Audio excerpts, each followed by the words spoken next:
from Corsica to the fourth Rome. This video is purely for entertainment and does not infringe on copyrights or laws. The rights to the novel and image belong to the original author. We do not claim ownership. Don't like waiting and want to listen to this fanfic in full now? Subscribe to our Patreon, where you'll find the best fanfics. Chapter 251, The Sacred Object Inherited for 34 Generations. Facing Clarence's invitation, Franch nodded happily without any hesitation. Of course. It is my honor to talk to a distinguished gentleman like you. Clarence chuckled and made a gesture to invite the room, then closed the door himself and sat with Franch on both sides of a small round table on the balcony. Ha ha ha, sorry to make you laugh. Franch adjusted his robe nervously and said a little incoherently, "It's been a long time since a big man like you came to Malta. I usually deal with rogue sailors, smuggler captains, and thieves and ruffians in the city. I'm going crazy because of these trivial matters. If I had known this, I would not have come to the Knights." Clarence listened silently with a faint smile on his face. For Franch, a noble descendant of the Medici family, Valetta-Port, a small city with a population less than half that of Ajaccio, naturally could not meet his needs. "Oh. From what you said, you just came to the Knights recently." Clarence noticed France's complaint and asked curiously. France nodded inside with a look of melancholy. "Yes, sir. I came to Malta from Florence 2 years ago. Because my family went bankrupt, I had no choice but to come to Malta to seek refuge with my uncle, the Grand Master Owen. Just now, the Medici family's rule in Florence ended in 1738. This Italian noble family, which had been in its heyday since the Renaissance, could not escape the fate of decline. Many of the family's side branches did not have enough property to maintain a luxurious aristocratic life, and bankruptcy was not uncommon. "So that's how it is." Clarence put on an expression of sudden enlightenment. He did see from the beginning that France and several other high-ranking members of the Knights had a different temperament. After all, a person's temperament comes from his gestures and movements, and it is difficult to imitate and disguise. For example, Grand Master Owen and the strong man who wanted to fight the British to the death were obviously knights who grew up in the monastery. They were simple-minded and did not seem to be humble or arrogant when facing Clarence. As for the down-and-out nobleman, Franch's eyes lit up when he saw Clarence, and he seemed flattered during the conversation. It is no wonder that Franch was the only one among the Knights' high-ranking officials who supported the Knights' request for refuge from Louis XV. He had only been here for 2 years, and he must not care about the so-called history and glory of the Knights' high-ranking officials. Looking at Franch, who was still excited, Clarence gradually had an idea. Instead of waiting for Grand Master Owen and the other high-ranking officials to discuss a result that could not be controlled by Clarence, it would be better to take the initiative and set up a trap to make Master Owen believe his words. "Ahem. I really understand how you feel." Clarence sighed softly, patted Franch's shoulder sympathetically and said, "If I have to spend the rest of my life on this desolate and barren island, I will definitely go crazy." "You are so right." Franch sat up straight at once, as if he had met a fellow traveler, and complained tearfully, "It's really a torture to stay here. The Knights Templar prohibit alcohol on the entire island, and the people below can still drink a little secretly, but a high-ranking person like me doesn't have any chance at all. I heard that other monasteries can brew their own wine, but here even having a sip has become a luxury, and there is no billiard room or opera house here, and there is no entertainment that can be put up to the standard. On weekdays, I have to follow those monks in meditation, and I can only eat meat once every few days. Even if I'm guilty, you can't punish me like this." Clarence's expression revealed that he agreed with it, and then asked, "But why don't you leave the Knights Templar? Being a small manor owner around Florence would be much better than this, right?" France turned his head to look at the boundless sea outside the window, sighed helplessly, covered his face and shook his head. "Alas, as I mentioned to you just now, I have already gone bankrupt. Not to mention going back to be a manor owner. Even my mansion in Florence has been used to pay off debts. If I go back to Italy, I would be worse than a beggar, and I would be subjected to so many contempts and criticisms. For a down and out noble like France, a decline in living standards is acceptable. What they can't accept the most is the endless discussions and criticisms from relatives and friends after bankruptcy. No noble with a face can endure such an experience. Lawrence asked with concern. In other words, if you have saved enough money, you will still want to go back to Florence? That's true, but France's expression was full of bitterness, and he sighed and said, I'm afraid I won't be able to save enough money to go back in this life. There is no salary for serving in the knights. I also thought about taking some benefits from the subordinates, but my uncle soon found out. Alas, I'm not afraid of you laughing at me. The property of my guard captain may not be as good as the private money of an old fisherman. Is that so? Looking at France, who was complaining, Lawrence already had a plan in his mind to gain the trust of the knights with him as a breakthrough. The two chatted for another half an hour, but basically France was complaining about the hard life of the knights and missing the extravagant experience in Italy before. Lawrence dealt with him verbally, but in his heart he was constantly thinking about how to perfectly gain the trust of Captain Irwin. Regarding the intelligence Lawrence brought today, France did not ask Lawrence again. In his opinion, such a big thing should be left to his uncle to handle, and he did not need to worry about it. It's really late. I'm so sorry to let you hear so many negative words. After finishing a complaint about Captain Irwin's prohibition of him from eating fish every day, France also realized that he seemed to have said too much. He stood up and said goodbye to Lawrence. I have to go back to my post. The port of Valletta is not big, but there are many trivial matters all day long. I usually live in Fort Manil. You can find me at any time. No problem. Talking to you makes me feel a lot happier.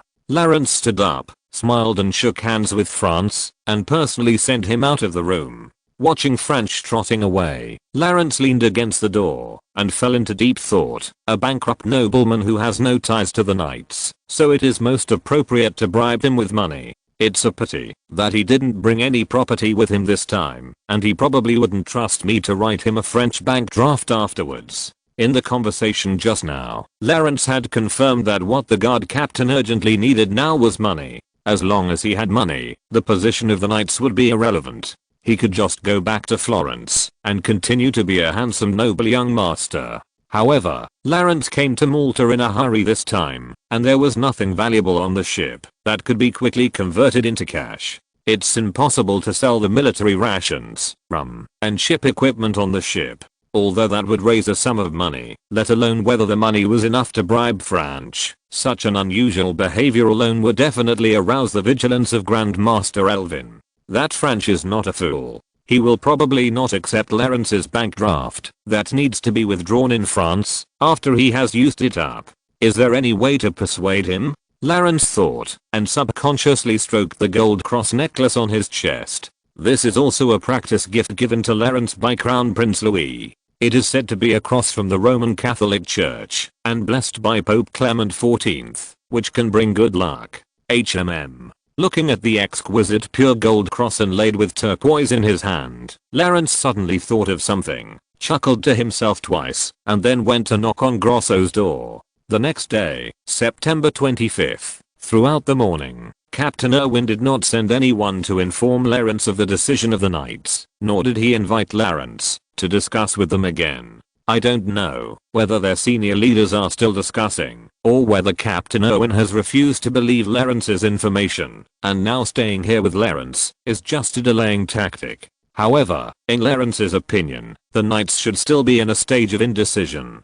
Now there are still a few days before the Royal Navy's attack in early October, and the calm Grand Master Irwin should want to make a decision after comprehensive consideration and discussion. Check out the correct version in the 16:9 book forum. At noon, whether it was to discuss with Lawrence again or simply for courtesy, Grand Master Irwin sent someone to Lawrence's residence to invite them to have lunch in the banquet hall. The 6 high-ranking members of the knights were already sitting in the banquet hall. There were no particularly rich dishes on the table. The staple food was toasted white bread, and the rest were basically wild berries and vegetables collected from the island of Malta. The only meat was a large pot of fish soup made with unknown side dishes.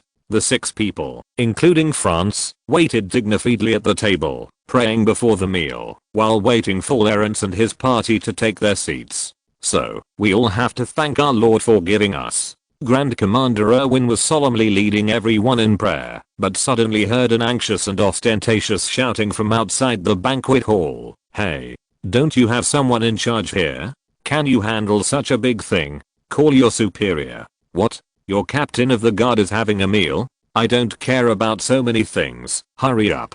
The Grand Commander frowned, stopped praying, and ordered France, the captain of the guard, "Go and see what's going on." That seems to be the entourage of Governor Bonaparte. After giving the order, Grand Commander Erwin was still a little worried. After hesitating for a moment, he stood up and followed France out of the banquet hall. It was Grosso who made the loud shouting sound. He was standing in front of a servant at the moment and yelled with anger on his face, "If that kind of thing was really stolen, I wonder who among you can take the responsibility." "This, sir." France also recognized that this was Clarence's attendant, so he hurriedly stepped forward and asked, "I'm France de Medici, the captain of the Guard of the Knights Templar. I wonder what happened? What did you say was stolen just now?" Seeing France coming forward on his own initiative, Grosso let go of the servant in front of him, but his tone was still extremely angry, and he almost pointed at France's nose and scolded. Yes, a personal item of Governor Bonaparte was stolen.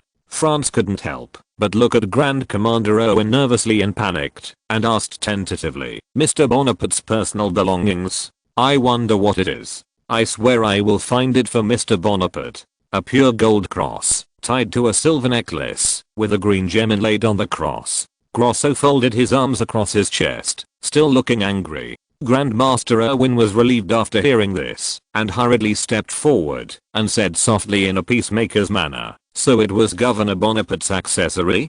Don't worry, even if it is really lost, the knights will definitely compensate Monsignor Bonaparte with an identical cross. Please bring Monsignor Bonaparte to dinner as soon as possible, and there will be servants to search for the lost property." In the eyes of Grandmaster Erwin, even if it was a pure gold cross, it would only be 1 ounce of gold at most, and the knights would not be unable to compensate for even this little gold. However, Grosso was dismissive of this request. Instead, he snorted coldly at Grand Commander Erwin, and angrily said mercilessly, "What?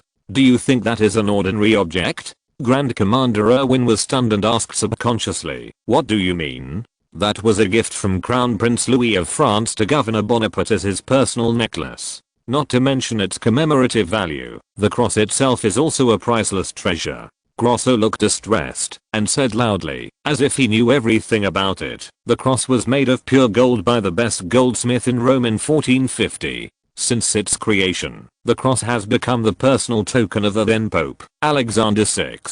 Since then, it has been worn by successive popes as a holy object, just like the Triple Crown. Such a precious holy object was then passed down to 34 generations of popes, and came into the hands of the current Pope Clement XIV. It was given to the Bourbon royal family as a noble gift by the Pope, and came into the hands of Crown Prince Louis. Finally, Crown Prince Louis gave it to his close friend, His Excellency Bonaparte.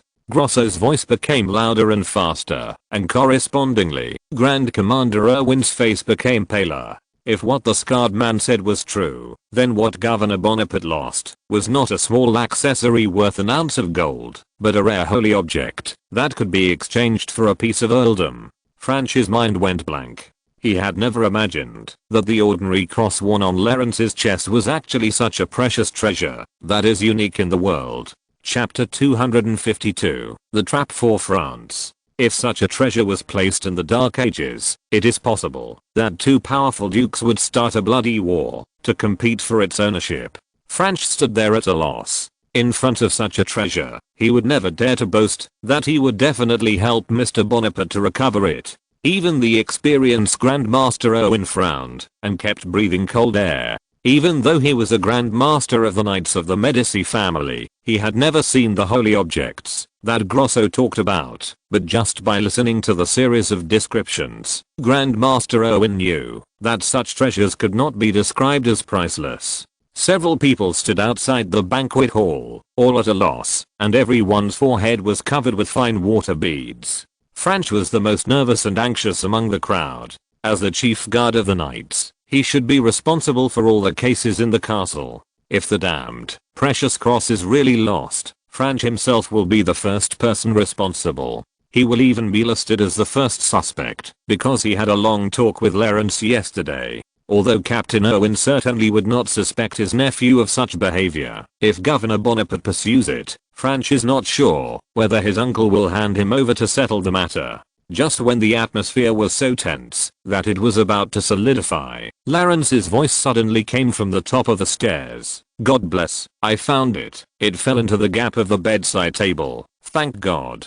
Franch and Captain Owen turned their heads to look at Lawrence, only to see that Governor Bonaparte was walking towards the banquet hall with a face full of fear, and in his hand, he was holding a pure gold cross shining with golden light. Looking at the golden light shining on the cross, Franch, who was anxious just now, suddenly felt his legs a little weak, and his whole body felt limp, as if he had survived a disaster. In his eyes, the light shining on the cross was not golden, but the dawn of God's salvation. Grand Commander Erwin had almost the same feeling. He patted his chest repeatedly and sighed over and over again that he was lucky to have found it, otherwise it would be difficult to explain to Governor Bonaparte today. Lawrence walked in front of the crowd with the cross, bowed apologetically, and said, "I'm so sorry to have worried you all." No. Grand Commander Erwin smiled and helped Lawrence up, but his eyes were fixed on the cross in Lawrence's hand. Now that the misunderstanding has been resolved, Grand Commander Erwin is also very curious about what the heirloom treasure that Grosso mentioned looks like. Franch's eyes were also fixed on Lawrence's hand, but compared to Grand Captain Erwin's curiosity, his eyes revealed more greed. He couldn't help but think secretly in his heart, if I had such a treasure, why would I wear it on my body? I could just take it to Italy to exchange for money and buy hundreds or thousands of hectares of land. Who knows, I can even buy back my noble title. Alas, it's a pity that such a treasure is not with me.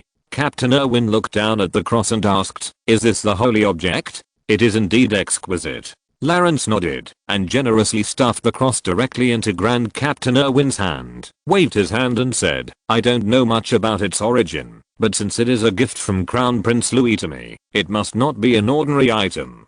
Captain Erwin quickly took the cross with both hands, looked at Lawrence with gratitude, and then carefully lifted it up to examine it, and made admiring comments from time to time. "It's really well made. This style is indeed from a goldsmith in Rome. There seems to be an icon on the back. This is a personal coat of arms of Pope Clement XIV. He must have carved it before he gave this holy relic to the Bourbon royal family. Priests have been the first masters of European knowledge for a long time. In addition, Grand Master Erwin received a good aristocratic family education in his early years. His knowledge is definitely extensive. He can be sure that this cross must have come from the Holy See of Clement XIV. Combined with Grosso's description, he believes that this is indeed a holy relic that has been passed down by the Holy See for 34 generations of popes. When Franch heard his uncle confirm the value of the cross, his eyes became even hotter. He wanted to grab it on the spot and put it in his pocket.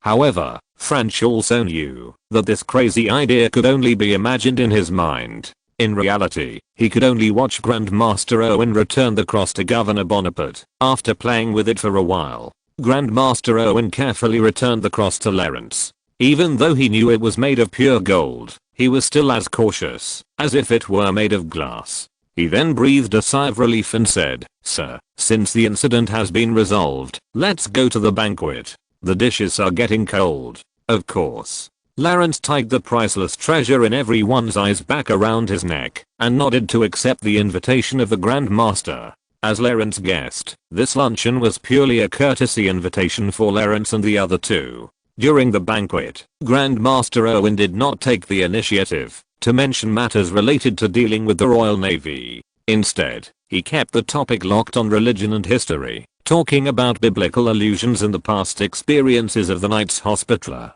Even though Lawrence tried to test Grand Master Erwin's subsequent plans in an indirect way, the other party cleverly avoided it. The only direct answer was that they were still in discussion. However, Lawrence knew that with the prestige and power of Grand Master Erwin, as long as he made a decision with a strong will, the other 5 people would probably be of no avail, even if they opposed it. Therefore, as long as the trust of the Grand Master is obtained, all subsequent plans will be just a matter of course. As for the key to gaining the trust of the Grand Master, Lawrence turned his head and glanced at France on the table. Even during the meal, the guard captain could not help but glance at the cross on Lawrence's chest. Whenever his eyes met Lawrence's, he would quickly turn his head to the side and pretend nothing happened. But less than 10 minutes later, he would subconsciously look at the inestimable holy treasure. Lawrence, who witnessed all this, smiled slightly, knowing that the guard captain was already a big fish that had taken the bait. The plain lunch ended quickly. Lawrence and his companions went to the port in the afternoon to comfort and inspect the soldiers on the ship, and learned from several captains that their identities had been well hidden so far. Although the citizens on the dock and the passing ships were very curious about these large merchant ships, they did not find it strange. After all, such merchant ships would occasionally dock at the Valletta port in Malta. The soldiers on the ship also disembarked in batches and strictly abided by the confidentiality regulations. No one in the port of Valletta knew the real purpose of these merchant ships anchoring here, except the senior members of the Knights. The three of them returned to their residence in Fort Malno, where they rested and waited for the right opportunity. Around 7 o'clock in the evening, the night gradually enveloped the island of Malta. I don't know if it was because the monks of the monastery often skipped dinner for the sake of asceticism. Lawrence and his companions did not receive an invitation to the night's dinner, but the servants carried trays to deliver dinner to everyone's room. After a simple and tasteless dinner, Lawrence summoned Grosso to his room to meet him. Grosso closed the door tightly, stretched his body, picked up the gold cross that Lawrence had casually placed on the bedside table, played with it for a while, and couldn't help laughing. "Lawrence, you have to be careful tonight. I think the captain of the guard has set his eyes on this thing. Ha ha ha." Lawrence took the cross back from Grosso helplessly, smiled and shook his head. "It's because you acted too well. I almost believed it when I saw it. I just acted according to your instructions." Grosso curled his lips slightly and shrugged. "That's true." Lawrence stroked the cross as usual, smiling and said, "Fortunately, the gift from Crown Prince Louis was indeed from Pope Clement XIV of the Vatican, otherwise the Grand Master might have seen through it." Although the cross that Crown Prince Louis presented to Lawrence was not the rare holy object described by Grosso, its workmanship and origin were impeccable, and could be called a treasure. With the background and knowledge of Grand Master Erwin, if Lawrence wanted to fool him with an ordinary pure gold cross, he would most likely be seen through. Check out the correct version in 1619 book bar. But Grosso suddenly thought of something, licked his lips, and asked with a little concern, "This is the farewell gift that the Crown Prince gave you. Would it be a bad idea for you to use this thing to bribe the captain of the guard?" "No problem." Lawrence shook his head without hesitation and said, "When our Crown Prince knows that I gave him the entire island of Malta in return, he will probably not care about this small cross, and, if we can march into Rome one day, this so-called holy object will be taken by us at will." "Really?" Grosso leaned against the wall, restrained his smile, and looked at Lawrence with complicated eyes. If it were in the past, when he heard Lawrence say such arrogant words, he would only laugh and tease Lawrence a few words. But today, watching this young man in front of him step by step from the deputy captain of the Ajaccio patrol to the governor of Corsica and a French minister, Grosso couldn't help but start to consider whether what Lawrence said before was really just arrogant words. Looking at the time on his pocket watch, Lawrence knew it was almost time to close the net, so he told Grosso, "The captain of the guard should be back from Valletta. Go and invite him to talk to me. Remember to make up a reason for the meeting, so that the servants in the castle can hear it, so as not to arouse the suspicion of the Grand Master." Although France, as the captain of the guards, is theoretically in charge of all the monks in the castle, considering the prestige and status of Grand Master Erwin and the Knights, Lawrence decided to act cautiously and let Grosso make up a reason to confuse the Grand Master's eyes. "Got it." Grosso responded and went out to invite France. With his ability to deal with people, this little thing is naturally easy. Just a few minutes later, France, accompanied by Grosso, knocked on Lawrence's door. "Please come in." France pushed the door open carefully. He was not in a hurry to go in. Instead, he first glanced at a night guard at the other end of the corridor who seemed to be observing this place intentionally or unintentionally. Then he looked at Grosso and said in a loud voice with understanding, "Ah, Mr. Bonaparte. I heard that you asked me to arrange a better accommodation for your personal guards. This is a little difficult to do according to the rules. Please listen to my explanation. After that, France and Grosso walked into the room and closed and locked the door tightly. I'm sorry to invite you here so late, Your Excellency Captain of the Guards. Lawrence pointed to the empty seat next to him and said with a faint smile, did I disturb your rest? Franch hurriedly sat next to Lawrence with a flattering smile on his face. He waved his hands and said, of course, Your Excellency Bonaparte, I'm happy to accompany you at any time, but I don't know why you invited me here this time. Lawrence also knew that Franch could not stay here for long, so as not to arouse the suspicion of Grandmaster Erwin, so he got straight to the point. In the meeting with the knights yesterday, you seemed to be the only one who supported the knights to seek protection from King Louis. Well, Franch smiled awkwardly, a little embarrassed. I'm just a little afraid of really fighting with the British. Don't laugh at me, I can't even hold a knight's sword steadily now, and I have never used a musket. Commanding an army to fight is still too far away from me. A dandy like Franch who only knows how to eat, drink and enjoy himself naturally doesn't want to face a bloody siege. How could I laugh at you? Peace loving is everyone's nature. If everyone doesn't take up arms, wouldn't the whole world be peaceful? Lawrence deliberately made an admiring expression and comforted him kindly. I think people like you, the captain of the guard, are the practitioners of peace. Ha ha ha, really? Franch still scratched his head a little embarrassedly. It's a pity. Lawrence changed the subject and suddenly inserted into the real purpose of this conversation. Your uncle, Grandmaster Erwin, seems to still have a wait-and-see attitude. I really don't know what decision he will make in the end. What if his final decision will drag the entire knights into the abyss? I can safely leave Malta by boat, but it's a pity that a peace lover like you can only leave your reputation and bones in the knights with the Grandmaster.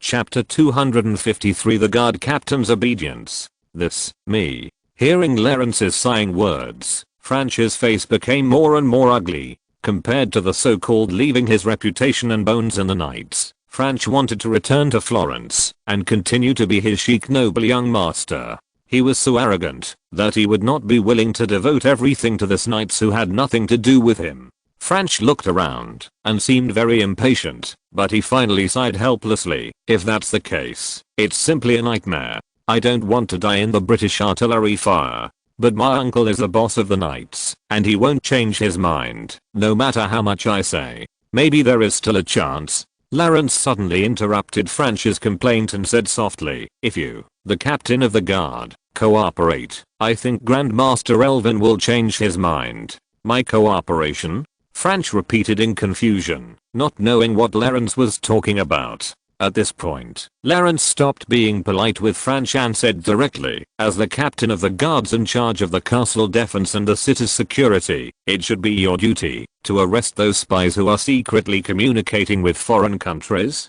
If the targets of those spies' secret communication happen to be British, I'm sure Grand Commander Erwin will have some ideas. Spies? How do you know there are spies in the city?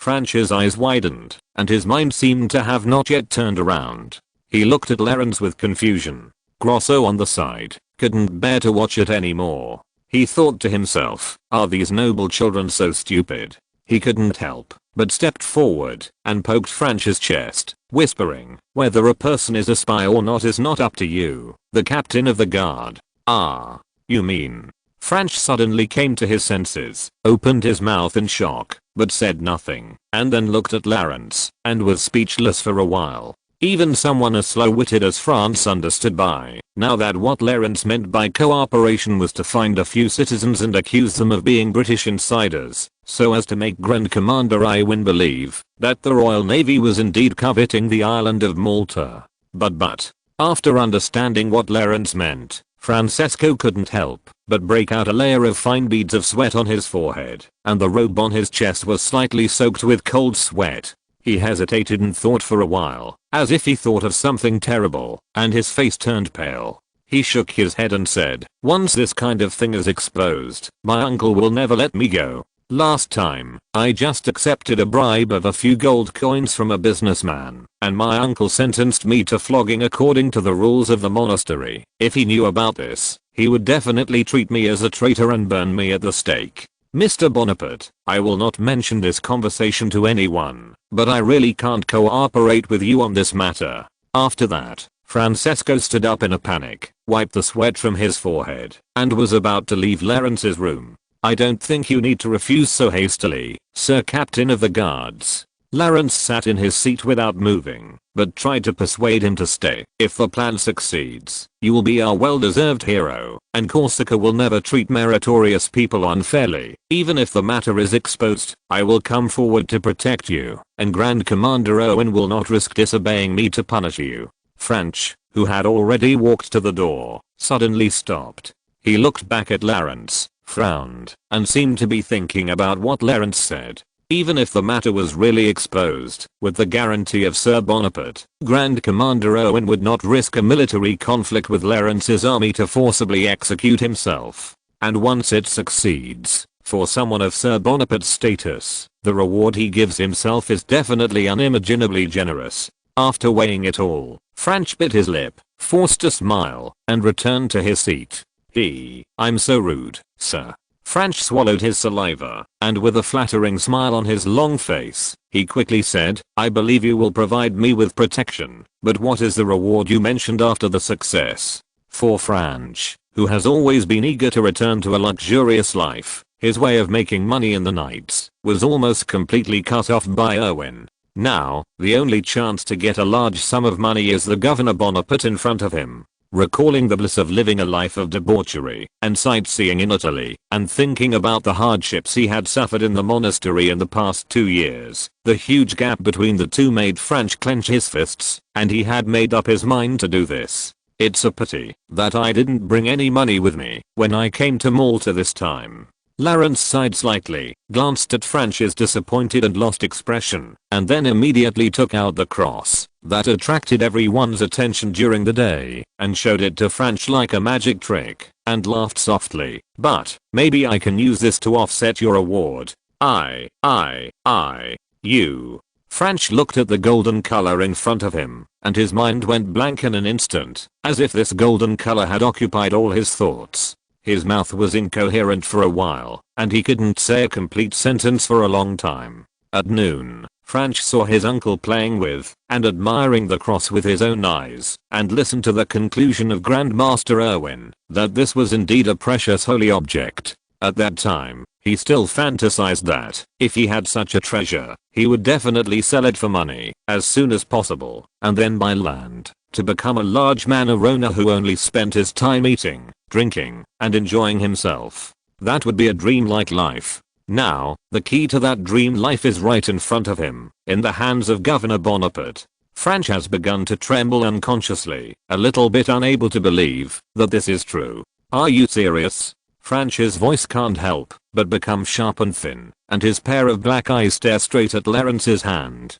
However, the guard captain did not lose his mind immediately. After falling into a dizzy trance, he was still a little sober. He gurgled his throat fiercely, and asked in a low voice, Mr. Bonaparte, the intelligence you mentioned about the British Royal Navy, isn't it false? Although French is a good-for-nothing dude, he is not hopelessly stupid. When he saw that Lawrence actually used this precious holy object to win him over, French also felt something was wrong. He thought that Lawrence deliberately made up a false news to plot against the knights, so he would do it at such a cost. Of course, he didn't know that the Royal Navy's attack on Malta was true, and Lawrence's plot against the knights was also true. Lawrence didn't want to waste too much time talking to him, so he just gently shook the cross in his hand, like a dog trainer waving a big bone stick to train his hound, and said in a deep voice, I swear on the honor of the Bonaparte family, that I have never lied in this matter, and, Sir Captain of the Guards, didn't you say that you would return to Italy after collecting money?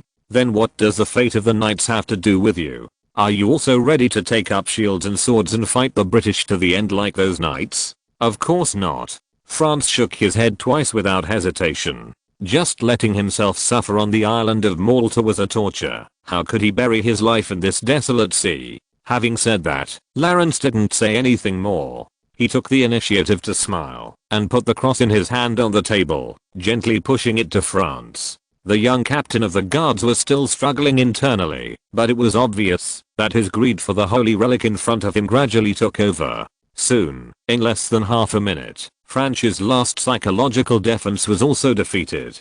He could no longer restrain his possessiveness and his yearning for the extravagant life in the past. He stretched out his hand and tightly grasped the cross on the table in his palm, and said firmly, "How do you want me to cooperate? Just tell me." Looking at Franch, who had completely prostrated himself in front of money, Lawrence finally achieved his goal. He smiled and took out his pocket watch to check the time, then stood up and said, "Someone will tell you tomorrow what you need to do. There should be a suitable place to talk in the Port of Versailles, right?"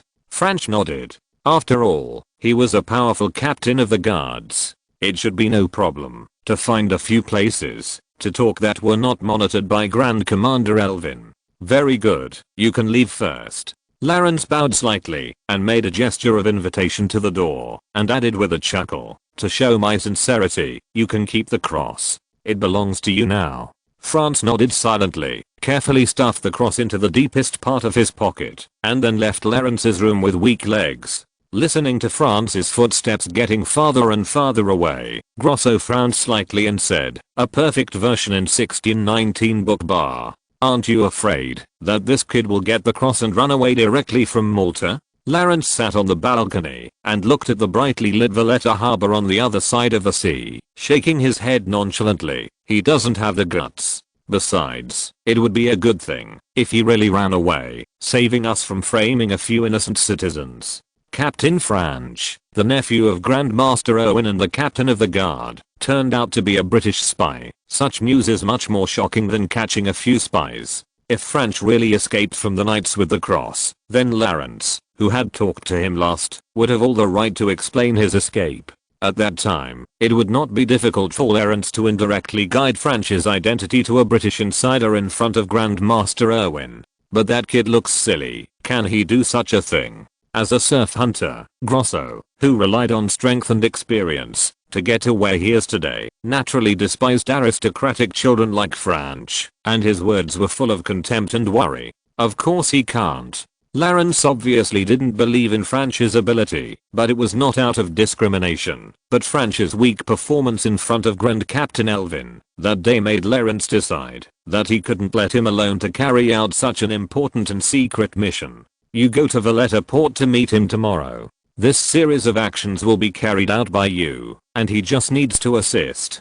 Be careful not to do too much, and let Elvin notice." Lawrence looked at Grosso and gave him instructions. The reason why Grosso was chosen to carry out such an action of compiling evidence is also very simple. He can be said to be the most professional in Lawrence's group in the field of framing. Moreover, his appearance with a face full of flesh and a hideous scar would appear very abrupt in the aristocratic court and the upper class, but it is very common in the prosperous port of Valletta Port. There are sailors like this everywhere here, and his identity is not easy to be exposed. "Okay, I got it." Grosso sighed unabashedly, obviously not wanting to work with that useless noble, but since it was Lawrence's order, he could only nod and agree. "By the way, there is one more thing." Lawrence suddenly remembered something, stood up and opened the bottom drawer of the bedside table, took out an unmarked and undecorated envelope from it, and handed it to Grosso, and instructed, "When you arrive at the Port of Valletta, ask someone to send this letter back to the Marseille City Hall." Grosso took the envelope and stuffed it into his pocket, and asked casually, "Do you want the municipal official to do something for you again? Ask him to help pass on a message, just to keep a backup." Lawrence looked at the Mediterranean Sea shrouded in the night outside the window, shook his head and said, "I just hope that this backup will not be used." For the next 4 days, Lawrence spent all his time in Fort Manor, quietly waiting for news from Grand Commander Elwin, Grosso and France. Such a life is quite leisurely.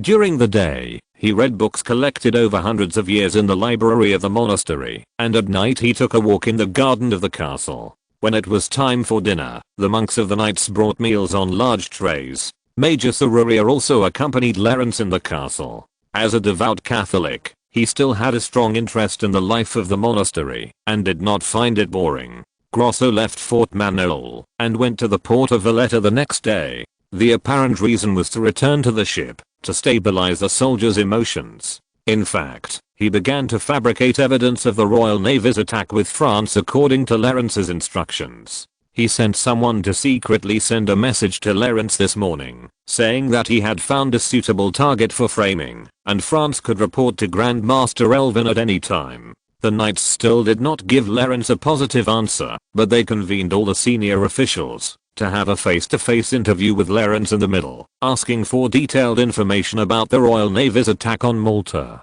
However, after that interview, Grand Master Owen still did not make a decision, and seemed to be still holding a wait-and-see attitude. Lawrence could understand the Grand Master's indecision.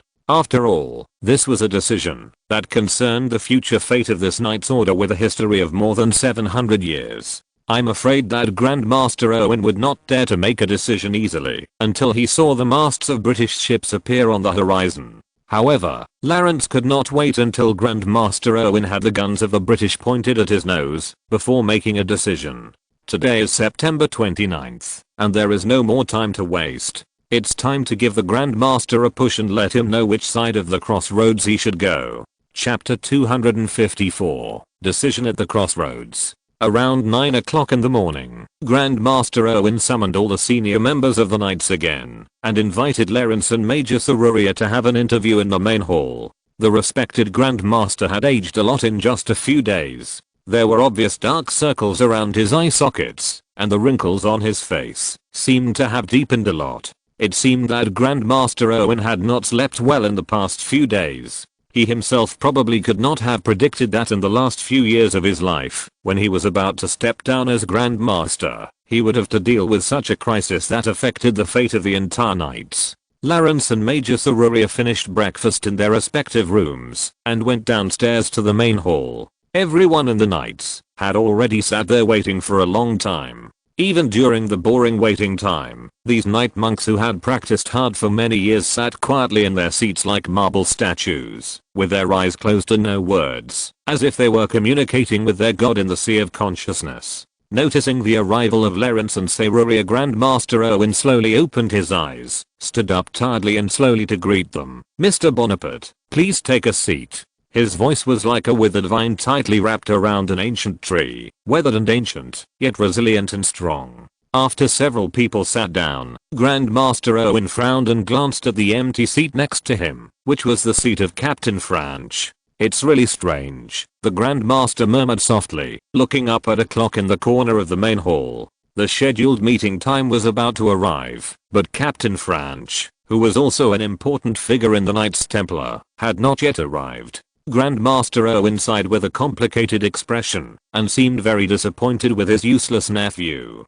The Knights were already facing a crisis of life and death, and he hadn't slept for several nights because of this. He didn't expect that France could not even be punctual on such an important occasion. Alvin had to look at Lawrence with an apologetic face. "I'm very sorry, sir. Maybe something went wrong with our captain of the guard. I just sent someone to urge him. If you don't mind, please wait a moment." "Of course I don't mind. Everyone encounters accidents, just like the British Navy. Isn't it a surprise for you?" Lawrence naturally shook his head indifferently. Among all the people present, he was the only one who knew what France was busy with. Hearing Lawrence mention the British again, the burly man sitting opposite the Grand Master frowned and glanced at Lawrence, then closed his eyes in dissatisfaction and refuted. "Mr. Bonaparte, the example you cited is not appropriate at all. We still don't know whether the British ships will come to Malta." "Humph, the British haven't come yet, but you Corsicans are more diligent than anyone else." Grand Master Owen instantly turned his head to look at the burly man and reprimanded majestically, "Giotto, you are not allowed to be rude to Mr. Bonaparte. Apologize to him immediately." "It doesn't matter, Grand Master." Lawrence waved his hand nonchalantly and looked at the burly man called Giotto with a smile. "Although Grand Master Giotto's words were a bit harsh, I can understand the truth, and I also believe that Grand Master Giotto will change his mind in the face of facts."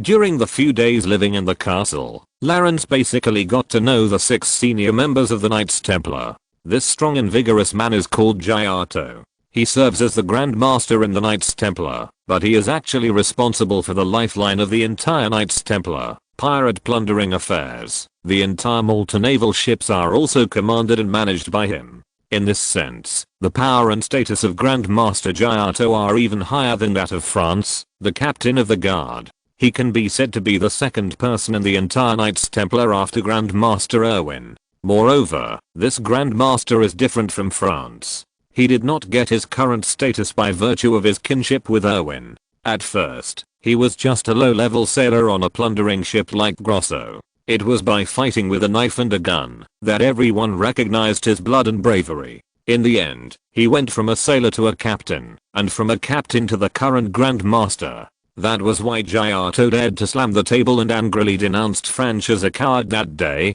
With his status and qualifications, he was naturally like Grosso, completely looking down on France, a noble son who relied on blood relationship to rise to power. Lawrence certainly admired such talents very much, so he didn't care about his impolite behavior. After being reprimanded by Erwin, Archbishop Giotto still looked at Lawrence obediently and apologized reluctantly in a low voice. The people at the table waited silently for more than 10 minutes, but Franch, the chief of the guards, was still nowhere to be seen. Seeing this, Grand Master Erwin could not wait any longer and announced helplessly, "Forget it. Our chief of the guards may have encountered some trouble. Mr. Bonaparte, let's start." In the eyes of Grand Master Erwin, it was actually unimportant whether Franch, the chief of the guards, was present. Anyway, he had no say, and could only obey his own decision. Waiting for him to attend the meeting here was purely out of courtesy and procedure considerations. After getting Lawrence's approval, Grand Master Erwin flipped through a thick notebook in front of him, put on his glasses, glanced at the summary of the last meeting, nodded and said, "Mr. Bonaparte, according to the information you revealed to us last time, the Royal Navy will hide the Marines in merchant ships close to Malta, and then launch a surprise attack." "That's right." Lawrence nodded to confirm, and directly relayed Baron Burchula's words to Erwin. "If the surprise attack fails, the Royal Navy will consider using a fleet to surround Malta for siege. The operation will be carried out by a squadron of the Royal Navy's Mediterranean Fleet." An entire squadron?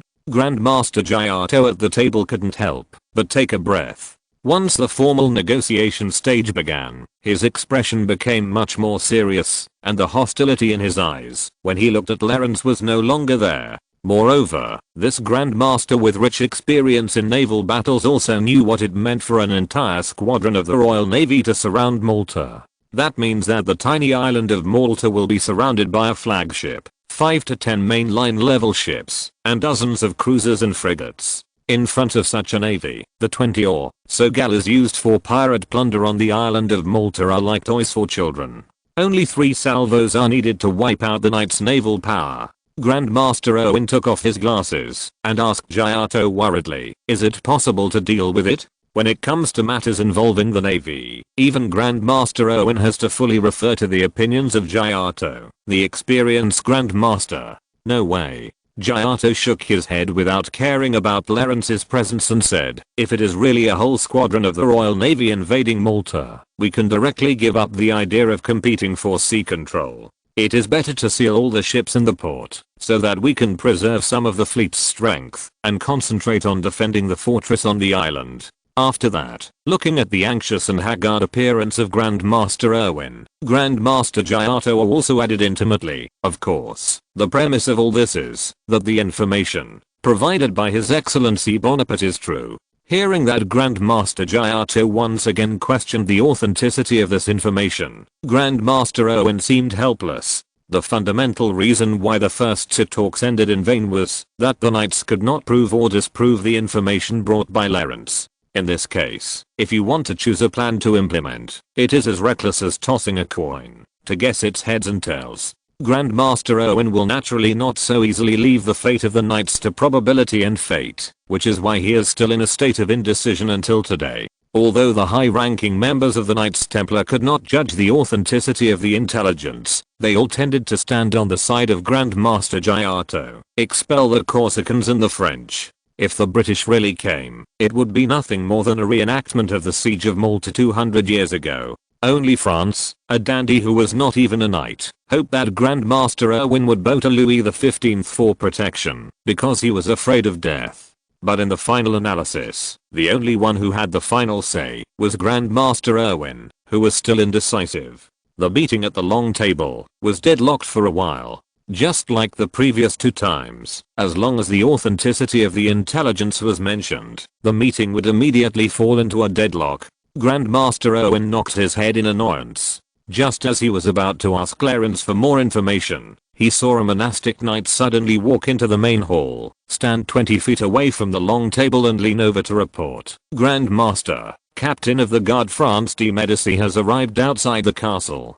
Grandmaster Erwin sighed in frustration, waved his hand and ordered, "Forget it, let him go back to the port of Letta to do his own thing. It doesn't matter whether he attends this meeting or not." A correct version of the book in 1619. The knight who received the order stood there without taking any action. He hesitated for a while and continued to report, "But, Grandmaster, Captain of the Guard France seems to have something important to report to you." Huh? Important things? Grandmaster Erwin was stunned.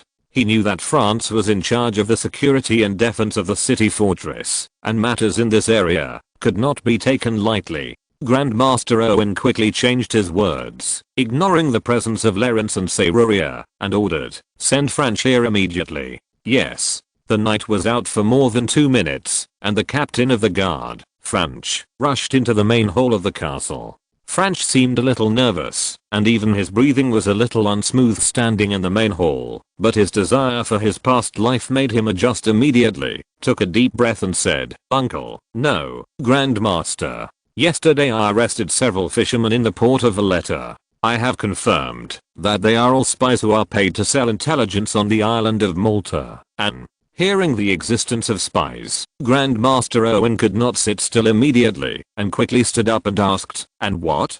And Franch bit his lip and said with difficulty, "The people they sell intelligence to seem to be the British." "What did you say?" Grandmaster Erwin's eyes widened, and this Grandmaster, who was known for his calmness, was a little at a loss for a moment. Archbishop Giotto on the other side frowned and asked calmly, "You said they were the British's insiders? Do you have any evidence?" France had been prepared for this, or rather, Grosso had been prepared for this. He nodded skillfully, took out a small paper full of words from his robe, and handed it to Erwin, explaining, "This is the confession of the interrogation of those fishermen," and they all signed it. Archbishop Erwin quickly reached out to take the confession and read it. Even Archbishop Giotto didn't care about any etiquette and stood behind the Archbishop to read the confession submitted by France with him. This confession was written in great detail and tediousness. Erwin and Giotto spent a long time to read it from beginning to end.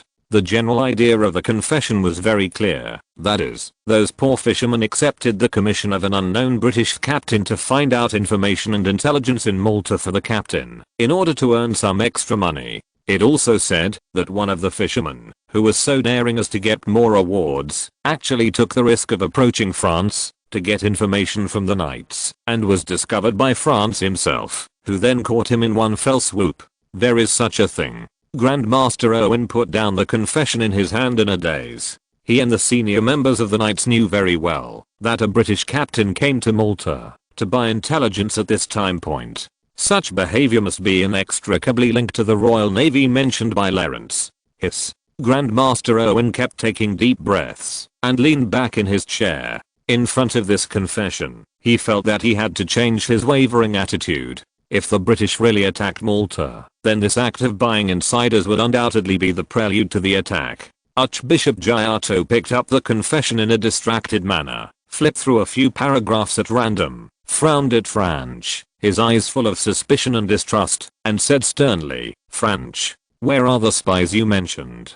Take me there, I want to see for myself." If Franch was facing the Archbishop's harsh scolding at other times, he would only tremble in fear, but today, he remained calm and nodded seriously, as if he had already expected Giotto's reaction. "It's in the dungeon of Valletta Port. Just go there directly, the guards there will take you in." Humph. Archbishop Giotto snorted coldly, simply nodded to Erwin, and left Fort Manel without looking back, without paying any attention to Clarence. As the mastermind behind all this, Clarence just sat in his seat calmly, said nothing, and waited quietly for Archbishop Erwin to speak.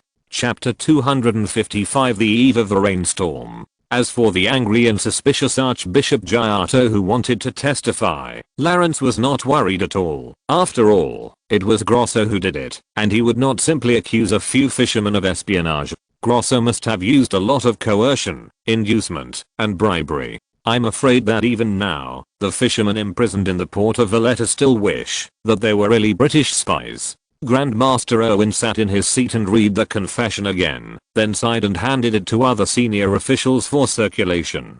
Although he was often disappointed with France's incompetence, and often felt that he was disappointed with his fellow man, France was his nephew after all, and the heir of the Medici family, so he did not have too many doubts like Archbishop Giotto. The main hall was quiet, and only occasionally the senior officials who circulated the confession could be heard to gasp. Grandmaster Owen leaned back in his chair, his eyes tightly closed, looking like an old man sleeping peacefully, but from his clenched fists with bulging veins, Lawrence knew that the Grandmaster's heart must have been in turmoil. Several people waited silently. More than half an hour later, Archbishop Giotto came back. The Archbishop was no longer as angry and suspicious as when he first left. Now, only a heavy emotion could be seen on his face. Archbishop Giotto walked to the long table, but did not return to his seat. Instead, he looked at Owen with a serious expression, and said in a deep voice, "Grandmaster, I just went to the dungeon to see those spies.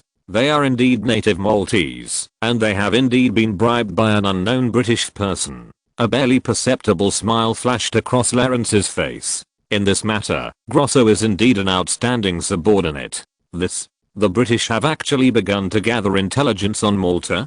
Grandmaster, we must take action. When the high-ranking members of the Knights Templar heard that the Grandmaster they trusted had confirmed the authenticity of the spies, they could no longer sit still, and looked at Grandmaster Owen, seeking his advice. Is that so? Grandmaster Owen narrowed his eyes a little, looked at French twice, and then opened his eyes and said slowly, "French, you have done a good job in this matter, and the Knights Templar will not forget your outstanding contribution. In addition, Mr. Bonaparte, we have to continue talking about the British." "With great pleasure, Mr. Grandmaster." Lawrence nodded expressionlessly, as if everything that had just happened had nothing to do with him.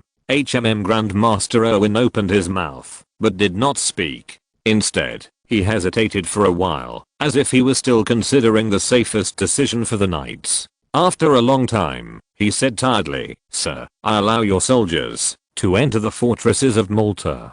As for seeking protection from King Louis, I cannot promise you this yet." Although he had believed in the British espionage, Owen still maintained his usual caution, and did not immediately give up the independence of the knights in exchange for protection. In his view, allowing Corsican and French soldiers to enter the fortresses of Malta was already a huge concession, and it was enough to ensure that Malta could defeat the British attack. Therefore, it might be better to wait and see. If the British really came, it would not be too late to seek protection from France after defeating their first wave of attacks. In the final analysis, Grandmaster Owen was still unwilling to entrust the knights to the rule of a secular king, especially in his own hands, which would make his name appear in the not glorious part of the history books. "You made the right choice, Grandmaster." Lawrence smiled and nodded. He was very satisfied with the result. After all, Lawrence did not expect that such a plan would make Grandmaster Owen willingly bow to Louis XV. If that were the case, Owen would definitely not be supported by the knights. For this cautious and steady Grandmaster, only after he saw the mast and guns of the St. Denis, would he really put aside all his concerns and transfer the honor and position of Grandmaster to King Louis of Versailles. Grandmaster Owen stood up unsteadily, and his voice sounded a little weak. It was not known whether it was due to old age, or because this series of events consumed too much of his energy. He pointed at France and Giotto weakly, and gave a brief order. "Grandmaster, Captain of the Guards, assist Governor Bonaparte in arranging soldiers to garrison in various fortresses. The rest of you can disperse." After giving these orders, Owen nodded slightly to Lawrence, and then left the main hall with the help of a young knight. The remaining 3 high-ranking knights also left Fort Manol together, and returned to their respective posts. Sir Bonaparte Archbishop Giotto walked to Lawrence's side. Although his face revealed some reluctance, He still lowered his head without hesitation and bowed deeply. There was no hostility in his tone. "I apologize for my disrespect to you before. Since you are indeed leading troops to defend the knights, you are our brother with a common faith. I look forward to the day when we fight side by side." Looking at this bloody and prestigious archbishop and the knights, Lawrence also stood up quickly, put his hands on Giotto's shoulders, and helped him up, and said with a faint smile, "There is no disrespect, Archbishop. I only see your loyalty and dedication to the knights. I hope that our swords can always point in the same direction. I hope it will always be so." Giotto stood up, and a smile finally appeared on his resolute, thin, and serious face. Several people chatted briefly in the main hall, and then immediately went to the port to deploy Lawrence's soldiers to garrison various fortresses. Archbishop Giotto skillfully listed several weak points on the island of Malta that needed to be defended. During this process, he didn't even need to check the map. He just stood at the port and planned the distribution of his troops among the various fortresses for Lawrence. As the captain of the guard, France, listening to the discussion of several people, felt that he had the obscurity of listening to the tutor's lectures on algebra and geometry in childhood. He quickly withdrew from the discussion and stood aside to enjoy the sea view with an embarrassed look. Under the assistance of Giotto, 3,000 soldiers from Corsica quickly entered the core hinterland of Malta. Among them, the 2,000 French soldiers with stronger combat effectiveness were deliberately arranged by Lawrence in the fortresses on both sides of the port to resist the impact of the British army head-on. When the sun set, all the soldiers had been transferred from the shaky merchant ship to the castle fortress. Archbishop Giotto was always busy. He was at the port, pointing out the location for a day's troop that had just disembarked. He appeared at a fortress and explained the key points of defense to the commander there. He immediately rushed to a tower that had been in disrepair for a long time to see if it was still suitable for soldiers to live there. Then he called the quartermaster's subordinates and asked them to solve the logistical problems of the Corsican army as soon as possible. There were 2 or 3 times when Lawrence just asked him about the arrangement of a certain matter. Archbishop Giotto replied calmly, "That has been completed." Even Major Sayria, who joined the army at the age of 13, couldn't help but praise him. What a natural soldier.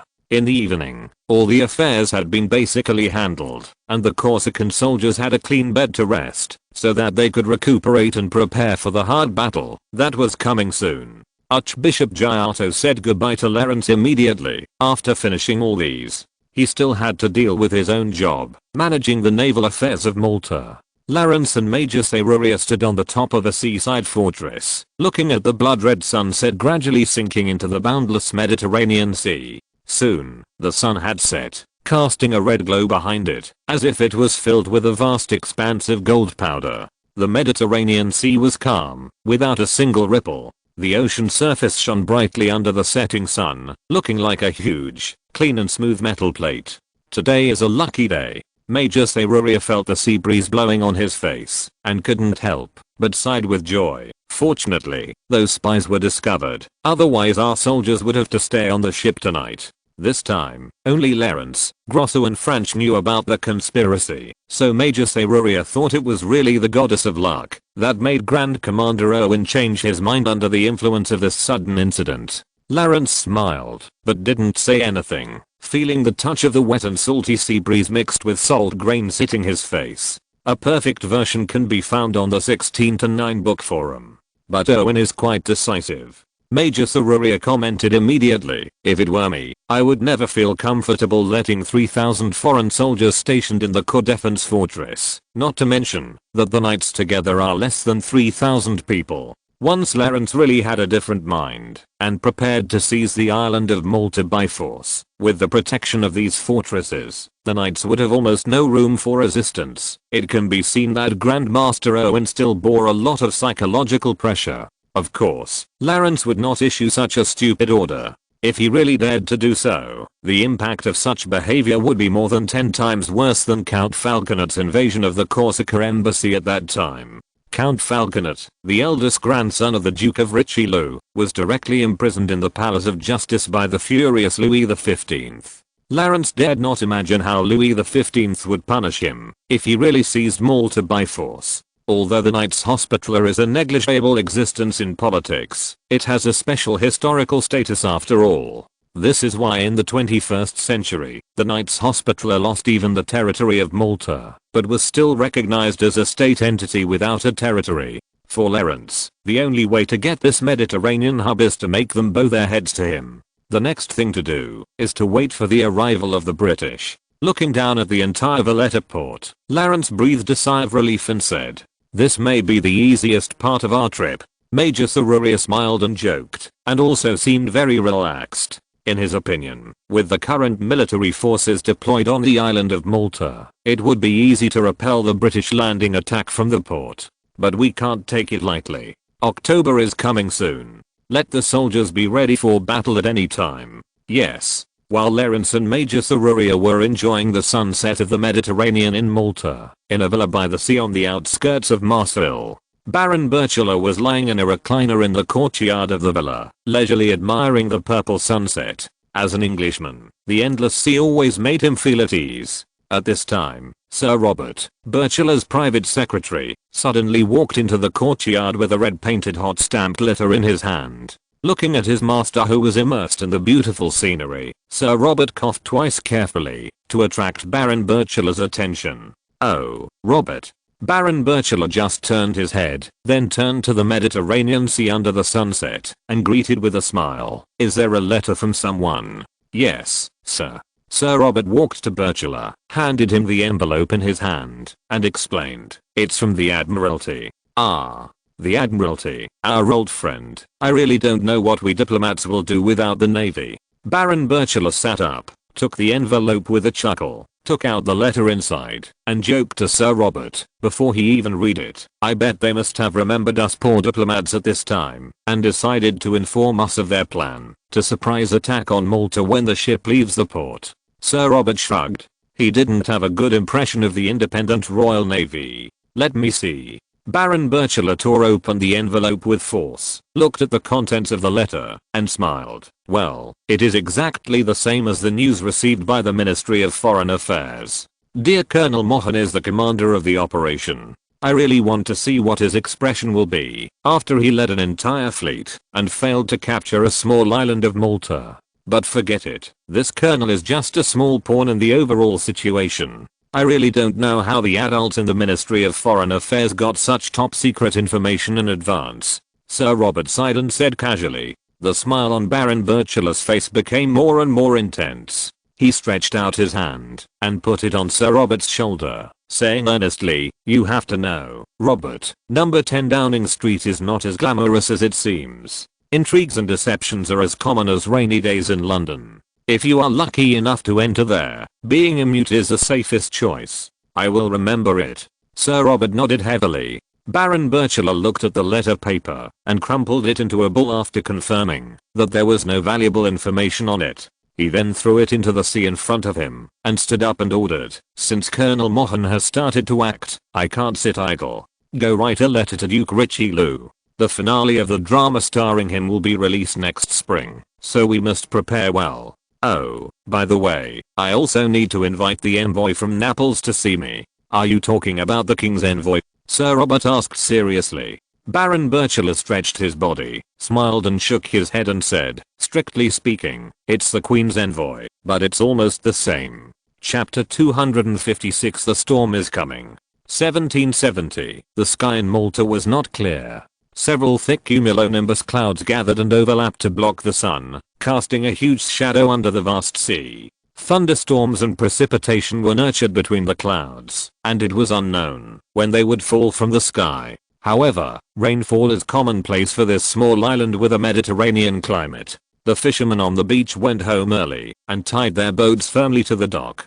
Based on past experience, these people of the sea judged that a storm was about to fall on the island of Malta. The humidity of the air was very high, and even the citizens of Valletta Port who lived by the sea all year round felt sticky and uncomfortable. The number of merchant ships traveling to and from the port of Valletta was also reduced. Many captains saw the large cumulonimbus cloud suspended over the sea around Malta halfway, knowing that a thunderstorm would inevitably fall here, and they also temporarily changed their routes. Only a few merchant ships were still hoisting full sails, and approaching Malta at the fastest speed. There was no doubt that these were ships that could no longer leave the thunderstorm area and had to choose to enter the port of Valletta to avoid the storm. On the fortress tower on the east side of the port, Lawrence and Major Serruria stood on the observation deck overlooking the entire Malta island, observing the situation inside and outside the city. There were no pedestrians on the streets in the city. Even the port, which was busy on weekdays, seemed much quieter at this time. Only a few small sailboats were hurriedly heading towards the port of Valletta. Thick fog had been floating on the sea since early morning, and visibility was extremely low. For the people on the dock, even a tall and majestic lighthouse just over 2,000 yards away from the port of Valletta seemed to be looming in the fog, as if it was swallowed by the sea fog. Standing on the height of the fortress, Lawrence and Major Serruria could hardly see anything.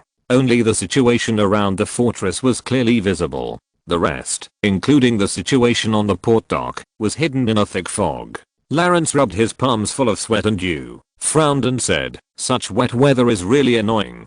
"It feels so." Major Serruria also took out a handkerchief to wipe the sweat off his face and said with a smile, "But if you often command troops in battle, you will know that the soldiers under you still like such rainy days, especially when fighting on the front line." "Oh, why is that?" After all, Lawrence did not have a long military life and did not react to Major Serruria's meaning for a while and asked curiously. Major Serruria smiled and pointed to the cumulonimbus clouds in the sky, explaining, "It will rain heavily soon." In such an environment, it is difficult to fire a smoothbore rifle. The soldiers can stay in the barracks all rainy day to sleep, drink and play cards. They like this kind of weather. "That's true." Lawrence chuckled and nodded, understanding what Serruria meant. As early as when he worked with Major Trifali, the gunsmith major mentioned it to Lawrence. On rainy days, the powder pool and ignition hole of a smoothbore gun are easily wetted by rain, making it impossible for the gunpowder to ignite normally.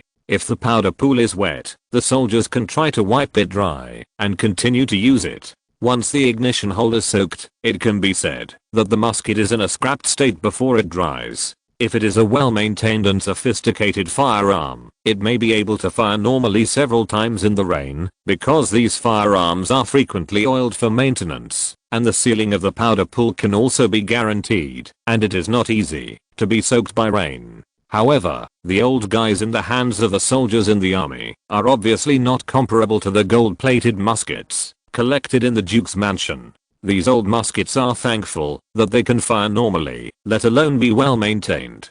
That is to say. Lawrence also looked up at the dull and depressing sky and said thoughtfully, "The knights and our soldiers can only use cold weapons to fight the enemy today. If the British invade today." Major Serruria nodded, sniffed hard, as if feeling the humidity of the air, and added, "I'm afraid it's not just today. This rain looks like it will last for several days. Those knights must be very happy if the British really come today." "Who says not? The knights of the monastery have to receive strict swordsmanship training since childhood.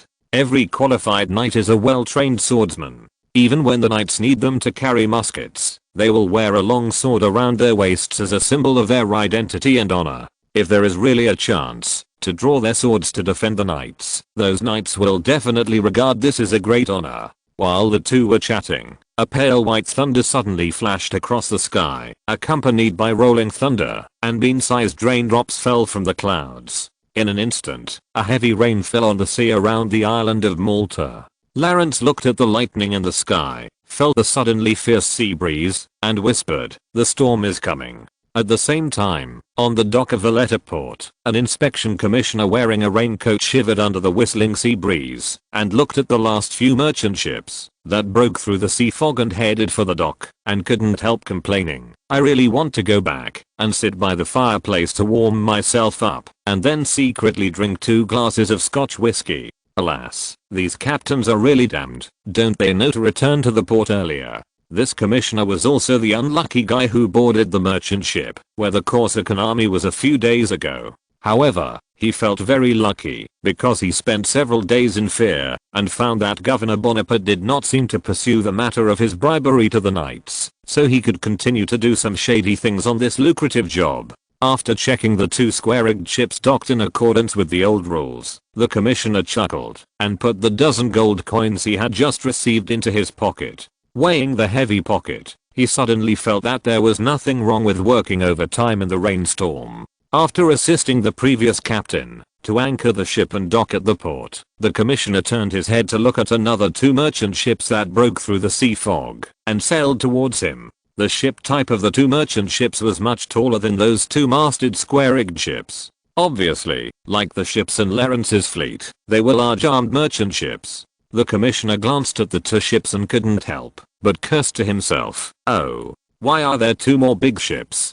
Damn, it's so unlucky. The last time he received such a large merchant ship was on Lawrence's ship, so he thought of some bad memories and his face became much uglier. Forget it, don't think too much. The commissioner shook his head and waited quietly for the 2 merchant ships to dock, then climbed up the upper deck of one of the ships along the gangway. I don't know if it was because of the heavy rain, there was no one on the upper deck. Even the helmsman's position was empty, but from the rudder that was still slowly rotating with inertia, it seemed that the helmsman had just left. The commissioner looked around in confusion, then walked to the door of the captain's room, kicked the door hard, and shouted arrogantly, "Where is the person in charge? Where is the captain? Come out and accept the inspection." There was a movement in the captain's room, but no one came out for a long time. Damn it, what are you doing to me? The commissioner was furious and was about to kick again when the door of the captain's cabin suddenly opened a small angle. The commissioner was stunned for a moment because he saw a man standing behind the door wearing a bright red military uniform, a tricorn hat, and a curved saber on his waist. In his impression, no captain of a merchant ship would dress like this. Such a bright red military uniform and tricorn hat seemed to only appear in the commissioner's memory. He was stunned and searched desperately in his memory, but an exquisite pistol had already stretched out from the door, and the black muzzle was directly against his forehead. "You." The commissioner's pupils contracted violently, and adrenaline began to secrete instantly, making his whole body hot. He was about to raise his hands to persuade the other party to calm down, but, bang! The sound of the gunpowder explosion in the pistol was soon drowned in the heavy rain, and the commissioner also recalled before the lead bullet completely choked his brain tissue. Who else could have such a bright red uniform, saber, and pistol except the red shirts of Great Britain? However, no matter how much knowledge he had, it was useless at this moment. The commissioner staggered back a step, and then he had no reaction. The back of his head hit the ground heavily in the puddle on the deck. The blood and serous fluid gushing out of his forehead soon dyed the puddle red and yellow. The officer in the captain's room leaned out his head, and his eyes did not stay on the commissioner's body for a second.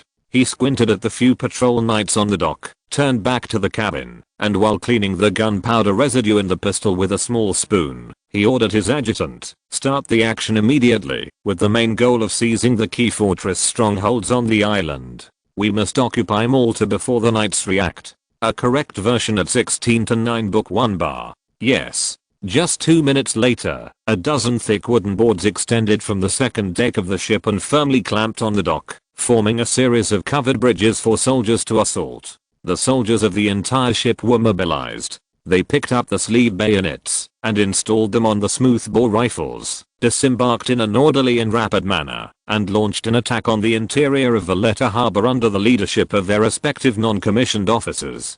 The merchant ship docked at the adjacent dock also took action immediately. The more than 1,000 British soldiers on the 2 ships poured out of the cabin like red streams, converging into a blood-red lake, trying to drown the entire island of Malta. At the same time as the storm arrived, the British attack began. At the port, the patrol team composed of citizens saw the bright bayonets and brightly colored uniforms, and fear and panic instantly occupied all their minds. The residents of Malta are all children of the sea, and how could these children of the sea not know the British dominance at sea? Everyone dropped their long sticks and short swords, and fled in all directions, crying out loudly, "The British are coming! Run! The British are coming!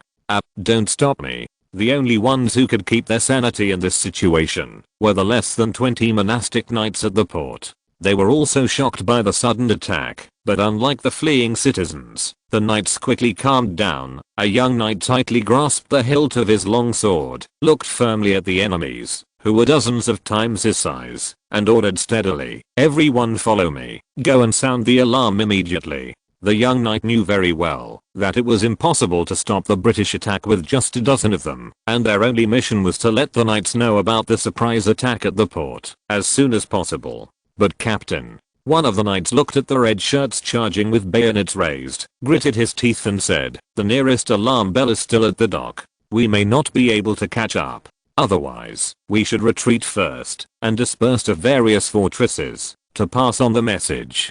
The brass bell closest to the knights was set on the dock of the letter port, right in the middle of the knights and the red shirts. Every knight understood that, if they chose to go to the alarm bell at the dock, it meant that they would no longer have the possibility of retreating, and would be completely drowned in the bayonets of the red shirts. Whether to retreat backwards and seek survival, or to go forward and fight to the death, to pass on the news of the attack to the entire knights, the choice of life and death. There was no time for everyone to think more. TSK. The young knight turned his head and looked at his subordinates, his clear eyes without a trace of confusion. He knew that, even if he and his group chose to retreat, they would not be blamed by anyone, because no normal person would expect them, just a dozen people, to pass on the enemy situation surrounded by more than 1,000 attacking red shirts. But he also knew that in such foggy weather, the soldiers on the watchtower would not be able to notice the situation at the port in the first place.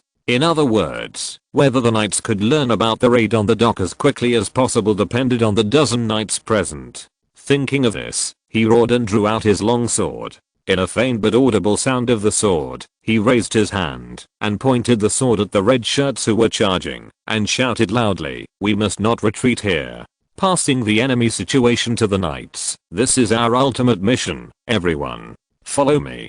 After shouting, the young knight took the lead in rushing out of the garrison house, holding his sword, and galloping towards the oncoming red shirts in the wind and rain. The other knights were not surprised, nor did they hesitate, even the knight who suggested retreating just now. After receiving the order, they drew their swords in unison, looked at each other, and used their eyes to tell their companions their perseverance and determination, and then followed the captain's footsteps and began to gallop towards the enemy's charge. The British obviously knew that they couldn't let the knights react to this surprise attack as quickly as possible, so they specially sent a company of soldiers to the Big Bell to try to stop the knights' attempt. On one side were more than 100 of the dreaded British red shirts waiting in place with bayonets, and on the other side were a dozen knights of the Hospitallers running in the wind and rain with swords. The two sides soon met. If you're listening to this novel on a channel other than Fanfic World, it means they downloaded and uploaded it without effort. We cordially invite you to visit our channel, Mundo Fanfic Novelos. There you'll find the original version of this story and you can explore many other novels of various genres. We're waiting for you to immerse yourself in a world of incredible novels. Chapter 257. Die with me, brother. The red shirts guarding the alarm bell hastily formed a bayonet line. This line formation composed of long pole weapons has always been effective against sword-wielding soldiers like knights. At the same time, they also sent people to try to cut the thick rope tied to the bumper under the alarm bell, which would completely destroy the alarm bell and make it useless. In the eyes of the British commander, such an arrangement was a textbook foolproof method. Facing the more than 100 sharp bayonets standing in front of him, the young knight who was charging in front did not slow down even for a moment. He stepped on the muddy ground and sprinted towards the British phalanx, waving his sword and shouting, "Everyone, concentrate on breaking through." The British soldiers in the phalanx could not help but widen their eyes one after another. This was the first time they saw the enemy rushing at full speed towards a complete bayonet line.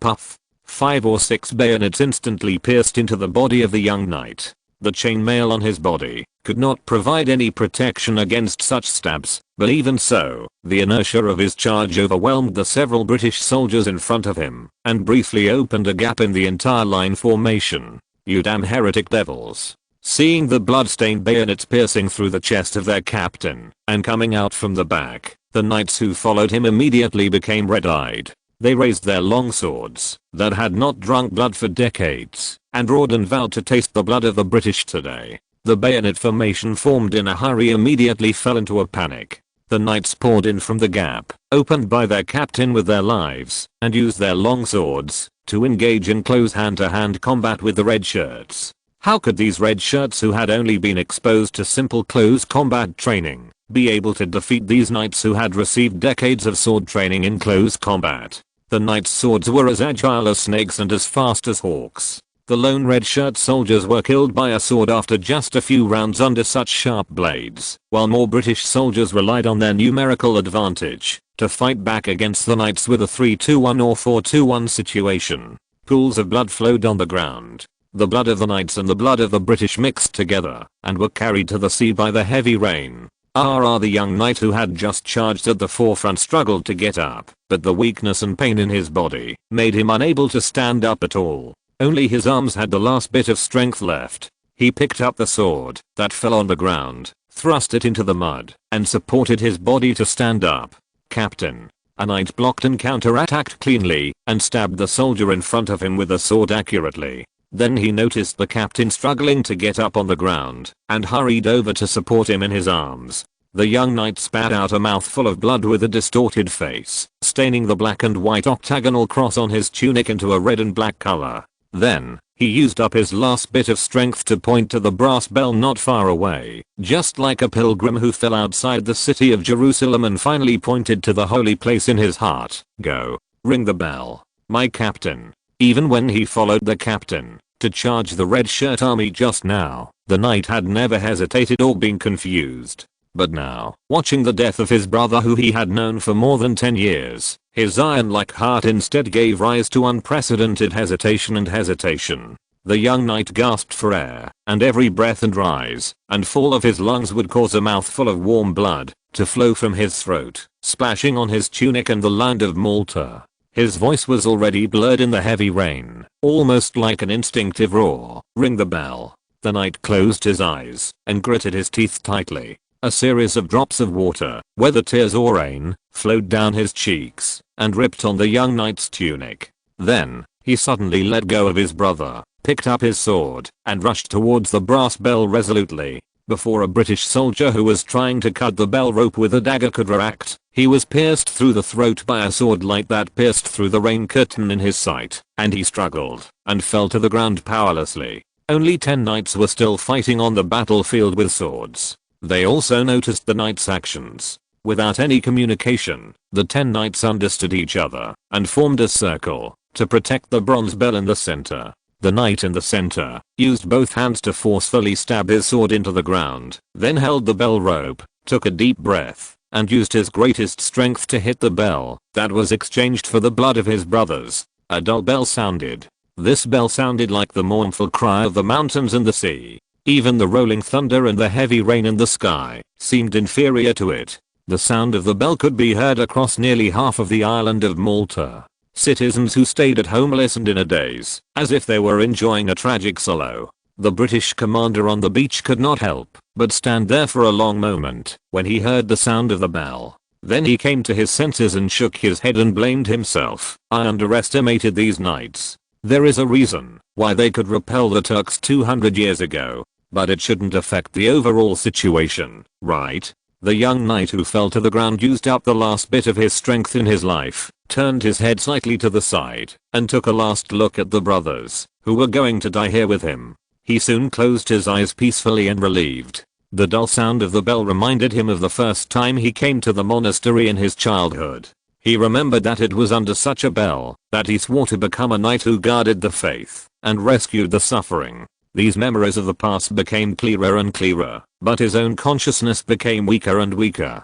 The raindrops hitting his face, the blood flowing from his upper body, the sound of swords clashing on the battlefield, all of this became increasingly blurred in his senses, as if a thick piece of frosted glass separated him from the world.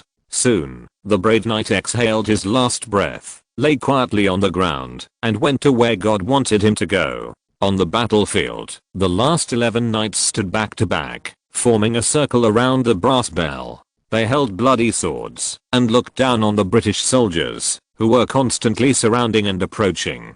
At this moment, even if they turned their hearts over, they would definitely not find a trace of fear. The brass bell was still trembling slightly, making a buzzing sound, as if a death knell had reached its final stage. The British army's encirclement was shrinking, and soon, the bayonets would be pointed at the knights' hearts. A knight suddenly burst into laughter. He held the sword tighter and laughed heartily. "Die with me, brother." This laughter instantly infected every knight. They couldn't help but grin, as if they were recalling the oath they had made to each other. The knights held the hilts of their swords tightly, and shouted in unison, "Die together, brother." The British soldiers at the forefront of the encirclement couldn't help but slow down their pace at this moment. Listening to the last battle cry of these blood-soaked knights, these battle-hardened red-shirt soldiers also felt their legs weakening. The knights roared, waved their swords, and took the initiative to rush towards the encirclement of the British soldiers. The long swords that had made an oath were soon submerged in the dense bayonets that were 10 times their number. Even if the knights had tried their best, they could not escape from the hands of an entire company of red shirts. From the moment they decided to ring the brass bell, these knights had already handed their lives to the god of death. After another bloody battle, the last knight stared at the tip of the knife that pierced his heart, slowly put down the long sword in his hand, and fell backwards to the ground. The commander of this company looked at the corpses and blood all over the ground, and his head was dizzy. He never thought that less than 20 knights could kill nearly 40 red shirt soldiers. The big bell, that was still ringing, stood on the dock, and it seemed to have become a monument recording the merits and glory of these knights. The commander of the company took a look at the bodies of the knights and their robes soaked in blood, closed his eyes and ordered, "Leave a platoon to clean up the battlefield, and the rest of the people will follow the main force to continue the attack. After taking Malta, bury the bodies of these enemies in the cemetery." Almost at the same time, on the fortress on the east side of the port. What's the noise? In the 16-9 book forum, there is a correct version.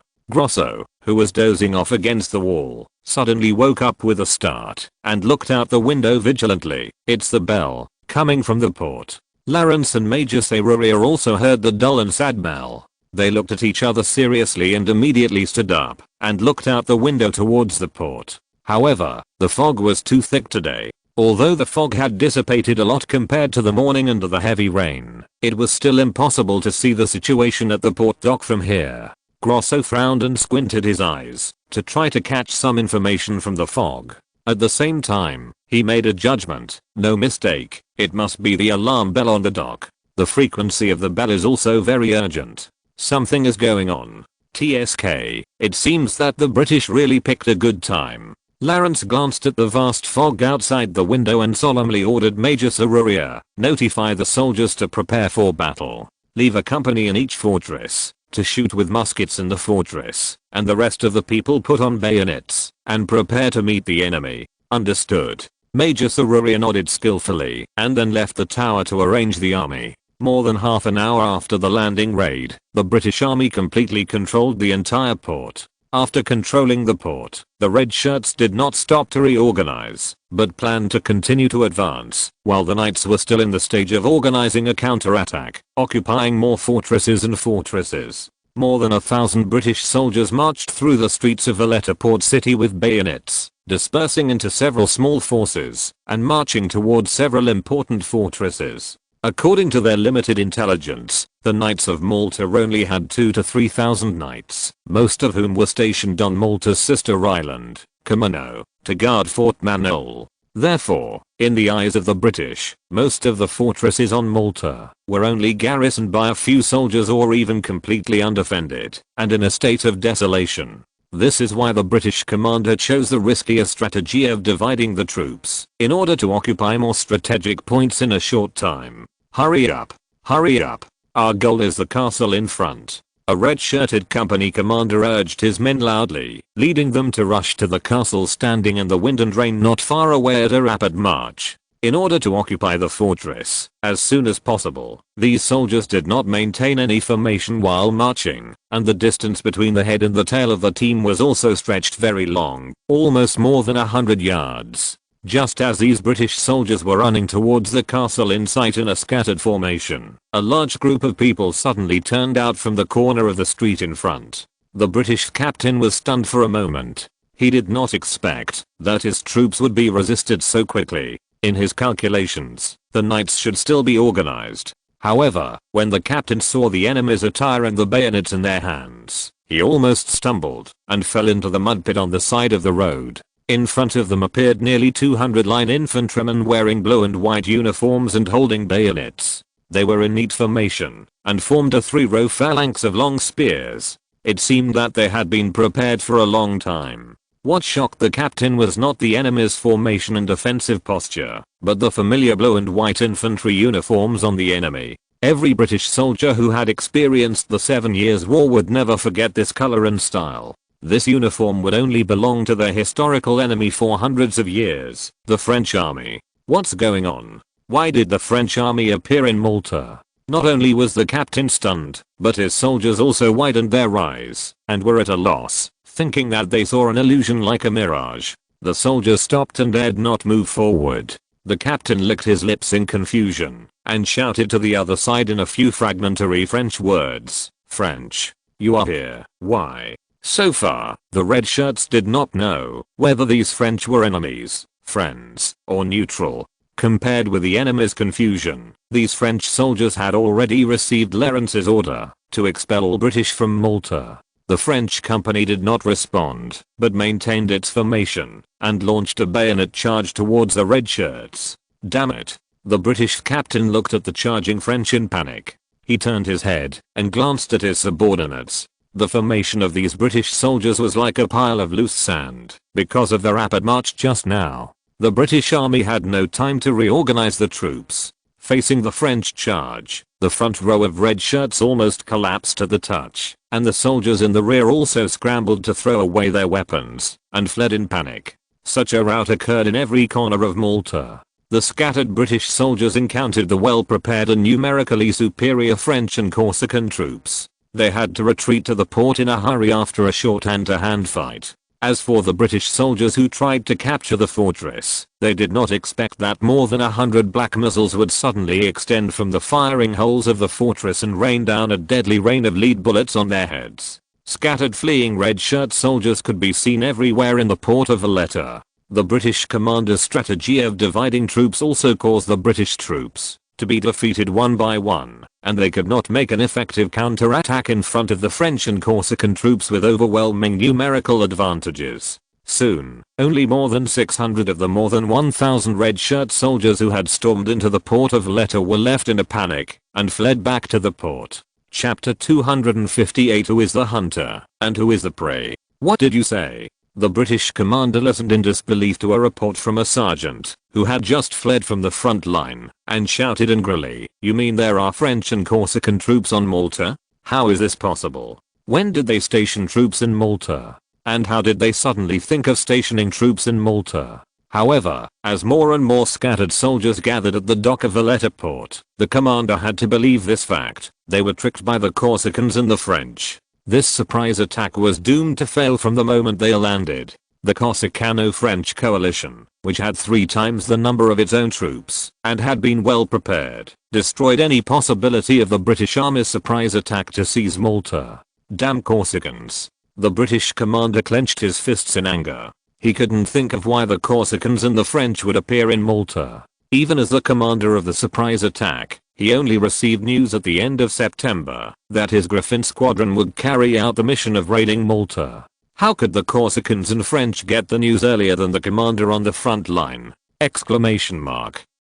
Could it be that the Corsican governor was a psychic and fortune teller? And how could those stubborn old men of the Knights allow the Corsican and French army to station such a large number of troops in their core palace, the Malta Fortress Group?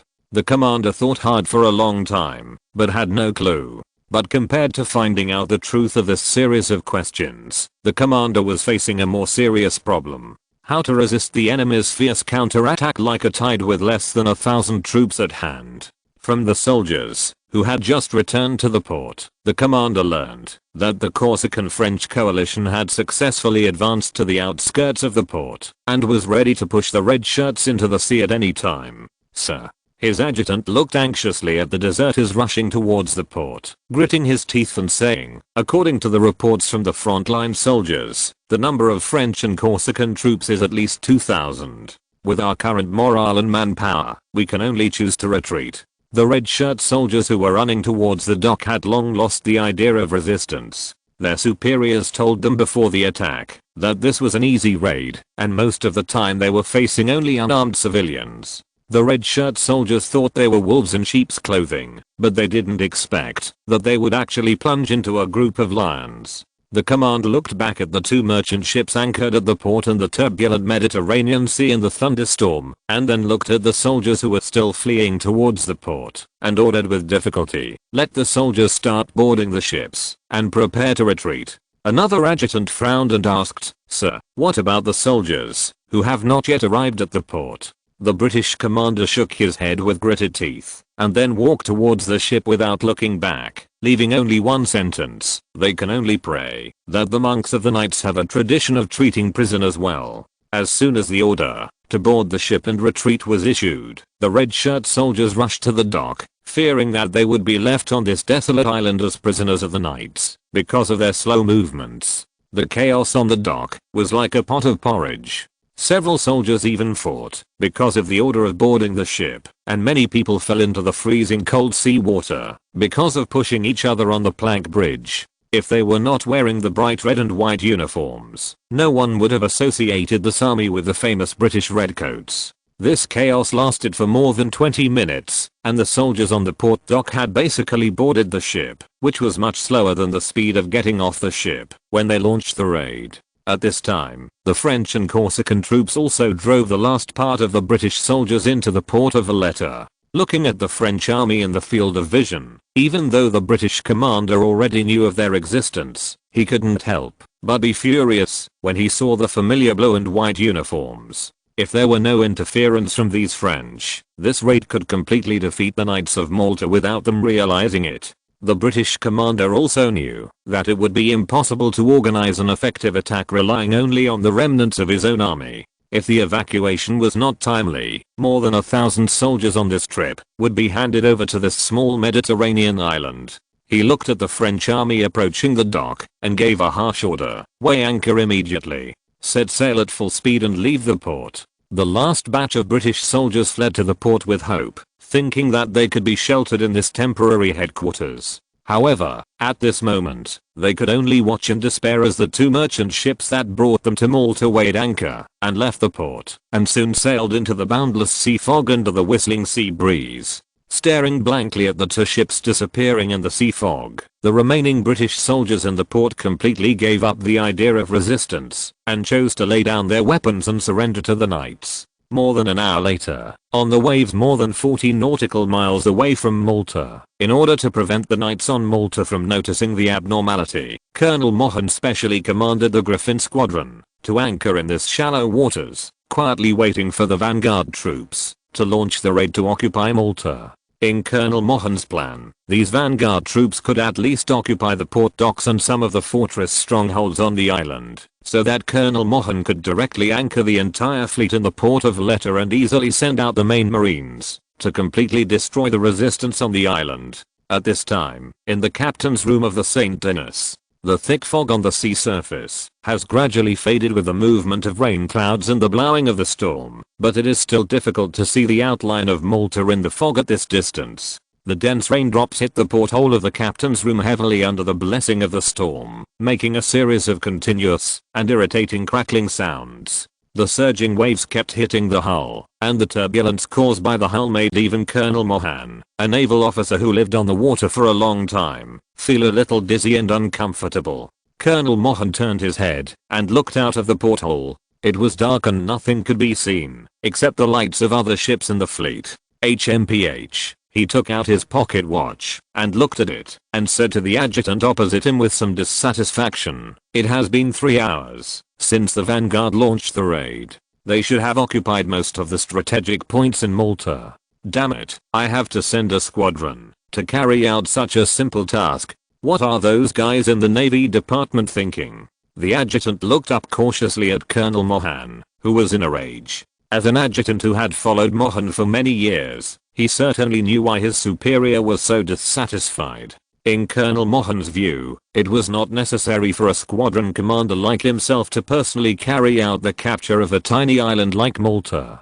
Sending 2 third-level ships and a few escort cruisers was enough. Letting him lead the entire Griffin squadron to besiege was completely overkill. This made Colonel Mohan feel that those guys in the Navy department were targeting, excluding, and even humiliating him, and felt that his ability as a fleet commander was only enough to carry out such a simple task as attacking Malta. It is no wonder that during the entire mission, Colonel Mohan complained constantly and mentioned the mothers of the Navy officials every day. The adjutant glanced at Colonel Mohan and carefully comforted him. "Sir, I heard that the Navy has recently attached great importance to Malta. It can not only become another naval base for us in the Mediterranean, but also the hub of the Mediterranean-Egypt-East India trade route. Moreover, it is said that 10 Downing Street has recently focused on the Western Mediterranean, and the importance of Malta is self-evident. I think the Navy asked you to command this mission out of trust in your outstanding talents." Listening to the adjutant's consolation, Colonel Mohan's face looked a little better, but he still waved his hand and gritted his teeth and said, "I know about this kind of thing. I really don't know how 10 Downing Street shifted its attention from America.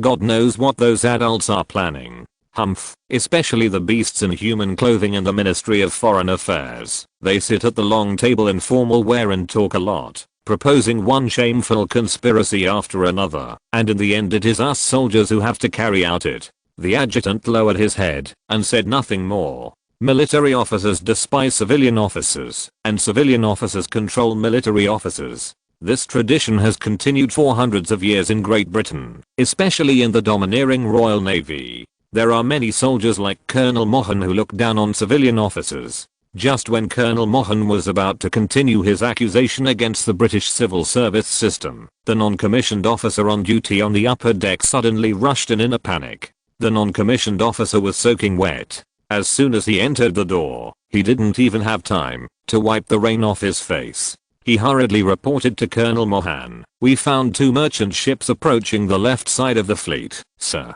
It has been confirmed that they are the vanguards we sent to Malta." Colonel Mohan and his adjutant did not react, as if the non-commissioned officer was not speaking English. They stood there for a long time without saying a word. How could the vanguard sent to Malta appear here? They should have occupied Malta and were counting prisoners and spoils at this time. Even if we take a step back and say that the surprise attack of the vanguard troops was not as smooth as expected, they should be able to hold on to the fortress and the port and wait for Colonel Mohan to lead the main fleet to station on Malta Island. A correct version can be found in the 16-9 book forum. In Colonel Mohan's plan, the 2 damn cargo ships could not appear in such a place at such a time. "What did you say?" Colonel Mohan's forehead suddenly became swollen with veins, and he jumped up from his seat like a spring, cursing, "These good-for-nothings. Cowards. Why don't they stay on Malta Island?" The sergeant lowered his head in a timid manner, shivered, and said quickly, "Sir, I saw their commander rowing a small boat towards the St. Denis. Maybe you can ask him in person. He'd better give me an explanation." Colonel Mohan clenched his fists fiercely, wishing he could punch the incompetent commander in the head right now. More than 20 minutes later, the commander of the British vanguard trembled and climbed onto the deck with the help of the sailors of the St. Denis. He took off his black tricorn hat and tucked it under his armpit. He stood at the door of the captain's room and hesitated for a long time. Finally, he knocked on the door. "Get in." Before the door was opened, Colonel Mohan's furious roar came from inside. The commander took a deep breath, gently pushed open the door, and saluted with a deformed military gesture. "Tell me, why don't you hold on to the island of Malta and wait for the main force of the fleet to arrive?" Before the commander put down his right hand in salute, Colonel Mohan roared again, "I really admire your courage. You dare to come back to see me. If I were you, I would use the saber on your waist to commit suicide directly in the port of Valletta." The commander of the vanguard gritted his teeth, closed his eyes and reported, "Report to the commander. We were ambushed by the French and Corsican troops on the island of Malta."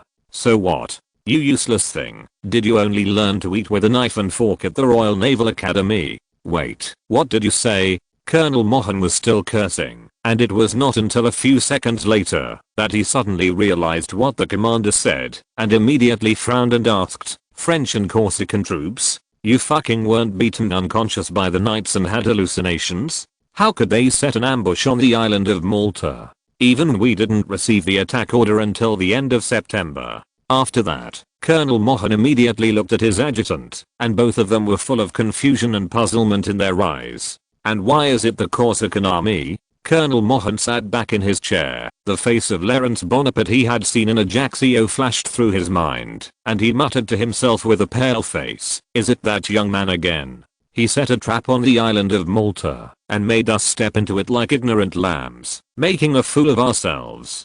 The adjutant glanced at Colonel Mohan and suggested carefully, "Colonel, since there are French troops stationed on Malta, maybe we have to retreat first and report to the Navy Department before making a decision." Before he finished speaking, Colonel Mohan turned his head and stared at his adjutant fiercely and asked word by word in a harsh voice, "You mean, let me go back and tell those idiots in the Navy Department and all my colleagues in the Royal Navy that I led the entire Griffin squadron, but failed to capture even the island of Malta?" The adjutant couldn't help but shudder, swallowed hard, and said incoherently, "I'm just worried that, if we fight the French army, the conflict will be further expanded. Then, number 10 Downing Street and the palace will blame you." Hearing this, Colonel Mohan took a deep breath and fell into deep thought. After a long silence, he suddenly shook his head and said, "No, France has never stated that it will provide protection to the knights. In addition, there are Corsican troops on the island. This must be the independent decision of Napoleon Bonaparte. He certainly did not get the instructions of Louis XV or Choiseul. The French troops on the island are probably the French garrison on Corsica.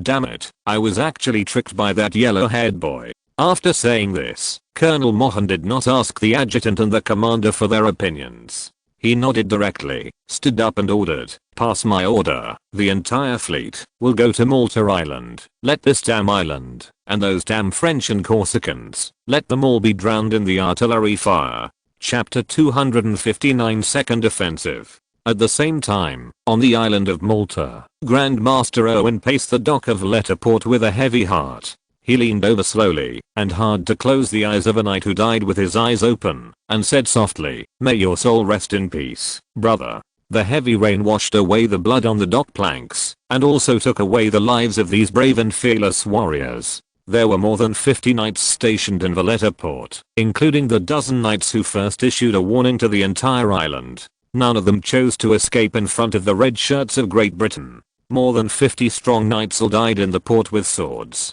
Such a loss made Grand Master Owen feel a pain in his chest. These people were the most solid and elite fighting forces of the knights, but they disappeared in this thunderstorm in the blink of an eye. In his heart, these knights were as important as his children and grandchildren. The Grand Master was wearing a slightly loose knight's plate armor, a raincoat on the outside, and a long-handled half-sword on his waist, the same as all the knights. Such equipment was obviously too heavy for this dying old man. Grand Master Owen could only take a step of 2 feet, but even so, he slowly walked in the rain and personally prayed and blessed every knight who fulfilled his oath with his life. Following Owen was Grand Master Giotto, who had also taken off his religious robe early and put on the same half-plate armor as Owen, holding a shield in his left hand and a sword in his right hand, guarding the Grand Master closely. His eyes swept over the faces of every knight who fell to the ground. Whenever he saw a familiar face, the anger and grief in the eyes of the Grand Master would become even stronger, and the arms holding the sword and shield would tremble uncontrollably in this anger and pain. As a Grand Master, who had climbed up from the bottom to his current position, Giotto could recognize the appearance of almost all the knights who died in the battle, and many of them had once stood shoulder to shoulder with him under the same battle flag. Now, watching these comrades and brothers sleeping in the thunderstorm, Grand Master Giotto's heart had already been burning with anger, and he wished he could immediately stab the sword into the hearts of the British prisoners one by one to comfort the souls of these brothers in heaven. Another person following behind Owen was his nephew, the guard captain France. He also followed behind the Grand Master without saying a word, but when the piles of corpses on the dock came into his sight, there was nothing in his eyes except fear. For this dandy who had rarely seen blood, France was now only afraid that he would become one of the corpses on the dock. Lawrence, Grosso, and Major Serurier all breathed a sigh of relief after receiving the report of repelling the British attack. They simply put on oilcloth raincoats and came to the dock with their personal guards, silently waiting for Grand Master Owen to finish his consecration ceremony. Grosso looked at the bodies of the knights As the only warrior among the people present who had personally fought with the knights, his face was also full of complex expressions. After personally straightening the body of the last knight and closing his eyes for him, Grandmaster Owen sighed with regret, looked up at the sky, took off the hood of his raincoat, and let the dense raindrops hit his old face hard. At this moment, Grandmaster Owen could not help but feel a little guilty. If he had done what Napoleon Bonaparte said from the beginning, then this battle would not have happened. Of course, Owen knew that, even if he could make a decision again, he would not easily believe the intelligence of a foreign governor. All his decisions were made based on the interests of the knights. However, looking at the bodies of his brothers of the same faith, Owen still felt guilty for a long time. Grandmaster, your health is the most important. Giotto stepped forward and raised the round shield in his left hand to protect Owen from the rain. Grandmaster Owen gently pushed away Giotto's arm, shook his head to shake off the rain on the ends of his hair, put on his hood again, sighed and said, "No need, alas, let's go. His Excellency Bonaparte must be impatient over there." Looking at Owen walking towards him, Lawrence also hurriedly took the initiative to step forward, with a serious expression and a deep voice. "Your Excellency Grandmaster, the British soldiers who invaded Malta have all been repelled, and those who did not have time to retreat, have laid down their weapons and surrendered. I think these prisoners can be handed over to your Knights Templar for disposal." "You are thoughtful." Grandmaster Owen covered his mouth and coughed twice, nodded weakly and tiredly. "Your Excellency Bonaparte, on behalf of the entire Knights Templar, I would like to express my highest gratitude to you. If it were not for your assistance, the Knights Templar would probably really be." Grandmaster Giotto also looked at Lawrence. His eyes no longer had the previous hostility and distrust. He knew that, if the knights on the island were attacked by the British army in such rainy and foggy weather without the assistance of Lawrence's troops, they would definitely have to fight a bloody battle. If that were the case, let alone whether the knights could defend Malta, the number of knights who died in the battle would definitely be more than the 50 or so who were now sleeping in the thunderstorm. Lawrence nodded slightly, accepting Owen's thanks, and then said, "Let's not talk about this for now. Grandmaster, what are your plans for the future?" Afterwards, Grandmaster Owen closed his eyes and sighed again. He certainly knew what Lawrence meant by raising this question at this time, and he also knew how he should answer at this time, but for a moment, the words that had already reached his throat could not be said. Major Serurier, who was standing by, also took the opportunity to insinuate, "Master, the defeated British know that there are French troops stationed on the island, so they must not dare to act rashly in the short term, but we cannot stay here for a long time. Once we leave, the British will definitely come back, and then the knights will be in danger again." Lawrence told this to Grandmaster Owen when he first arrived on Malta. Owen also knew that, if he wanted to get the protection of the French army, he had to make concessions to France in name, and in reality and bow his head to them. Archbishop Giotto, who had always advocated war, was silent at this time. After witnessing the bodies of more than 50 brothers, he was reluctant to let more comrades and brothers sacrifice their lives in vain on this land. Guard Captain France looked at his uncle with great anticipation, wishing he could answer Lawrence's question for Owen. "I understand what you mean, Mr. Bonaparte." Grandmaster Owen exhaled a breath of turbid air, simply tidied his raincoat and armor, turned his head, and glanced at Giotto and France. In the eyes of the two of them, Owen did not see any objection. The knights, soldiers, and even the British prisoners present, all subconsciously stopped talking, and looked at Grandmaster Owen in the middle of the crowd. He stood up straight, raised his head slightly to the sky, then closed his eyes and announced solemnly, "I, Owen de Medici, Grand Master of the Order of St. John of Jerusalem, hereby announce that, in order to implement the will of my Lord, to practice the teachings of my Lord, and to fulfill the oath of guarding the faith and saving the suffering, I will resign the position of Grand Master of the Knights, and be replaced by France." Boom! Exclamation mark. Before the voice fell, a roar from the sea swept over. Hundreds of black shadows shot out from the sea fog and rushed towards several fortresses on the island of Malta at lightning speed. Bang! Boom! Boom! The high parts of the fortresses on both sides of the port were instantly submerged in a grey-white smoke and dust, followed by countless gravels and gravel rolling down from the high places like raindrops in the sky. Damn it. Grosso's pupils trembled, and his head quickly looked around. Then he quickly grabbed Lawrence's collar with one hand and dragged Lawrence to a stone building 20 steps away. After Lawrence was dragged by Grosso 40 steps, he immediately recovered from the shock and squatted under the cover of the stone building with Grosso with complete trust. "What's the situation?" Lawrence asked, panting. "Navy guns." Grosso spoke briefly and seriously. He stood up and observed the situation at sea. He spat and cursed. It must be the damn British naval guns. A flawless version of the book in 1619. A trace of surprise appeared on Lawrence's face, but it disappeared immediately. He said to himself, "It seems that Colonel Mohan is quite courageous." The port dock was immediately in chaos. When he heard the roar of the naval guns, Archbishop Giotto's reaction was not much slower than Grosso's. He immediately used his body to protect Owen and sought cover. At the same time, he raised the round shield in his left hand to prevent the falling small stones from hitting the two. Soon, while everyone was still reacting, another round of naval gun salvos came with the sound, and the target was also several conspicuous large fortresses on the island of Malta. "It's definitely the British fleet." They surrounded the island of Malta. Although the British fleet had not yet been seen on the sea, Grosso judged that the two volleys were not fired from the same warship, based on the interval between the bombardments and the difference in the direction of the two sounds. Sir Bonaparte, Archbishop Giotto escorted Grand Commander Irwin to Lawrence, followed by Major Franch and Major Serruria.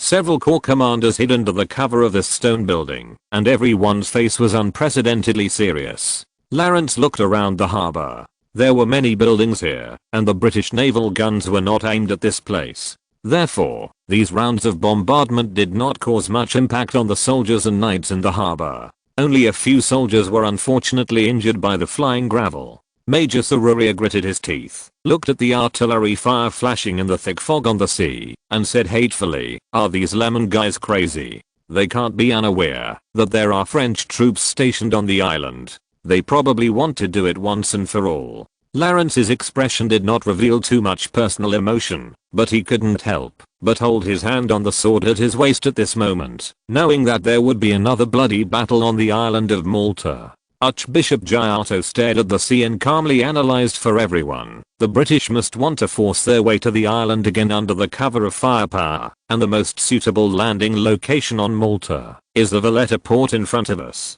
We must concentrate our forces around the port to deal with the impact of the British. Lawrence looked at Giotto with approval and couldn't help but cast an admiring eye on him. He didn't expect that the Archbishop could calm down so quickly and use his familiarity with the terrain of Malta to quickly formulate a defense plan. Major Serruria also agreed with this arrangement after a brief and quick thought. It was no longer realistic to use the Maltese fortresses to defend against the British attack. Under the firepower of the entire British fleet, those fortresses built 200 or 300 years ago, or even earlier, would not be able to hold out for too long.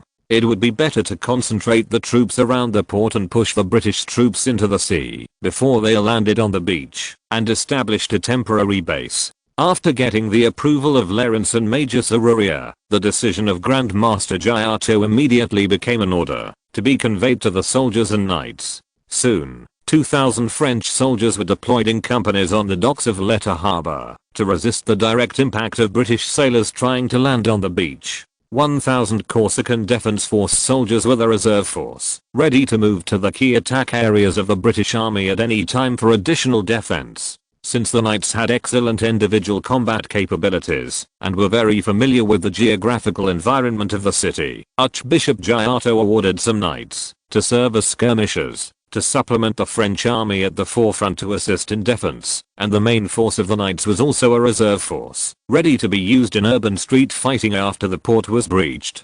Just when the army deployment on the island of Malta was basically completed, the British also began their actions.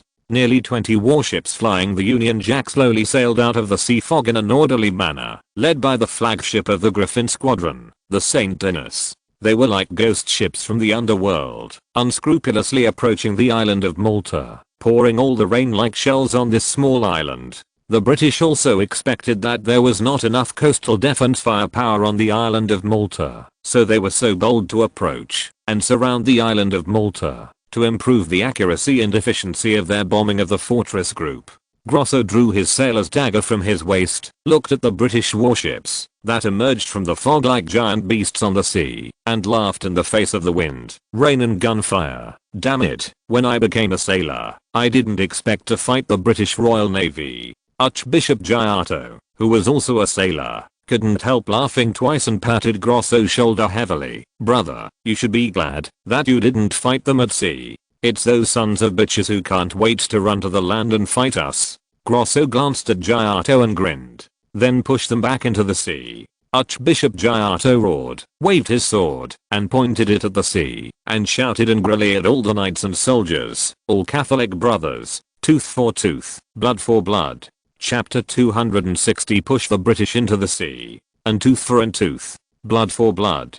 The knights and soldiers responded to the roar of Archbishop Giotto with waves of sound waves that were not uniform, but full of momentum. The cold raindrops hit them, but the boiling blood in their veins made them feel neither cold nor retreating. The Royal Navy's naval guns were still roaring. The entire Griffin squadron had nearly 700 guns in total. The spire of the fortress on the west side of the port had been turned into a string of rubble under the bombardment of artillery fire, and fell into the boundless Mediterranean Sea, splashing a high wave. The other major castles could not survive this overwhelming firepower, especially those fortresses near the coast. After several rounds of bombardment, their outer surfaces were already covered with hideous bullet holes and cracked lines.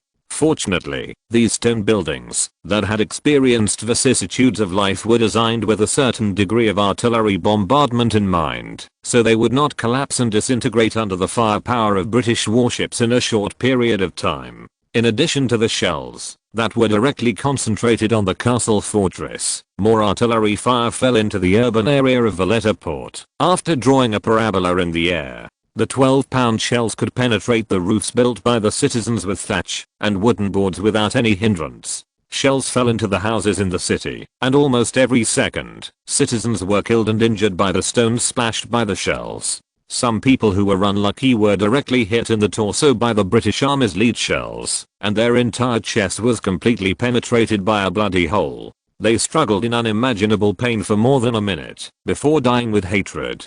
The city was full of the cries of citizens, either because of fear, or because of pain, or because relatives and friends were seriously injured and shouted for doctors. These innocent and fragile people could only cry sadly in front of the flames of war that broke out in an instant, and even this sad and aggrieved cry was quickly drowned in the heavy rain and the roar of naval guns. After nearly 100 rounds of bombardment, the entire port city of Valletta was almost in ruins. Shells, rubble, broken beams and injured and crying citizens could be seen everywhere. Even the strongest fortresses were already riddled with holes. The Griffin squadron also discovered through offshore reconnaissance that most of the troops on the island of Malta were concentrated in the area around the port. Under the command of Colonel Mohan, the Royal Navy's warships began to gradually shrink the encirclement towards the port, and at the same time, poured overwhelming lead bullets and shotgun shells into the area, trying to use fire suppression to cover the landing troops.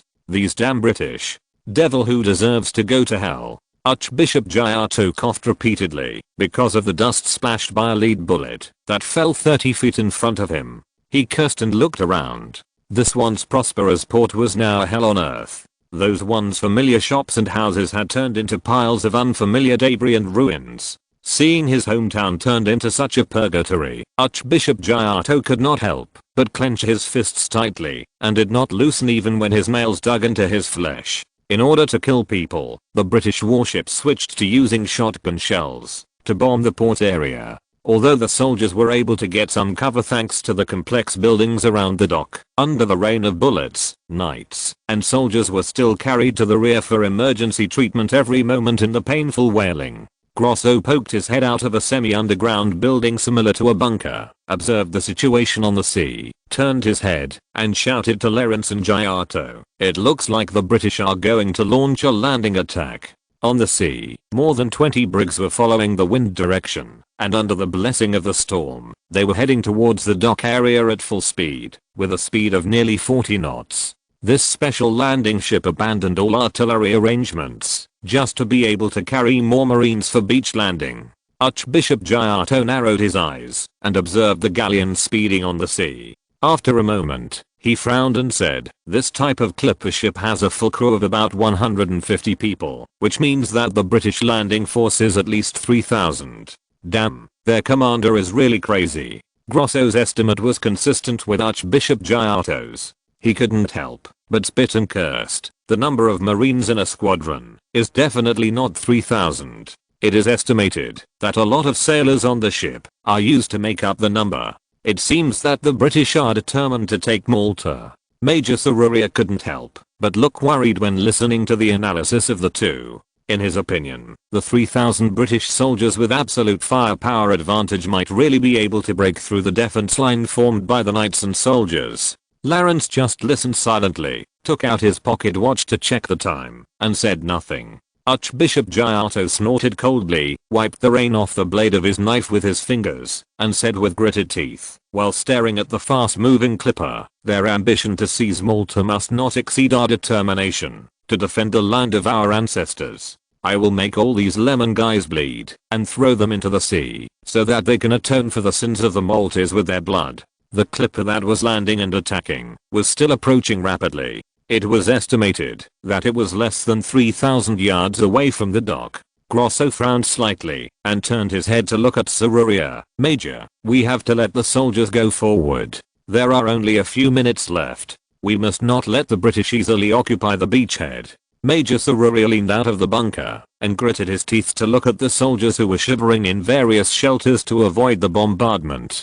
After all, the soldiers were also flesh and blood. When they heard the thunderous volley of naval guns and saw the bloody wounded soldiers being carried out of the battlefield one by one, they would inevitably let the devil of fear take advantage of the opportunity and invade their hearts. This is why the morale strike effect of artillery in the 18th century far exceeded its lethal effect. The soldiers of the Corsican defense force were able to maintain order and obey orders under the heavy artillery fire because their beloved Governor Bonaparte was also in this deadly rain of bullets with them. The 2,000 French soldiers seemed to be somewhat demoralized under the continuous bombardment, and Major Serurier also keenly noticed this. In this case, if they were ordered to go out of the bunkers as the main force to meet the British on the empty beaches and docks as originally planned, it would undoubtedly make the already low morale worse. Seeing that Serurier did not reply, Grosso and Archbishop Giotto followed the Major's gaze and looked at the soldiers hiding behind the bunkers around them, and instantly understood what Major Serurier meant. "Major, Lord Bonaparte." Archbishop Giotto stepped out of the bunker without any hesitation, turned his head to look at Serurier and Lawrence, his tone full of determination. "After all, this is the land of the Knights Templar, the ancestral land that all knights swore to protect. It is only natural that we should shed the first splash of blood on this land. The Knights Templar will be the main force in this defense. I ask you two to command the troops, to provide support on the flanks." After he finished speaking, before Lawrence and Serurier could say anything, Archbishop Giotto raised his shield and walked forward, never retreating a single step. He walked straight towards the sea, facing the artillery fire, and roared a war cry that was no less than the roar of naval guns. "All knights, charge with me. These heretical demons trample our brothers and sisters with artillery fire, and occupy our land with swords. We must let them know what the price of all these atrocities is." There was no need for any war drums or charge bugles. Archbishop Giotto's war cry was a call for the knights to raise their swords and face the enemy. Under the surprised gaze of the French and Corsican soldiers, the knights who had been hiding behind the building shelters just now, like them, drew their swords and rushed out of the shelters without any confusion at the call of the battle cry, and closely followed the footsteps of Archbishop Giotto. Shells whizzed over their heads, hitting the ground and splashing gravel and debris.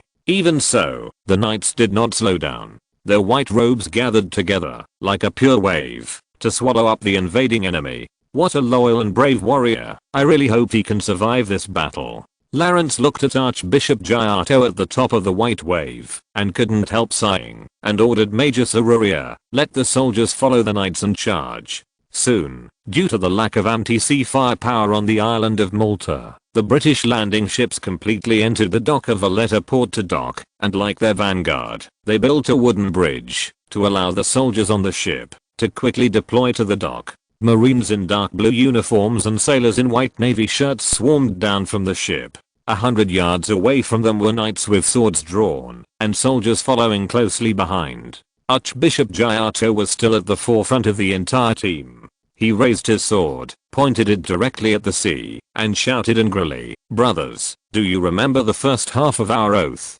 The knights shouted in unison, "Defend the faith." A perfect version of the book on 16-9. Defend the faith, right now. Archbishop Giotto rushed forward in one step, stabbing the British soldiers on the dock like the tip of a spear, and shouted, "No mercy to the heretic devil, everyone follow me, push the British into the sea, push into the sea." The knights responded in unison, and the shouting even drowned out the thunder in the sky, making the British soldiers on the dock shudder and their legs tremble. Especially Archbishop Giotto, who was charging in front. His sturdy physique and knight's plate armor reminded the British soldiers of Ares, the god of war in Greek mythology. His unparalleled bravery was so terrifying that people shuddered. The sound of swords clashing soon rang out on the dock of Letta Harbor. The knights' tactics were very simple. They charged into the British formation in a scattered manner to break up and divide the enemy's formation, dividing the battle into countless one-on-one sword duels. And those British soldiers who were alone could hardly survive a few rounds in front of these knights, who were masters of swordsmanship. In the eyes of many British soldiers, the tip of the knight's sword was as deadly and agile as a rattlesnake. If they were not careful, the tip of the sword would disappear from their sight. When they saw it again, the knight on the opposite side had already pulled out the long sword from his chest with an expressionless face. A few experienced sailors on the ship could fight the knights on equal terms with the short swords in their hands. These sailors who survived the bloody and brutal battles were undoubtedly the elite of the Royal Navy. Although the knights had been trained since childhood, many of them lacked practical experience and could not get much advantage in front of them. The British soldiers, relying on dense formations and the cover of artillery fire, also stubbornly launched wave after wave of attacks to the inside of the port.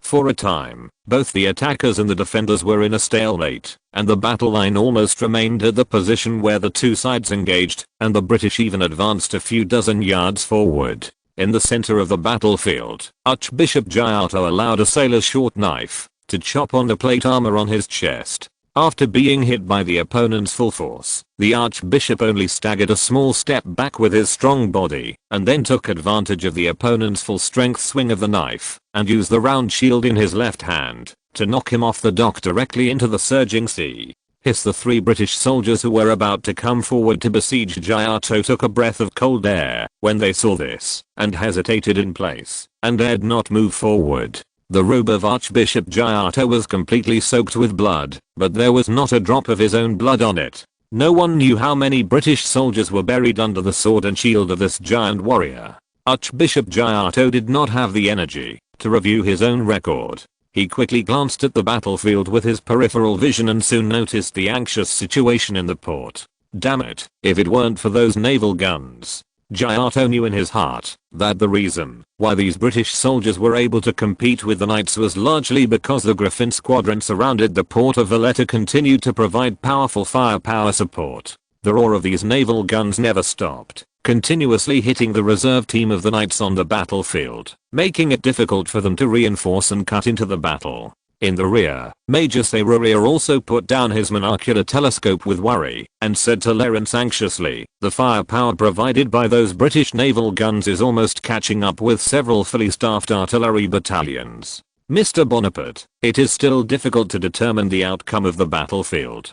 I suggest you move some distance to the rear to avoid the defense line being breached." Faced with Serurier's advice, Lawrence took out his pocket watch to check the time, and then shook his head silently, without a trace of panic or anxiety in his clear eyes. Major Serurier also noticed Lawrence's frequent checks on the time. He frowned and looked at the pocket watch in Lawrence's hand, and asked, "Mr. Bonaparte, what's going on? The British bombardment should stop soon." Lawrence closed the cover of his pocket watch, looked calmly at the St. Denis, which was as tall as a behemoth on the sea, and said softly, "Colonel Mohan can no longer seize Malta from me. I hope he won't feel too sorry." Grosso seemed to realize something suddenly, and hurriedly looked at Lawrence. A hint of joy flashed across his face, and he asked, "Wait, you sent a letter to Mayor Josip last time, saying that you had a backup plan. Could it be?" Lawrence nodded, his eyes still on the St. Denis. "I asked Josip to forward the letter to Toulon.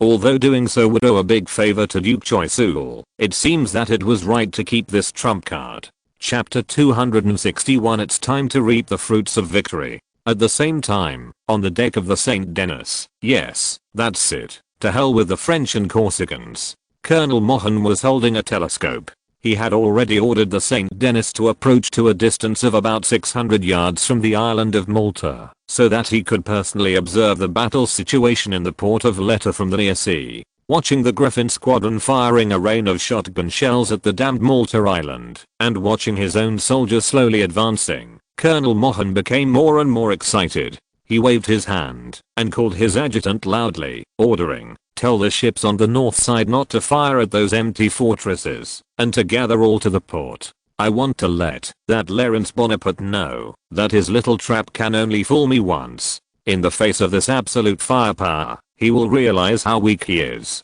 He couldn't help laughing, as if the shame of the first failed raid was fired with each shell. Looking at the advancing landing troops, Colonel Mohun suddenly felt a sense of revenge. As long as Malta Island was finally captured, who would care about a small failed attack? However, before Colonel Mohun's laughter came to an end, an anxious shout almost breaking his voice came from the deck. "Wait, Colonel." Colonel Mohun's adjutant was still recording his instructions with his head down, but saw another officer hurriedly running in front of him. Without saluting or reporting, he directly interrupted Colonel Mohun's deployment anxiously. Before Colonel Mohun could frown and reprimand him, the officer shouted first, "Colonel, we just received a report from the Glory that a fleet was discovered in the northwest direction." Fleet? Colonel Mohun was stunned for a moment, and subconsciously asked, "What flag is it flying?" "It's the Irish flag." "What? The French fleet? What a joke." Colonel Mohun shouted, his face full of disbelief. He personally pointed the telescope to the northwest, but due to the obstruction of Malta Island, Colonel Mohun could not see clearly what was unusual on the sea in the northwest, so he had to ask the officer repeatedly, "Have you determined the size of that fleet?" "What did the report of the Glory say?" "The size of the fleet cannot be determined yet, but the scouts on the ship can conclude that the flagship at the head of the fleet is a French Ocean-class line ship." Ocean-class. Colonel Mohun's mind was blank, as if the term ocean-class was a certain spell that could not be recited, which made him unable to recover for a long time. The few people present were all excellent officers of the Royal Navy. They all knew what the Ocean-class line ship represented. It was the most advanced and most powerful first-class line ship designed by France. The first-class line ship, a warship with 3 or more gun decks and a crew of more than 900 people, was destined to be the exclusive ship of a very small number of maritime powers from the moment it was designed, because of its high cost. For example, Nelson's flagship Victory and Spain's Holy Trinity, these famous warships in history all belong to the first-class line ships. In history, only 12 ocean-class line ships were produced until the end of the Napoleonic era. In that era, when the number of battleships of major powers was generally in the 3 digits, the output was pitifully small. And now, the French fleet actually used a rare and powerful first-class ship as its flagship. After calming down, Colonel Mohun immediately knew the true identity of the fleet. "What the hell? That's the main fleet of the French Mediterranean fleet." The officer who came to communicate bit his lip and didn't speak. After learning that the flagship of the fleet was a first-class ship, he had already come to the same conclusion as Colonel Mohun. After a moment of silence, the officer said heavily, "What's worse, Colonel, the fleet is heading straight for Malta." "Heading for Malta?" Colonel Mohun repeated this sentence, and his eyes became confused in an instant. What on earth was this damn fleet that suddenly appeared here for? The French had clearly not issued any statement about providing protection to the Knights Hospitaller. And if the French were determined to protect the Knights Hospitaller, why would they allow Bonaparte and his Corsican army to be stationed on the island of Malta? One question mark after another kept hitting Colonel Mohun's mind. He closed his eyes in some pain, and then knocked on his head twice, forcing himself to open his eyes. Colonel Mohun no longer wanted to think about the answers to these questions. At least at this moment, he was not a detective, but a naval commander responsible for the entire fleet. Pass on my order within a few seconds. Colonel Mohan's voice became extremely weak and tired. The entire fleet will immediately lift the siege of Malta and resume normal marching formation. If the French continue to approach, avoid them to the south, and then return to Gibraltar, facing the main force of the French Mediterranean fleet, whose combat power far exceeded his own. Colonel Mohan also adopted the most standard countermeasure, avoidance. No matter what the purpose of that fleet is, Colonel Mohan cannot let the Griffin Squadron continue the current encirclement formation. This formation, with many flaws, is very vulnerable to the counter-encirclement of the French fleet. Once the French really come to defend Malta, the Griffin Squadron that maintains this formation will undoubtedly be buried in the storm of the Mediterranean. After receiving the order, the officer immediately set off to convey the order issued by the St. Denis through flag signals, and did not dare to delay for a moment in front of the approaching French fleet. The adjutant looked at the battle still going on in Valletta harbor from a distance, looking at the landing troops that had already gained a slight advantage, and sighed and asked, "Sir, what about these landing troops? It's too late and there is no way to let them retreat." When Colonel Mohan said this, his whole body was trembling slightly. It was not just the Marines who landed on the island of Malta. Among them, there was no telling how many elite sailors in the Griffin Squadron, who had been tempered through life and death battles and more than 10 years of hard sea journeys. Although he knew that these soldiers had to be abandoned on the island of Malta in the face of the safety of the entire fleet. But when Colonel Mohan really made this decision, he still felt his heart bleeding. "You powerless beast," Archbishop Giotto shouted angrily in the face of the siege of 2 British soldiers. He first raised his shield with his left hand to block the slashes of the 2 at the same time. Taking advantage of the flaw revealed when the 2 withdrew their hands, Giotto's long sword in his right hand pierced into the chest of the soldier on the right side accurately and quickly like a venomous snake. He did not draw his sword immediately, but let go of the hilt and smashed the left soldier's forehead with his right fist with plate armor on guard. The 2 besieged soldiers fell almost at the same time. Archbishop Giotto then stepped forward to draw his long sword and slightly opened his mouth to exhale foul air.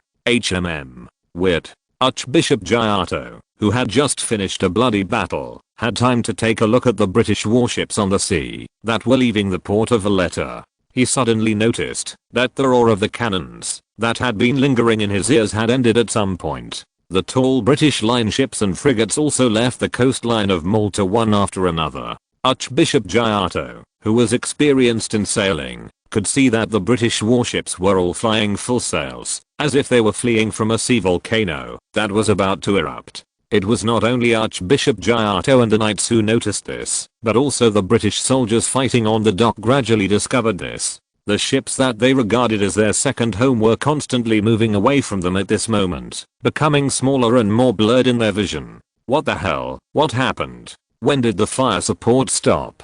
Damn it, that's the St. Denis. Why is it heading south? Hey, idiots on the ship. The battle is not over yet. The British soldiers in the back row who had not yet participated in the battle stared blankly at the Griffin Squadron gathering together in a mighty manner, and then heading straight south, as if they had completely forgotten that there were more than 3,000 Marines and sailors still fighting on the island of Malta. Some British soldiers even tried to gather together and shout at the departing ships, but this behavior was undoubtedly a futile attempt to deceive themselves. A perfect version in 1619 book bar. Even the non-commissioned officers and officers commanding the landing force were dumbfounded. Their superiors had never told them how to deal with this situation. No matter how they looked at it, no matter how the British soldiers found excuses for the fleet, they instantly felt an indescribable complex emotion in their hearts, a feeling of being abandoned and betrayed. This negative emotion spread like a plague among the British soldiers. Even the soldiers on the front line had no intention of fighting the enemy in front of them. They handed over the front line that they had just advanced with countless lives to the knights and retreated one after another. For these soldiers, they could hardly find a reason to continue fighting the enemies on the island. Only when facing the fierce attacks of the knights and soldiers would the British soldiers raise their swords to protect themselves. Archbishop Giotto keenly noticed the change in British morale, although he did not know what had happened and why the British warships fled Malta in such a hurry, but as a commander trusted by everyone, he did not miss any opportunity and made a prompt decision. Everyone listen up, don't rush to attack, surround the enemy and gradually shrink the encirclement. Then, Giotto said to a French officer beside him, is there anyone among your men who can speak English? Tell them that, as long as they lay down their weapons, the knights never kill those who surrender. God can witness it. Although Archbishop Giotto's hatred for the British was deeply ingrained in his heart, just like the Griffin Squadron's shells were deeply embedded in the island of Malta, he was also a calm and outstanding commander who knew that there was no need to add unnecessary killing in this situation. The French officer nodded. Veterans who had fought in the 7 Years' War could basically speak a few common English phrases. The words of persuading the British to surrender were the most commonly used in the war. He took 2 steps forward and shouted at the British soldiers who were shrinking to the outside of the dock, British, put down your weapons. In the name of God, the knights promise your safety as prisoners. After that, looking at the Griffin Squadron, which was already a small black dot in the field of vision, the French officer added, you are already beasts in a cage and fish in a dry river. Even your superiors have abandoned you. There is no need to add to the killing. These words immediately touched the hearts of the British landing troops. It has come to this point. What's the point of them taking a few more enemy lives on their hands? There is no soldier who does not want to return home in glory. Compared with sacrificing their lives here meaninglessly, becoming a prisoner, and then waiting to be extradited back to their country, is undoubtedly the wisest choice. I don't know where it started, but the first British soldier chose to throw his dagger into the sea, and then knelt on the ground to surrender. Like dominoes, more soldiers followed his example, and threw their weapons into the sea, kneeling on the ground with their hands raised high. From a distance, they looked like devout pilgrims who had come to the knights. The officers did not hesitate to join the ranks of surrender. Many of them were nobles, with rich family property and outstanding social status. Naturally, they did not want to lose their lives in vain on this desolate island. Moreover, Colonel Mohan's unauthorized departure of the fleet had been regarded as a betrayal by these officers. They vowed to return home alive and sue the damned Colonel Mohan in a military court. It's unbelievable. Major Seruriya looked at the picture in the telescope and was so surprised that he couldn't close his mouth. Especially after Lawrence determined that the bombardment of the Griffin Squadron would soon end. Within half an hour, the Royal Navy that was sailing recklessly in this sea area stopped the bombardment and fled away from Malta in a panic as everyone saw. What is going on? Major Seruriya put down the telescope and asked Lawrence curiously and excitedly. I wrote a letter to Major Josip a few days ago and asked him to deliver it to the Mediterranean Fleet headquarters in Toulon. Lawrence shrugged, walked out of the bunker, glanced at the knights and soldiers who were dealing with prisoners, nodded and explained. The letter asks the Mediterranean Fleet to pay attention to the British movements in Malta and follow them all the way after discovering that the Royal Navy is heading towards the island of Malta, so as to avoid any accidents in our defense line on the island. After that, Lawrence also glanced at the Griffin Squadron that was almost disappearing on the horizon. Chuckled and sighed, but the Mediterranean Fleet is really cooperative.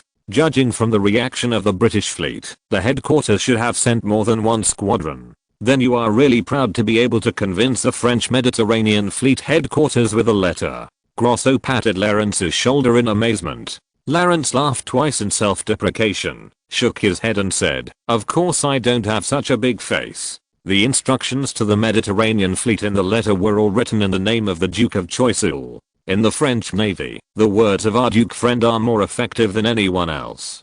Due to time constraints, the headquarters did not have time to verify with the Duke of Choiseul who was far away in Dijon, so they could only cooperate with me to deter the British. Of course, at most they would send out the fleet to scare the British, and they would not go to war with the Royal Navy because of a letter from me. I see. Grosso nodded in understanding and said, no wonder you said you owed Choiseul a big favor. It is no small matter to command the Mediterranean Fleet in his name. Although the cost is huge, the gains are also remarkable. Lawrence looked at Archbishop Giotto, who was walking towards him, and Grand Commander Erwin, who came from the back of the port, and a satisfied smile appeared on the corner of his mouth. Now, it's time to reap the fruits of my victory. Chapter 262. Grandmaster Louis XV. Grand Commander Erwin walked over the broken walls in a daze, his already pale face turning even more pale. The smell of blood in the air, that could not be washed away even by the rain, the painful wails of the wounded, the broken limbs scattered on the ground, the ruins and shells everywhere, all of this seemed to be the same as the siege of Malta 200 years ago, just as cruel and shocking.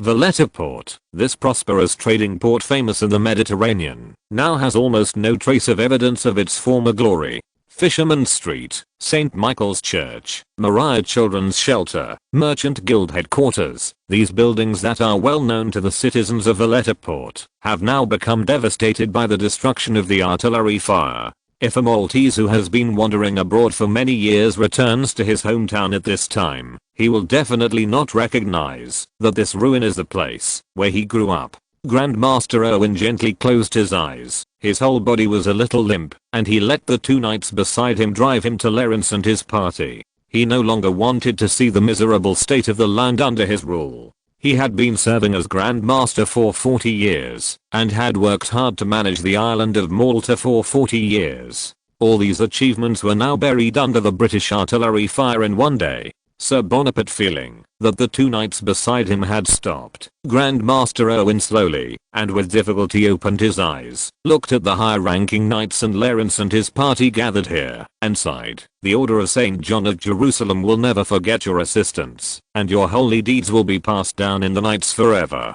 The knights present, including Archbishop Giotto, looked at Lawrence with gratitude and reverence. Not to mention that Lawrence led his troops to rescue Malta. Just in the battle just now, he was able to stand on the same battlefield with the knights and soldiers under the artillery fire. Such courage and morality have already won the respect of the knights. Lawrence nodded slightly to show that he accepted the honor, and then took a look at the scars left by the war on the island, sighed and asked, "Your Excellency Grand Master, the island of Malta can no longer bear such a war trauma, and the British will never stop coveting the territory of the knights. Do you have any response?" The corners of Grandmaster Erwin's eyes drooped instantly, and 2 lines of tears slowly flowed down his old and withered cheeks. He took a deep breath, and said to everyone present, "It is my indecision that caused all this. If I had accepted Mr. Bonaparte's proposal from the beginning."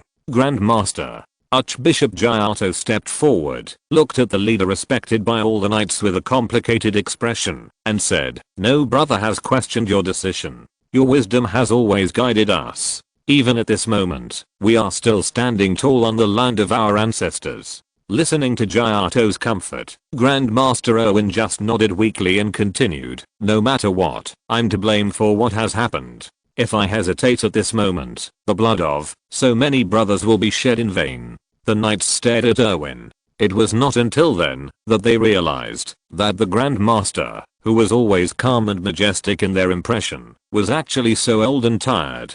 For these knights who left their families at a young age and joined the monastery alone, Grandmaster Erwin was like a father, dignified and strict, but never lacking in care and love. Grandmaster Erwin smiled bitterly, lifted his heavy armor, gently shook off the 2 knights who were supporting him, looked around at the knights present, and said loudly, "This is the last order I issue as the Grand Master. I hereby dismiss Franz de Medici from the position of Chief of the Guards, and replace him with Lawrence Bonaparte of Corsica. I, Erwin de Medici, dismiss my position as Grand Master, and replace him with King Louis of France. If there is no objection, this order will be executed immediately." As the last word came out clearly from Grandmaster Erwin's mouth, a look of relief finally appeared on the old man's face. As for the knights present, they seemed to realize at this moment that Erwin de Medici, the fatherly old man, was no longer the Grand Master of the knights who led them forward. The rain washed the knights' cheeks, and washed away the tears in their eyes. Archbishop Giotto was speechless, sitting on the stone pier next to him, burying his head in his chest. Even the bloody battle with the British on the battlefield just now did not make this warrior lose his composure. Lawrence was also slightly stunned. He did not expect that Erwin would succeed France's position as the chief guard to himself. However, after a little thought, Lawrence also felt that Erwin's approach was still very reasonable. After all, France came to Erwin as a down-and-out nobleman. Once Erwin left the knights, without the blessing of his uncle, France, a playboy with no ability and no qualifications, would certainly not be tolerated by other senior officials. It would be better to dismiss him decently at this moment, and do a favor by the way, using the position of chief guard, to thank Lawrence for all he had done for the island of Malta. And France in the crowd did not show any special emotions. After getting the priceless cross, he did not want to stay in Malta anymore, so Erwin's dismissal seemed insignificant. Seeing that everyone was silent, Erwin nodded twice, walked to the side of Archbishop Giotto, who was buried in grief, and patted his shoulder. "Giotto, the future of the knights will be handed over to you." Archbishop Giotto's eyes were red, and he looked up at Erwin. "Yes, Grand Master. Just call me Erwin." Erwin smiled, stretched out his hand to pinch Giotto's strong shoulders, just like a father stroking his most beloved eldest son before leaving. After that, Erwin waved to France in the crowd and said, "Let's go, France. Follow me to Fort Manuel to pack my luggage. I also miss my hometown of Florence." France hurriedly stepped forward to support Erwin, and the uncle and nephew walked straight towards Fort Manuel, and their backs soon disappeared in the rain. Watching Erwin's figure gradually being swallowed by the rain, the knights present finally accepted this heavy reality. Erwin's 40-year rule on the island of Malta has completely come to an end, and the era of the Bourbon royal family protecting the knights has begun from this moment. In the afternoon of November 1st, 1770, in Versailles, the heart of the entire French kingdom, in the Palace of Versailles, the king was holding a small private tea party in the back garden with several of his close friends and ministers. On the bank of the artificial Grand Canal, Louis XV held a delicate white porcelain teacup, and watched the gondola boats passing calmly in the canal with great interest. The gentle autumn sunshine was projected on this lush garden.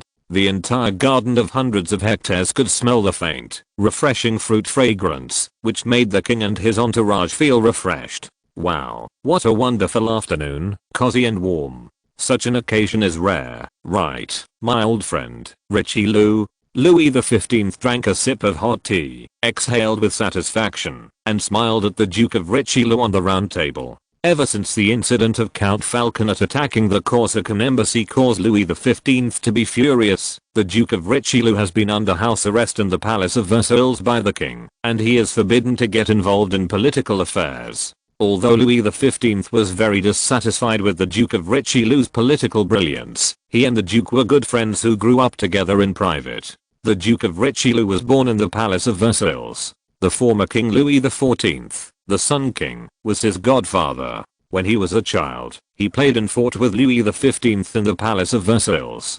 The personal relationship between the two can be said to be very close, and the Duke of Richelieu was naturally qualified to attend this tea party. The other four people at the round tea table were also frequent visitors to the Palace of Versailles. Louis XV's favorite mistress, Madame du Barry, Crown Prince Louis and Crown Princess Mary, and Lieutenant General Jacques Philippe, the younger brother of the Duke of Choiseul. Check out the correct version in the 16:9 book forum. Lieutenant General Jacques Philippe was invited by Louis XV to attend the tea party because he was going to Lorraine to serve as governor at the end of the year. Louis XV also admired Jacques Philippe, a talent who gave up the position of Austrian Field Marshal and chose to join the French army. He specially invited him to the Palace of Versailles before his departure to enhance the relationship between the monarch and his subjects. The Duke of Richelieu stroked the porcelain cup in his hand and nodded with a kind smile. Lieutenant General Jacques Philippe drank the black tea in the cup without smiling.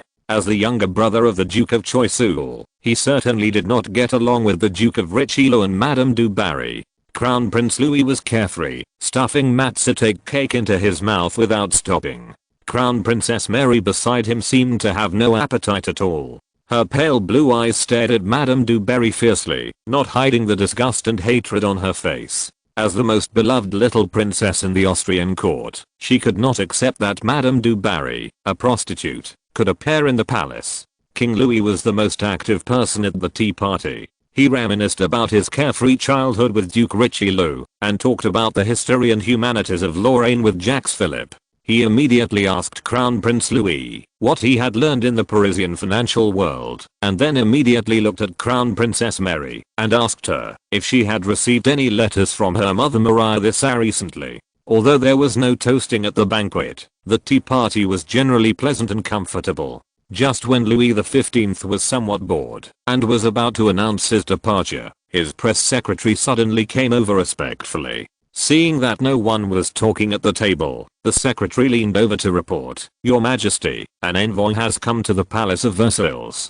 He is from the Knights of St. John of Jerusalem and said that the Knights recently nominated you as their Grand Master and requested an audience with you." Louis XV was stunned for a moment, touched his head in confusion, and looked at the Duke of Richelieu and Lieutenant General Jacques Philippe on his left and right. "Oh, a knightly order nominated me as the Grand Master? What's the matter?" The press secretary still leaned over and explained, "Your Majesty, the Knights of St. John of Jerusalem was founded more than 700 years ago. It has always been famous for its noble philanthropy and is quite famous in the Vatican. As for the fact that they sent an envoy this time, I think it should be related to the incident on the island of Malta." Malta? Louis XV was also intrigued. A famous knight suddenly wanted to recognize him as their leader. This sounded like a good thing.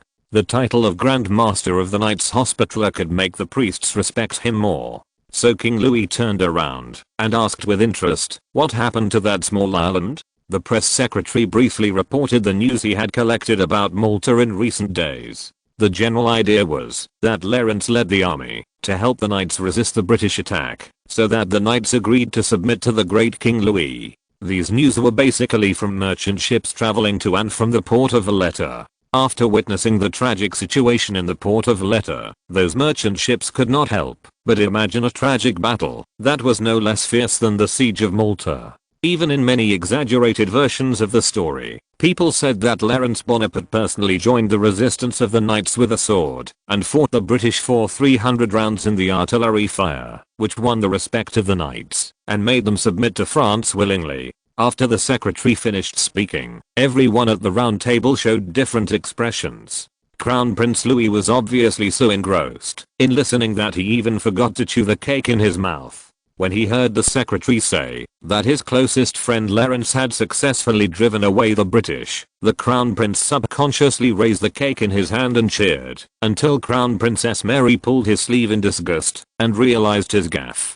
Crown Princess Mary was also very distressed while listening. She tightly held the embroidered handkerchief in her hand. After learning that the brave Governor Bonaparte was safe and sound, the Crown Princess was relieved from the bottom of her heart and then pulled her husband's sleeve to prevent him from dancing and scattering cake crumbs everywhere. Lieutenant General Jacques Philippe, a professional soldier, was even more surprised. Although he had heard that Lawrence had fought several outstanding battles in Corsica, after hearing that Lawrence could predict the actions of the Royal Navy and deploy troops to Malta in advance, the general felt that he should continue to improve his opinion of the young man. As for the Duke of Richelieu, he just picked up the teacup and sipped the hot tea with a blank expression, as if these political affairs really had nothing to do with him.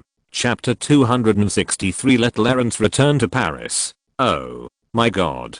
The center of the whole tea party, King Louis opened his mouth slightly, listening attentively to the secretary's vivid description of everything that happened on the island of Malta, just like sitting in the Royal Opera House and enjoying Pierre Corneille's epic drama. When he heard that a whole fleet of the Royal Navy surrounded the island of Malta and bombed it indiscriminately, even King Louis couldn't help but take a breath, as if he was also in the tragic battlefield, with shells whizzing past his ears.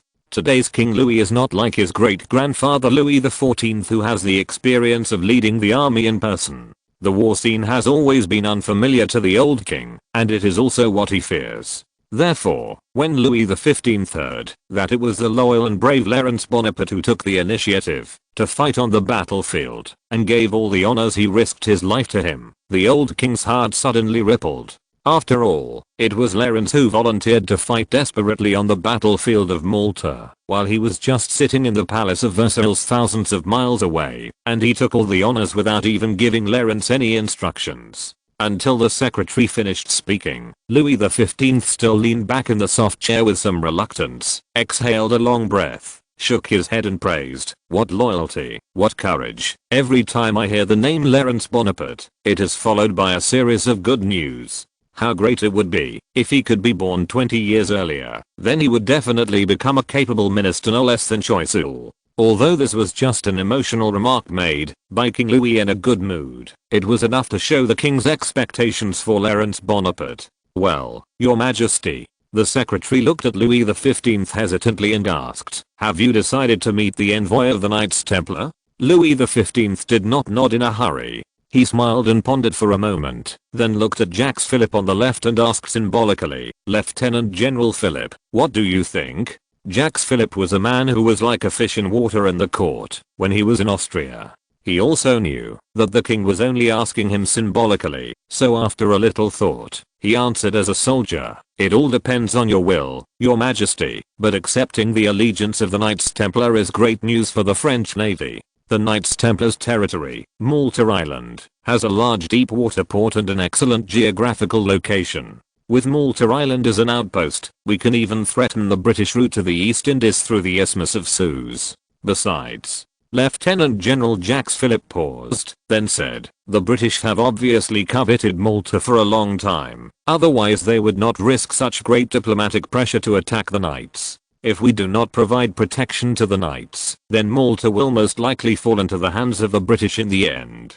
Louis XV listened carefully. Although he was not very concerned about military affairs, King Louis was still very happy to make decisions like the one in front of him that would bring huge benefits to France with just a nod of his head. "Very good, Richelieu, what do you think?" After getting the affirmation of Jacques Philippe, Louis XV looked at the Duke of Richelieu on the right. The Duke of Richelieu always maintained a standard smile on his lips. He put down the teacup gently and elegantly, and said without thinking, "I know nothing about this. Your Majesty, if you want to seek professional advice, you may summon the Minister of Foreign Affairs to discuss this matter." Ha ha ha, don't be so modest, Richelieu. You were a very outstanding diplomat when you were the ambassador to Vienna. When was that? Louis XV said with a smile. 45 years ago, Your Majesty. I'm old now. After recalling the past, the Duke of Richelieu shook his head with a sigh, as if lamenting the ruthlessness of the passing of time.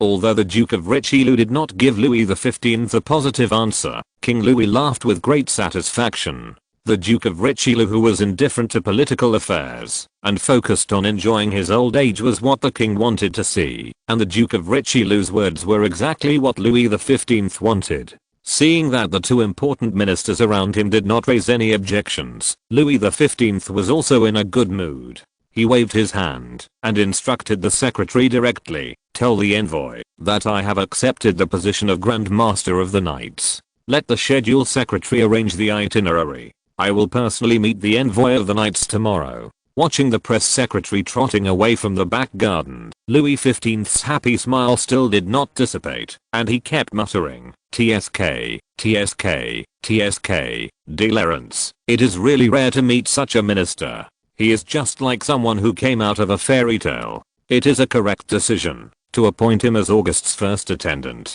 The Duke of Richelieu on the side naturally heard the king's muttering, but he did not say anything. The Duke, who was well versed in human nature, saw at a glance why King Louis was so happy about the title of Grand Master. It can be said that Clarence used the same trick twice to make King Louis very happy. The first time was when he surrendered to Louis XV as the governor of Corsica. As a ruler, he surrendered to another ruler, which naturally made Louis XV very excited. This time was the same. Clarence also satisfied Louis XV's vanity. The Knights Hospitaller did not choose Carlos III of Spain, Maria the Sad of Austria, or George III of Britain, but only surrendered to him, Louis XV. This made King Louis feel superior to other monarchs. Not to mention how much strategic benefits would be brought to France after obtaining the Knights' territory, the island of Malta. Louis XV picked up the teacup, drank the strong tea in it, and breathed a sigh of relief. "I really want the brave and loyal Clarence to appear here now. Oh, no, before that, I have to think carefully about how to reward this outstanding minister." "Grandfather." Crown Prince Louis suddenly spoke, and he rarely showed a sly smile, obviously saying something else. You asked Lawrence to return to Corsica last time, and asked him to make all preparations before the coronation ceremony. I don't think he can return to Versailles for a while. Oh. Louis XV looked at his grandson in surprise. As an old king who has been in power in France for 65 years, the Crown Prince's words seemed very immature in front of him. Louis XV immediately knew that the Crown Prince was hinting that he should call Lawrence back to Paris. What surprised the king was that the Crown Prince had always been honest and simple before, but he didn't expect that he now understood some worldly ways. It seems that he learned it from Lawrence. This is really a good thing. As a future king, he must know how to scheme. Louis XV thought secretly. He was not disgusted, but admired the changes of the Crown Prince. He said more happily, "Ah, I remember. Yes, I asked him to go back to Corsica to prepare." And Louis XV did not forget that the reason why he asked Lawrence to return to Corsica and asked the Duke of Choiseul to go to Dijon for inspection was to prevent the two of them from taking advantage of the Duke of Richelieu's house arrest in the Palace of Versailles to further strengthen the control of the Choiseul faction over the court, so as to achieve checks and balances between the two factions. In Louis XV's view, if Lawrence took this opportunity to strengthen his political presence in Paris, it would be fine. He originally had no political foundation in France and relied on the support of the Duke of Choiseul. But if the already prosperous Choiseul completely controlled the court, Louis XV himself would feel a little scared. After all, the Duke of Choiseul had threatened and intimidated the king more than once. Now that several months have passed, the political situation in Paris and Versailles is not as tense as when Count Falconet was arrested and Duke Richelieu was placed under house arrest. It seems that there is no problem, at least for Lawrence, to return to Paris, and Choiseul can continue to let him stay in Dijon. Moreover, Lawrence has made such a great contribution this time. If King Louis continues to ignore him in the wild land of Corsica, this is not the way a king should treat his subjects. After considering these points, Louis XV nodded to himself, looked at the Crown Prince with a kind smile, and said, "However, I think with Lawrence's talent, he should be fully prepared.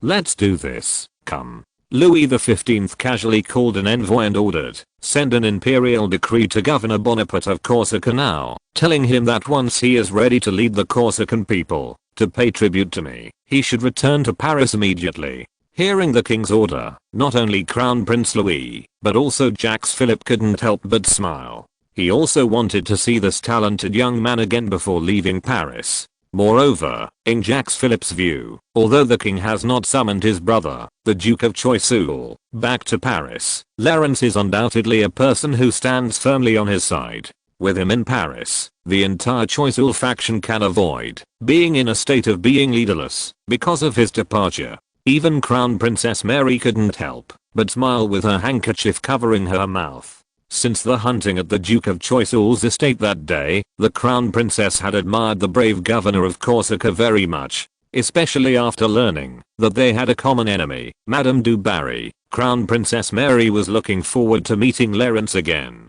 The Duke of Richelieu was still calm, as if he didn't understand the king's words. He didn't have any emotional changes because of Louis XV's orders, just like a village old man who knew nothing about politics. Read the correct version in 1619 book bar. Well, today is a good day. I got such good news at the last stage of the tea party. Louis XV stretched his body comfortably, stood up and put the mink shawl hanging on the chair on himself, and announced the end of the tea party. "You can leave too. General Philippe, I guess I won't see you for a long time after you leave Paris this time. I hope you will be blessed in Lorraine. Richelieu, old friend, please wait a moment. My people will take you back to your residence." Soon, the people who participated in the tea party left the back garden of the Palace of Versailles under the guidance of the attentive and meticulous waiters, especially the Duke of Richelieu. All the attendants and maids around him who were under 24-hour surveillance were directly arranged by His Majesty the King. Watching everyone leave, Louis XV's smiling mouth slowly fell. He looked at the calm Grand Canal alone, holding his forehead and thinking. The king, who was addicted to the luxurious court life, rarely showed such a cautious expression. "Your Majesty, it's windy. Let's go back to the palace." A servant listened to the rustling of leaves in the garden and reminded carefully. Louis XV still did not wake up from his contemplative state until the slightly cold autumn wind made his majesty shiver. He suddenly shook his head, stood up and ordered, "The Marquis de Morp is in Versailles, right? I want to see him now."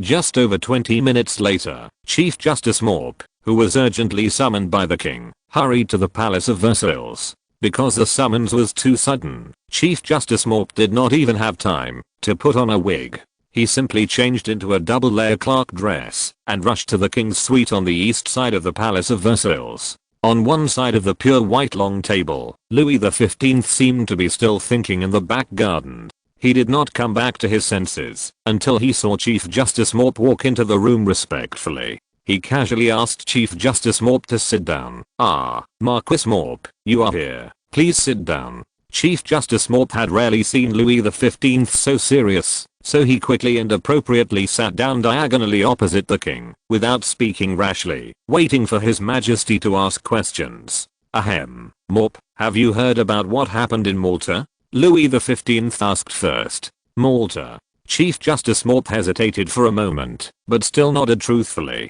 The speed at which the king received news in the Palace of Versailles has always been the slowest. After all, the servants need to ensure that the news is true and accurate before they dare to report it to his majesty. Before this, Chief Justice Morp had heard a lot of rumors about the Knights Hospitaller. Very good. Louis XV also nodded slightly, but then sighed, not as happy as he was in the back garden just now. "Our dear Governor Bonaparte has made another great contribution, which is a good thing. But, alas, how should I reward him for his great contribution to me?" When he received the news from the Knights Hospitaller, Chief Justice Morp expected that the young Governor Bonaparte would be able to use this contribution to show off in front of the king for a while. But he did not expect that His Majesty the King would be so entangled and difficult on the issue of reward. After all, in the eyes of Chief Justice Morp, as a king, Louis XV had many ways to reward. Whether it was to grant land, to be promoted to a noble title, or to be promoted to an official position, Lawrence could get a huge reward that matched his contribution and was reasonable enough for everyone to feel. Could it be that? Chief Justice Morp did not answer the king rashly. He knew that Louis XV had been sitting on the throne for 55 years and would not be so ignorant of how to reward meritorious officials. In other words, what Louis XV was really worried about was the impact of giving Lawrence a reward. That Corsican kid is far from making His Majesty feel a sense of crisis, that he is more powerful than the king. This means Chief Justice Morp suddenly had an idea in his mind and immediately knew what King Louis was worried about at the moment, so he coughed twice and said in a tentative voice, "Your Majesty, I think you should be more cautious on this issue. After all, Lawrence Bonaparte is very close to the Duke of Choiseul." Louis XV slowly raised his head and looked at the Marquis Morp, and finally a smile appeared on his worried face. "Morp, you are really smart. If you're listening to this novel on a channel other than Fanfic World, it means they downloaded and uploaded it without effort. We cordially invite you to visit our channel, Mundo Fanfic Novelos. There you'll find the original version of this story and you can explore many other novels of various genres. We're waiting for you to immerse yourself in a world of incredible novels. Chapter 264, The Founding of the Golden Iris Sect. "Mop, you are really smart." Louis XV finally raised a faint smile, and there was more relief in his old voice. This is why Louis XV immediately found Chief Justice Morp to discuss the matter. This 56-year-old old minister has been highly regarded by King Louis in recent years because he can accurately guess the king's intentions. Chief Justice Morp on the other side of the long table also breathed a sigh of relief, fortunately that he had guessed the king's mind again. What really worried Louis XV was not Lawrence Bonaparte himself, but the close comrade behind the young governor, the Duke of Choiseul. Once King Louis gave a large reward to Lawrence, the political status of the Corsica governor in Paris and Versailles would undoubtedly be greatly promoted, which means that the Duke of Choiseul would have a powerful and potential political ally. This is definitely what Louis XV did not want to see. On the one hand, he needed the Duke of Choiseul, a shrewd and capable minister, to assist him in governing the whole of France. On the other hand, King Louis did not want Choiseul's powerful power to threaten the royal power. In fact, the power of the Duke of Choiseul has made Louis XV feel a little uneasy.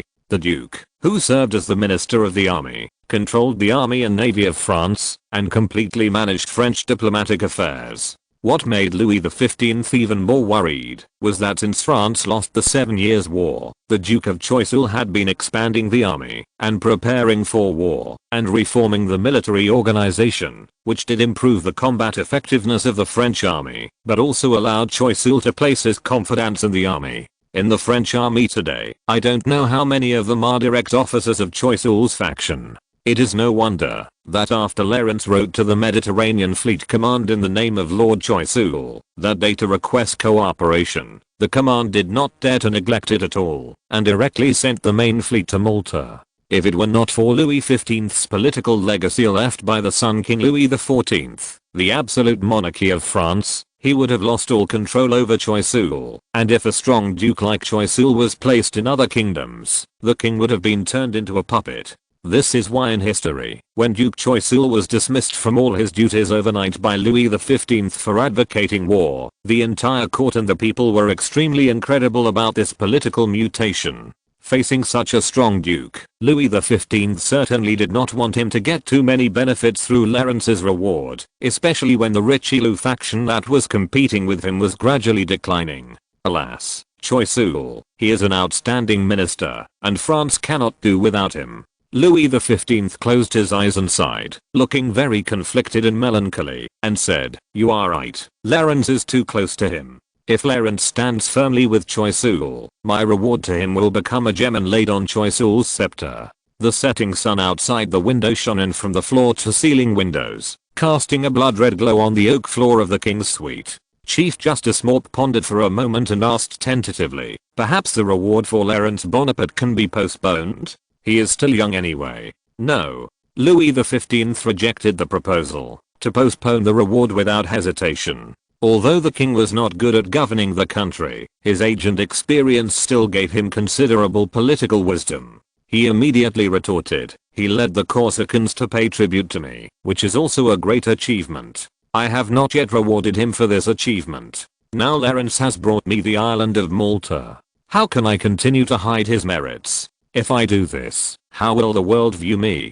Who knows, future generations may give me the nickname Stingy Louis." Although Louis XV had granted Lawrence 2 royal positions at the banquet in the Hall of Mirrors, including the enviable position of First Chamberlain to the Crown Prince, everyone knew that granting 2 royal positions alone could not buy an island of Corsica. Louis XV had not yet officially rewarded Lawrence for his contribution in leading the Corsicans to submit to the Bourbon royal family. In the meantime, Lawrence had also sacrificed himself to save Crown Prince Louis, and the Corsican National Silver Company had collected millions of livres for the royal family. If these 2 things were counted, Louis XV himself felt that, if he did not express his gratitude to Lawrence, people in the court would start gossiping. Alas, this really troubles me. Louis XV looked at the blush on the floor and sighed helplessly. If Lawrence Bonaparte is given too little reward, wouldn't it chill all the ministers who are willing to devote themselves to France? But if he is promoted too quickly, the Duke of Choiseul is a person who worries me a lot. Mop,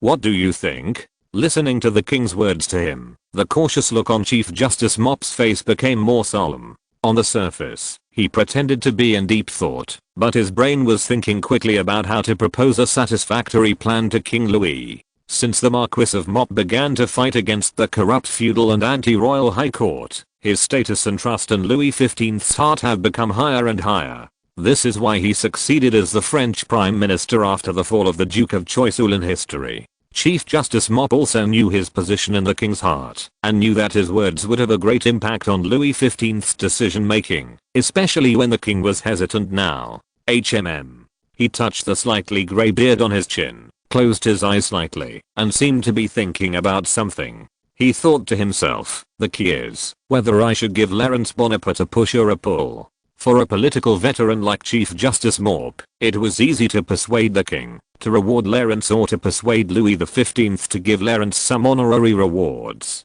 The real reason why Chief Justice Morp hesitated and did not rush to express his opinion was how he viewed Lawrence. Is this young governor of Corsica a loyal supporter of Choiseul's faction, or a political ally with unlimited potential who can be won over to his side? The judgment between these two positions will directly affect the Marquis Morp's advice to the king. Long before Lawrence left Paris, in the top floor office of the Palace of Justice, Chief Justice Morp had already thrown an olive branch to Lawrence, but Lawrence did not give him an accurate answer at that time. However, I can see that the governor of Corsica has great ambitions. He is absolutely unwilling to always be under the skylight of Choiseul. One day he will break this skylight. In this case, perhaps we can take advantage of this opportunity. The chaotic thoughts in Chief Justice Morp's mind gradually became clear, and a gleam of light flashed in his eyes. He made a big bet with himself, betting that Laurence Bonaparte would not be willing to serve the Duke of Choiseul for his whole life, and betting that this young man could in turn become his political ally against Choiseul.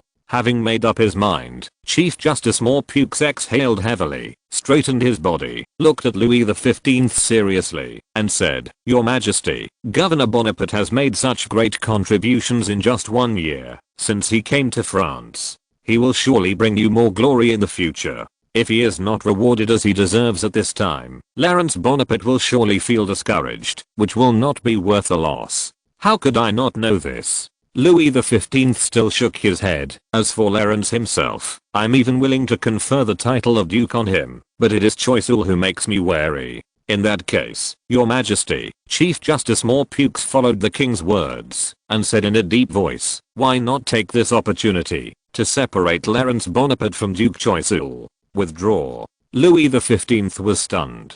He did not understand what Chief Justice Morp meant. Chief Justice Morp had already worked out a preliminary plan in his mind. He lowered his voice and spoke quickly. Laurence Bonaparte and Choiseul are not related.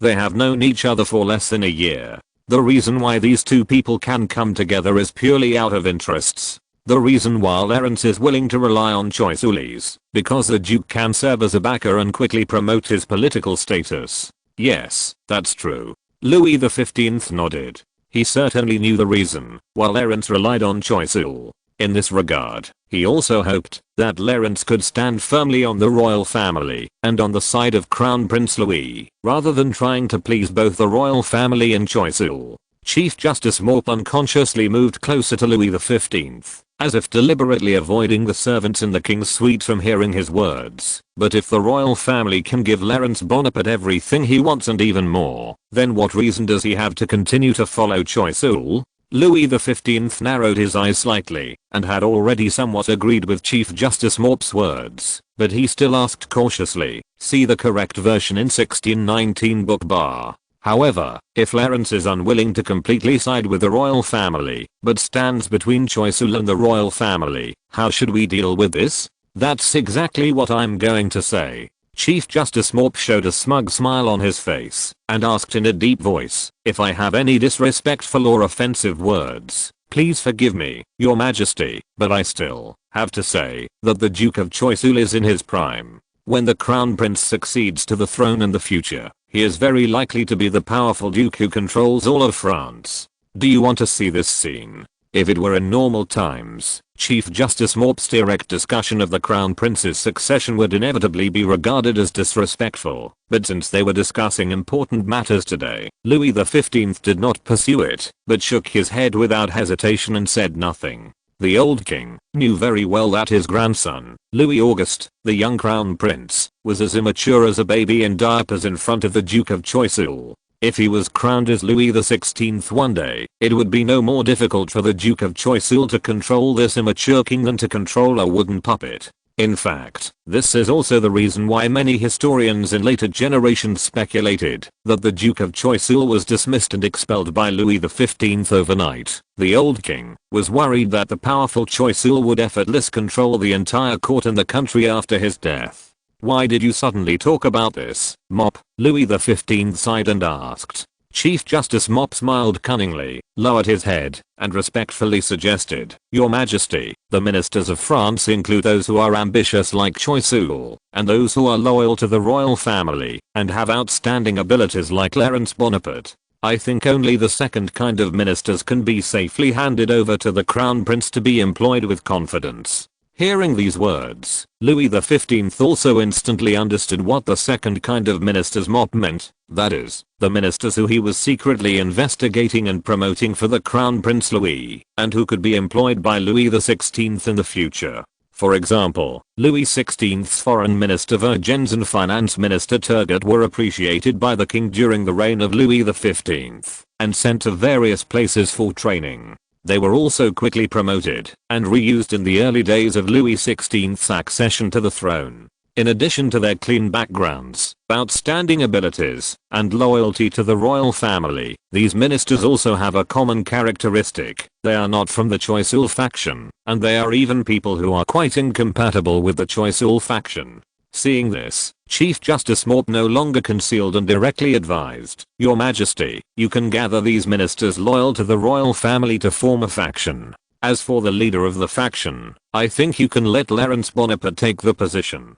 Let Laurence become the leader of a faction? This is a big promotion. Louis XV obviously did not expect Chief Justice Maupe to come up with such a bold plan. Seeing the king's surprised expression, Chief Justice Maupe also quickly explained, "Yes, Your Majesty, a big promotion, a big promotion. That is enough to match Laurence's merits. As long as you give him some honorary rewards, anyone with political awareness will think that your award is too reasonable and even too generous. And the most important thing is that we can use this to pull Laurence Bonaparte away from Choiseul." "Hiss, you mean?" The surprise on Louis XV's face quickly dissipated, replaced by a solemn face. The old king also reacted at this time. The members of this newly formed faction were basically opposed to the Duke of Choiseul, and Laurence, as their leader, naturally had a conflict of interest with the Duke of Choiseul, and could no longer serve Choiseul. If Laurence insisted on standing on Choiseul's side, then his status as the leader of the faction would be in name only. The members of the faction would not accept that their leader was the running dog of the Duke of Choiseul, which was equivalent to Laurence giving up the reward on his own initiative. People would not say that Louis XV was stingy, but would cite Laurence's lack of appreciation, and the Duke of Choiseul would not benefit from this round of rewards. Moreover, Louis XV believed that the smart Laurence could not fail to see that this newly established faction would be the highest ruling faction of the Kingdom of France after His Royal Highness the Crown Prince ascended to the throne in the future. He had no need to give up this piece of cake to pick up the leftovers of Choiseul. In this way, Louis XV did not have to worry about the world's discussion of too little reward, nor did he have to worry about the Duke of Choiseul's power. With this reward, he completely placed Laurence Bonaparte, a capable and outstanding minister, on the side of the royal family, which was a three-pronged approach. After sorting out the benefits of this plan, Louis XV finally smiled brilliantly and said happily, "Maupe, you are indeed very smart." Chief Justice Maupe smiled calmly and simply reminded, "But I suggest that you execute this reward after Governor Bonaparte returns to Paris. It is not a good thing for Choiseul to get this news too early. In addition, what do you plan to call this new faction?" Louis XV nodded, pondered for a moment, looked at the golden iris embroidered on his shawl, and said casually, "Since they are all loyal subjects of the royal family, let's call them the Golden Iris Party from now on." Chapter 265 Final Preparation. November 20th. 1.5 months had passed since Laurence led his army to defend the Knights Hospitaller in Corsica. After the Royal Navy's Griffin squadron evacuated Malta that day, Laurence and his soldiers stayed on the island for a few more days. Seeing that the British had no further movement, they led their troops back to Corsica. Iwin and France left Malta by ship on the third day, after they resigned from their posts in the Knights. Now the only one who has the ability and prestige to lead the Knights is the Grand Master Giotto appointed by Iwin. This tough and resolute warrior also resolutely took on the responsibility of leading the Knights, and led the Knights and citizens to restore and rebuild the port city of Valletta. Although Malta, with its unique geographical location, will be able to return to its former prosperity in time, the Knights and citizens on the island will have to experience unbearable labor pains for quite a while. After returning to Corsica, Laurence also organized several fleets to go to Malta for assistance, and passed a bill to subsidize the export of all trade goods sold to Malta, in order to promote the recovery of trade on the island, and further enhance the relationship between Corsica and the knights. Archbishop Giotto was very grateful for Clarence's assistance. He sent his personal letters to the governor's palace many times, and said that he would name a church on the island Bonaparte Church, after it was rebuilt. However, Clarence did not value these reputations. The reason why he wanted to maintain a close relationship with the knights was that he valued the fearlessness and bravery shown by the knights in battle, as well as the piety and loyalty shown by the knights in peacetime. If we only talk about the quality of the soldiers, neither the Corsican defense force under Clarence nor the French garrison of Serraria is far inferior to those knights. In the battle, the fearless charge of these knights can play a decisive role. It's just a pity that their number is too small, and the training cycle is too long. Almost every monastery knight has joined the knights since childhood to receive training and asceticism. Even so, the 2,000 or 3,000 knights on the island are still an elite force that cannot be ignored. Clarence also wants to maintain a close relationship with the knights in exchange for their future military assistance. For the Maltese, they still have a long and difficult road to go, but for Clarence, his series of events on the island of Malta can finally come to a successful conclusion. British Ambassador Baron Burchell also came to meet Clarence after Clarence returned to Corsica. He told Clarence that Colonel Mohan, who besieged Malta that day, had been recalled to the mainland and seemed to be being tried by a military court. Number 10 Downing Street seemed to want to blame the failure of this operation and the adverse effects it caused on Colonel Mohan alone, using him as a scapegoat to calm the public anger. Of course, the main purpose of Baron Burchell's return to Corsica was to ask Clarence to release William Pitt and the sailors on the ship Reasonable. Out of gratitude for Baron Burchell's intelligence, Clarence readily released the captured sailors on the ship Reasonable, but Clarence decided to keep the valuable hostage, old William Pitt, in his hands for a short time. Baron Burchell argued with Clarence for several days, but in the end, no consensus was reached. The busy ambassador knew that Clarence would try his best to prolong the captivity of old William Pitt in Corsica. After several days of fruitless arguments, he had no choice but to inform the mainland to complete the handover of St. Kitts as soon as possible, so as to urge Clarence to release the distinguished former Prime Minister. Before leaving Corsica, Baron Burchell visited William Pitt with Clarence's permission and conveyed to him the latest news from the mainland and his family. After discovering that the health of Mr. Pitt, who had always suffered from gout, was much better than he had imagined, Baron Burchell was relieved, but also a little surprised, especially after learning that Mr. Pitt was taking the medicine invented by Clarence Bonaparte every day. The ambassador did not expect that Governor Bonaparte had made outstanding achievements in medicine. After all, gout is a standard disease of the rich. I don't know how many royal doctors of the kings are helpless about it, and they only know how to bleed and use aromatherapy. After ensuring that Mr. Pitt would not be in any health danger in the short term, Baron Burchell left Corsica. According to the report given to Clarence by Mayor Josip, the ambassador returned to Paris after staying in Marseille for a week. On the afternoon of the 20th, Clarence was meeting with Cajero of the Ministry of Finance at the governor's palace to listen to his latest report on Corsica's finances. That's the general idea, Governor. The autumn taxes have been basically collected. Mr. Cajero sat opposite Clarence. In front of him was a 3-finger thick report data, but he did not flip through it. Instead, he reported confidently, "This is really a miracle. The tax we collected is 180% of last autumn. There is even a large surplus in fiscal revenue and expenditure, and the burden on farmers is lighter than ever before." Clarence listened silently while flipping through a report summary full of numbers submitted by Mr. Cajero. The substantial increase in fiscal revenue was also within Clarence's expectations. This was essentially a matter of wealth distribution. Since the landlord class was eliminated, the social wealth they occupied naturally flowed into the hands of the government and the people. If this continues, it won't be long before we can close our fiscal deficit. Mr. Cajero excitedly imagined future plans. For a financial official like him, seeing the sudden increase in the national budget is even more exciting than seeing his own pockets bulge. Many proposals that were previously cancelled due to insufficient budgets can now be put on the agenda, including infrastructure in the Ajaccio region, building schools, expanding the navy, replacing equipment for the national defense forces, and increasing the number of civil servants. Oh my god, it's not easy to spend so much money reasonably.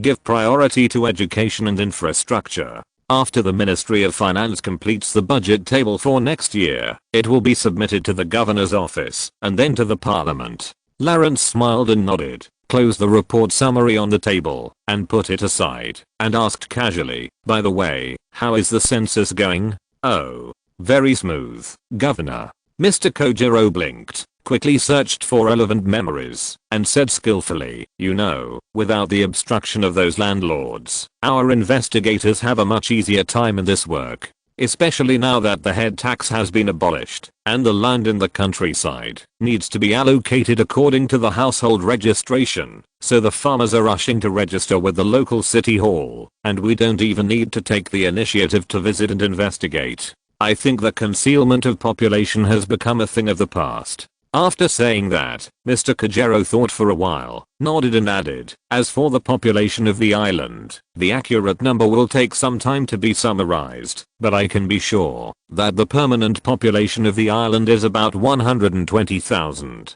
basically distributed around Ajaccio and the south. 120,000? Lawrence kept this number in mind. He remembered that during the reign of Paulie, the official population of Corsica was less than 50,000, which shows how deeply rooted the power of the landlords was. As for the problem of population distribution, it is normal. The north of Corsica has always been a battlefield, where the National Defense Army and the Genoese army fought, so naturally there are not many people living there. With the arrival of peace, more residents will return to their hometowns in the north. Just as Lawrence was about to discuss the budget expenditure for the coming year with Mr. Kojiro, his personal secretary Anna suddenly pushed the door open and reported softly, "Sir, a royal envoy from France has arrived in Ajaccio, and he wants to see you." Royal envoy, let him in.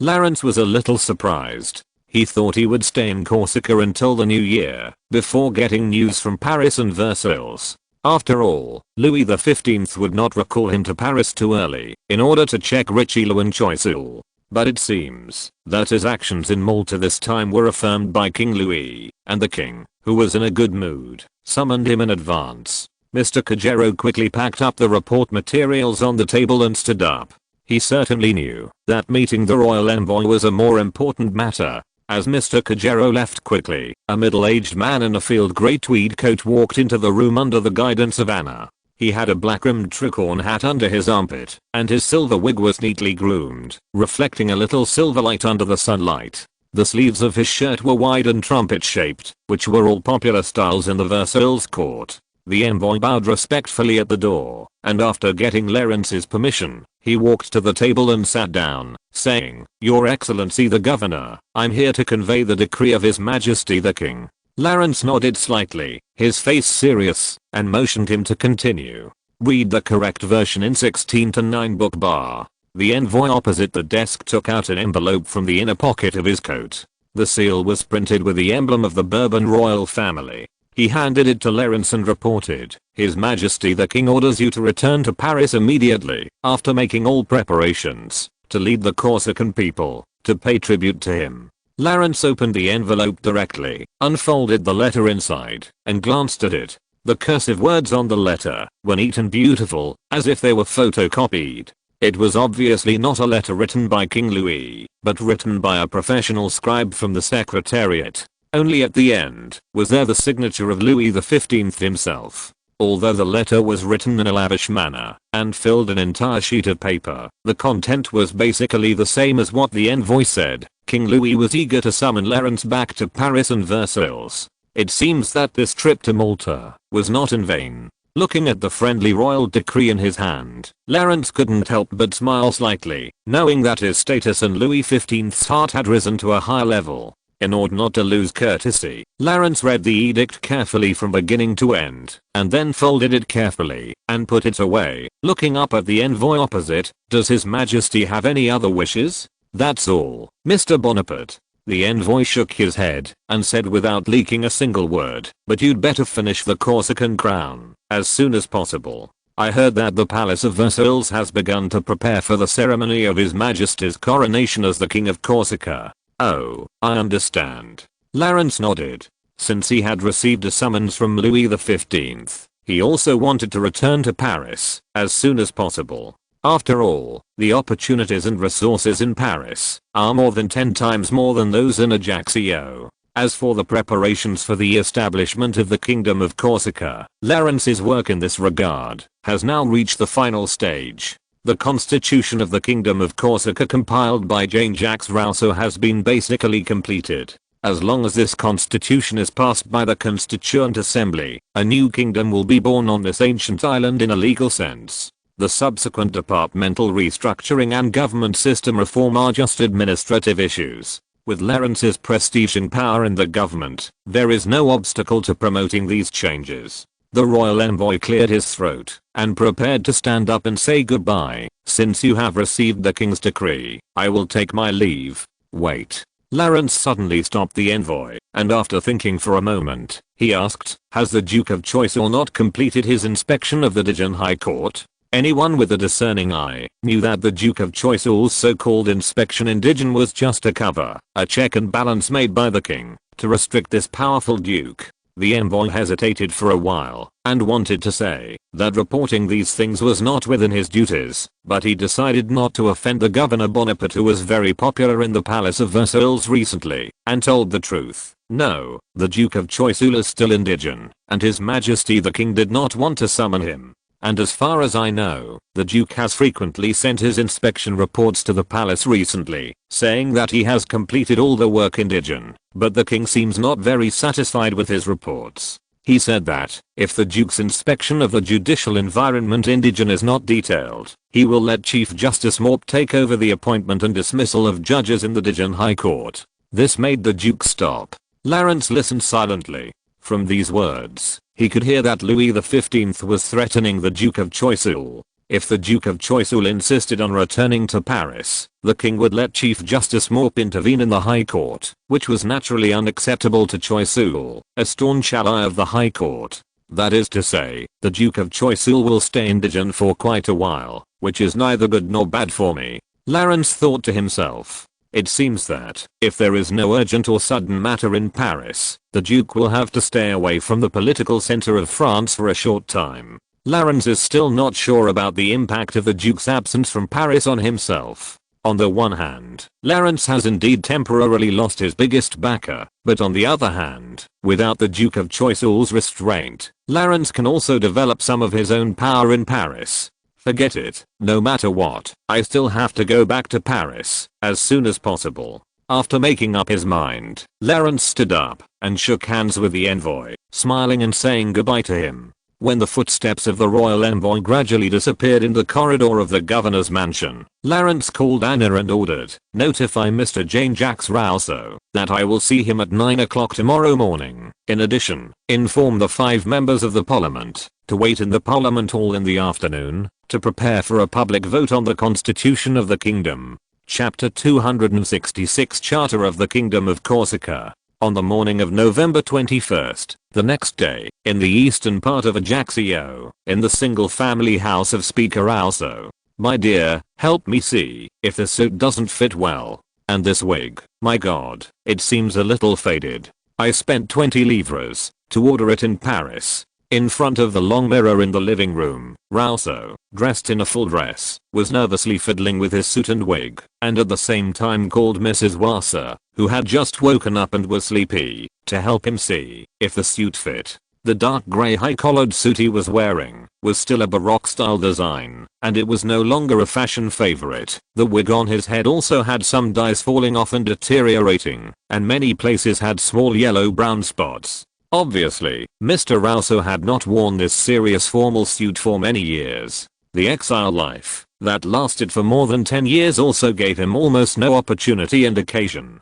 to wear this inconvenient suit. Rousseau remembered that the last time he wore this dress was in London, when he was dragged by his friend Hume to attend a literary salon. He made a fool of himself in the salon, because he could not speak English. If he had not felt sorry for the cost of more than 100 livres for this dress and wig, Rousseau would have wanted to throw this damned dress into the fire. Mademoiselle rubbed her sleepy eyes, looked at her husband's outfit, and couldn't help laughing and said, "What's the matter, dear? Are you going to a ball?" "Oh, I have to do something much more important than a ball." Rousseau pulled his sleeves hard to cover the back of his hand completely, and explained proudly, "It's Governor Bonaparte. He wants to see me to discuss the constitution of the Kingdom of Corsica. In fact, I have only recently completed this constitution. It took me 6 years of hard work from the time Mr. Pauly wrote to invite me to draft a constitution for Corsica to now. That's not easy." Mademoiselle, who was a maid, didn't understand what her husband was busy with, but she still stepped forward to help Rousseau straighten his collar and asked casually, "But even if the governor wants to see you, it's okay for you to wear casual clothes? I don't think that Governor Bonaparte is the kind of person who will get angry because of your clothes." "Of course, Monsieur Bonaparte is very generous, I can see that." Rousseau nodded and said excitedly, "But I have another important thing to do this afternoon, preside over the voting of the constitution I compiled in the Constituent Assembly. This is the first time I have presided over the assembly since I became the speaker. To be honest, I'm a little nervous." Even in his old age, this is the first time Rousseau has held a public office, especially such an important position. In the past few decades, Rousseau has been an apprentice, a servant, a private secretary, and a music copyist. As for the Speaker of a national parliament, this is the first time, which makes this famous scholar a little nervous. Mrs. Rousseau's face is also filled with a happy smile. Since the couple came to Corsica, the poor and painful life of exile has completely become a memory of the past. Thinking that her husband would stand in the parliament hall in the afternoon and be called Mr. Rousseau, Mrs. Rousseau's smile became even brighter. She squatted down to smooth the wrinkles on Rousseau's clothes and said, "Well, this suit is quite suitable for your figure, at least it looks decent. As for the wig, I think you should not wear it. Anyway, Corsicans don't have this fashion." "That's right. Oh, I have to go out quickly. The people from the governor's mansion are here to pick me up." Hearing the knock on the door downstairs, Rousseau hurriedly pulled off the wig on his head and threw it on the sofa, then hurried downstairs with his handbag. At 9 o'clock in the morning, in the office study of the governor's mansion. "Welcome, Mr. Rousseau. I haven't seen you for a while." Seeing Rousseau walking into the study with a briefcase in his arms, Lawrence quickly stood up, warmly invited the great philosopher to sit down, and asked kindly, "How have you been recently?" Rousseau was a little flattered by Lawrence's warm welcome. He sat stiffly on the chair and said repeatedly, "Everything is fine, Your Excellency, everything is fine." Seeing that Mr. Rousseau's face looked much better than that day in the prison of the Palace of Justice, Lawrence was relieved. He sat back in his seat and said straight to the point, "Then let's talk about business. I wonder how the constitution of the Kingdom of Corsica that I asked you to compile is going?" "I have completed all the work, Your Excellency." Rousseau quickly opened his briefcase, took out a printed copy, and handed it to Lawrence, explaining, "Mr. Pauly asked me to start the constitution making work a long time ago.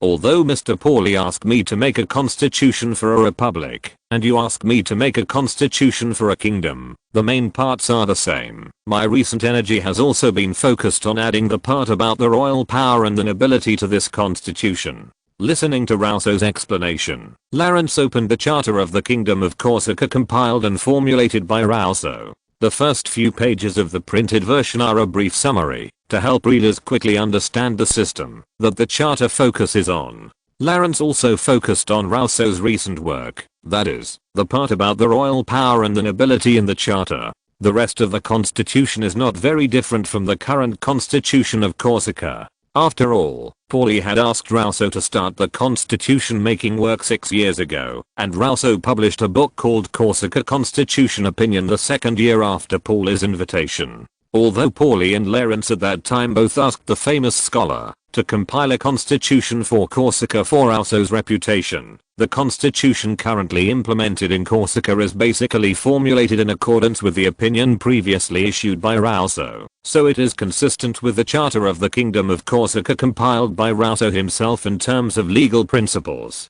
Moreover, Lawrence himself did not have too many concerns about the internal affairs part of the constitution. As long as he still held the autocratic power of Corsica, it would be easy to revise the charter in his favor or add amendments. Rauso nervously watched Lawrence review his work. Although he had written Enlightenment works such as The Social Contract and popular books such as Emile, the Constitution of the Kingdom of Corsica in front of him was undoubtedly the work that Rauso had devoted the most effort to. As early as when he accepted Paula's invitation and agreed to draft a constitution for Corsica, Rauso wrote back to the Corsican ambassador, "In my remaining years, I have no other interests. Except for myself and Corsica, everything else has been excluded from my mind." It can be seen that this big book in Lawrence's hands condensed the energy and efforts of this great Enlightenment thinker. After reading the summary, Lawrence suddenly couldn't help laughing and said, "Mr. Rauso, your establishment of the government system is really interesting.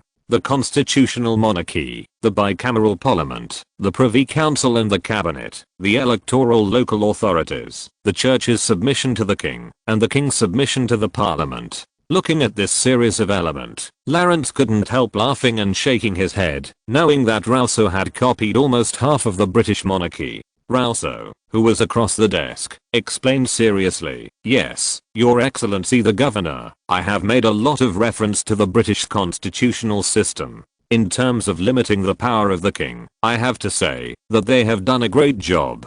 Long before Rauso came to Corsica to compile, Lawrence had secretly instructed him to limit and weaken the influence of the king and the nobles in Corsica in the future in the charter. After receiving this instruction, Rauso almost immediately thought of the British monarchy. Among the major powers in Europe, the British constitutional system can be said to have originated the earliest and most mature, especially in this era, when the wave of despotism has reached its peak. From France to Prussia, from Austria to Russia, every great monarch is concentrating power in the center, so as to impose their will on the entire empire without distraction. Only the British can still maintain their restrictions on the power of the king, and give the bulk of the state power to the Prime Minister and the House of Representatives. As a scholar who has lived in exile in the UK for several years, and received an annuity from King George III of England, Rauso himself has a deep understanding of the British political system. Therefore, when compiling the part about royal power in the Corsica Charter, he referred a lot to the British constitutional system. Moreover, Lawrence could see that Rauso did not simply copy the British monarchy. This philosopher with thoughts beyond the times also foresaw the further weakening of the power of the king and the nobles by the British political system in the future, and included it in the Corsica Charter. For example, although Rauso established a bicameral parliament in the charter, dividing the parliament into the House of Lords and the House of Commons, he specifically gave all the legislative and voting powers of the parliament to the House of Commons, making the House of Lords a retirement home for aristocrats with almost no real power. At this time, the British House of Lords in 1770 was still a powerful political institution. It was not until the late period of the First Industrial Revolution that the British House of Lords gradually lost its power and gradually transferred power to the House of Commons as the wealth and power of the bourgeoisie rapidly expanded. In addition, although the clergy in Corsica has never been strong, Rauso still took precautions to legislate against the clergy. In the charter, he ensured religious freedom in the form of law to prevent the church from expanding its power by cracking down on dissidents. At the same time, he also deprived the church of the right to religious protection of its property and simply treated and taxed it as ordinary private property. Rauso imposed many restrictions on the clergy, prohibiting them from interfering in politics, participating in elections, and judging civil affairs. In this new charter, the duties and powers of the clergy are nothing more than serving as Bible interpreters, and these weakening of the clergy class were also affirmed and supported by Lawrence. Lawrence read the summary twice with great satisfaction. As the future Prime Minister of the Kingdom of Corsica and the actual ruler of this island, he certainly did not want King Louis to extend his hand to Corsica, nor did he want the Catholic Church to interfere with his control over the entire country, at least to avoid this situation at the legal level. In addition to the restrictions on royal power, Rousseau's desire for a free and equal society can be seen everywhere in this charter. Whether it is nobles are guilty of the same crime as civilians or local authorities should be freely elected by local people, rather than appointed by the central government, it can be seen that he expressed his political philosophy in the social contract. Although some of the freedom-seeking clauses in the charter are somewhat contrary to the autocratic rule that Lawrence strives for, Lawrence does not mind returning some minor powers to his people. "What do you think, Governor?" Rousseau asked anxiously when he saw Lawrence close a printed copy. "This is a masterpiece, Mr. Rousseau. It far exceeded my expectations." Lawrence looked at Rousseau with enthusiasm, somewhat glad that he had picked up such a precious talent in the prison of the Palace of Justice. Not only Rousseau's lofty status as an Enlightenment mentor in the future, but also his talent and knowledge alone could bring great benefits to Corsica. Rousseau also seemed extremely excited. With the permission of Mr. Bonaparte, the implementation of this charter was undoubtedly a sure thing. When he thought that he could put his lifelong political philosophy into practice in the last few years of his life, Rousseau couldn't help clenching his fists, and a bright smile bloomed on his wrinkled cheeks. "You should have a copy here, right?" Lawrence glanced at Rousseau's handbag. "Of course." Rousseau nodded and took out the copy of the charter that filled the entire handbag. Before printing, he specially hired someone to translate the entire charter into Italian. "Very good, Anna. Distribute these copies to the members of the parliament. They are already waiting in the auditorium. Mr. Rousseau, the voting of the parliament will not start until the afternoon. I still want to talk to you about some details of this charter." After a while, Rousseau continued to stay in the office study of the governor's palace to discuss some minor clauses of the charter of the Kingdom of Corsica with Lawrence. As for the members who came to the Parliament auditorium early in the morning, they also got the copies of the charter distributed by Anna. The auditorium on the west side of the governor's palace has not held a regular parliament since Lawrence launched a coup in early April. Ordinary affairs and bills are directly decided by the governor's palace. There are only 5 members in the auditorium, including Carlo Bonaparte, and the remaining 4 vacancies are caused by Lawrence's previous threat to order 4 members representing the landlord group to resign in order to weaken the power of the landlords.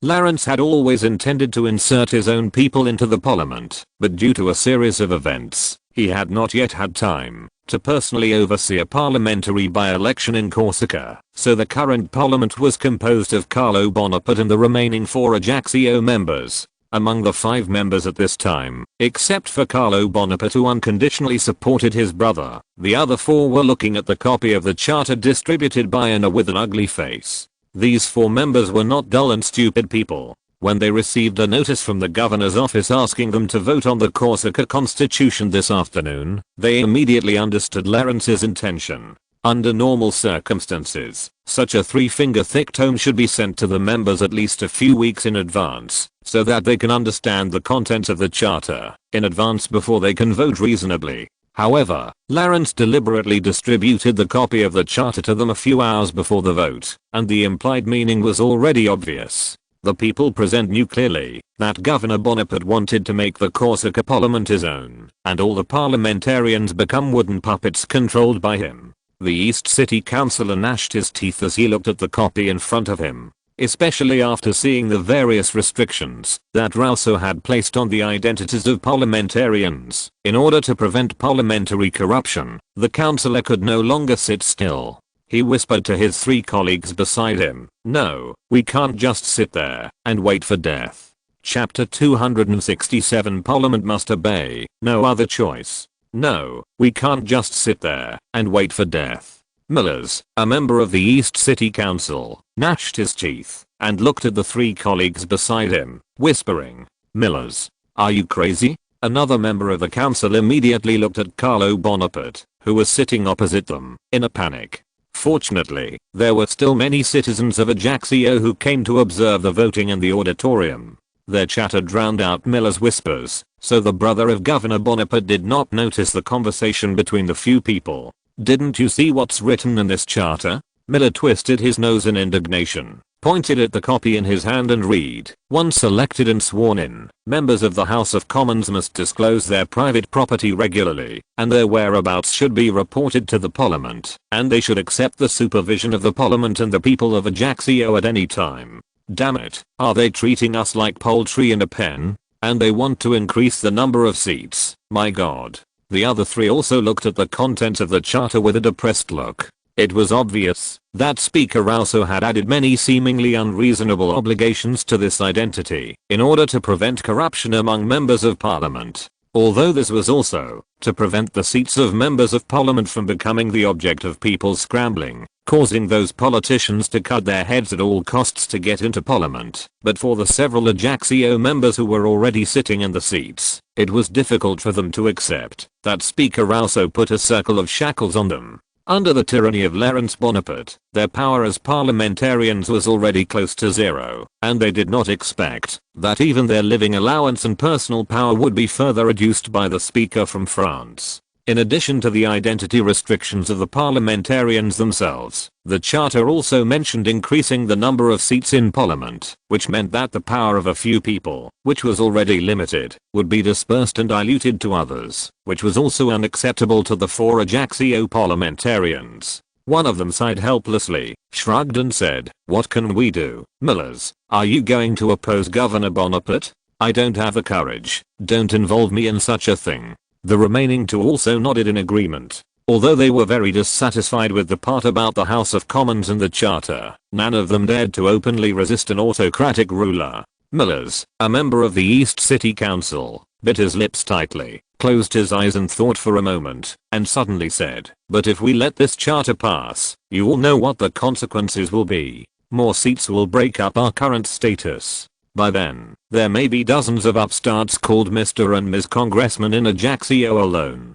Although the 4 of them were just political vassals supported by Paulie before Laurence came to power, they were at least one of the 9 major members of Corsica. They had a noble status and supreme power to vote on national affairs. Wherever they went, people had to bow down and respectfully call them Your Excellency the Congressman. Once this new charter is passed, as Mills said, the newly added seats will undoubtedly take away their current power and status, and they will also become ordinary people from the high and mighty members of parliament. This is what Rousseau wants to see, but it is definitely not what the 4 Ajaccio members want to see. Looking at the thoughtful expressions of several colleagues, Mills struck while the iron was hot, and continued to persuade. "Besides, we are also members elected by the people, elected by the citizens of Ajaccio 1 vote each.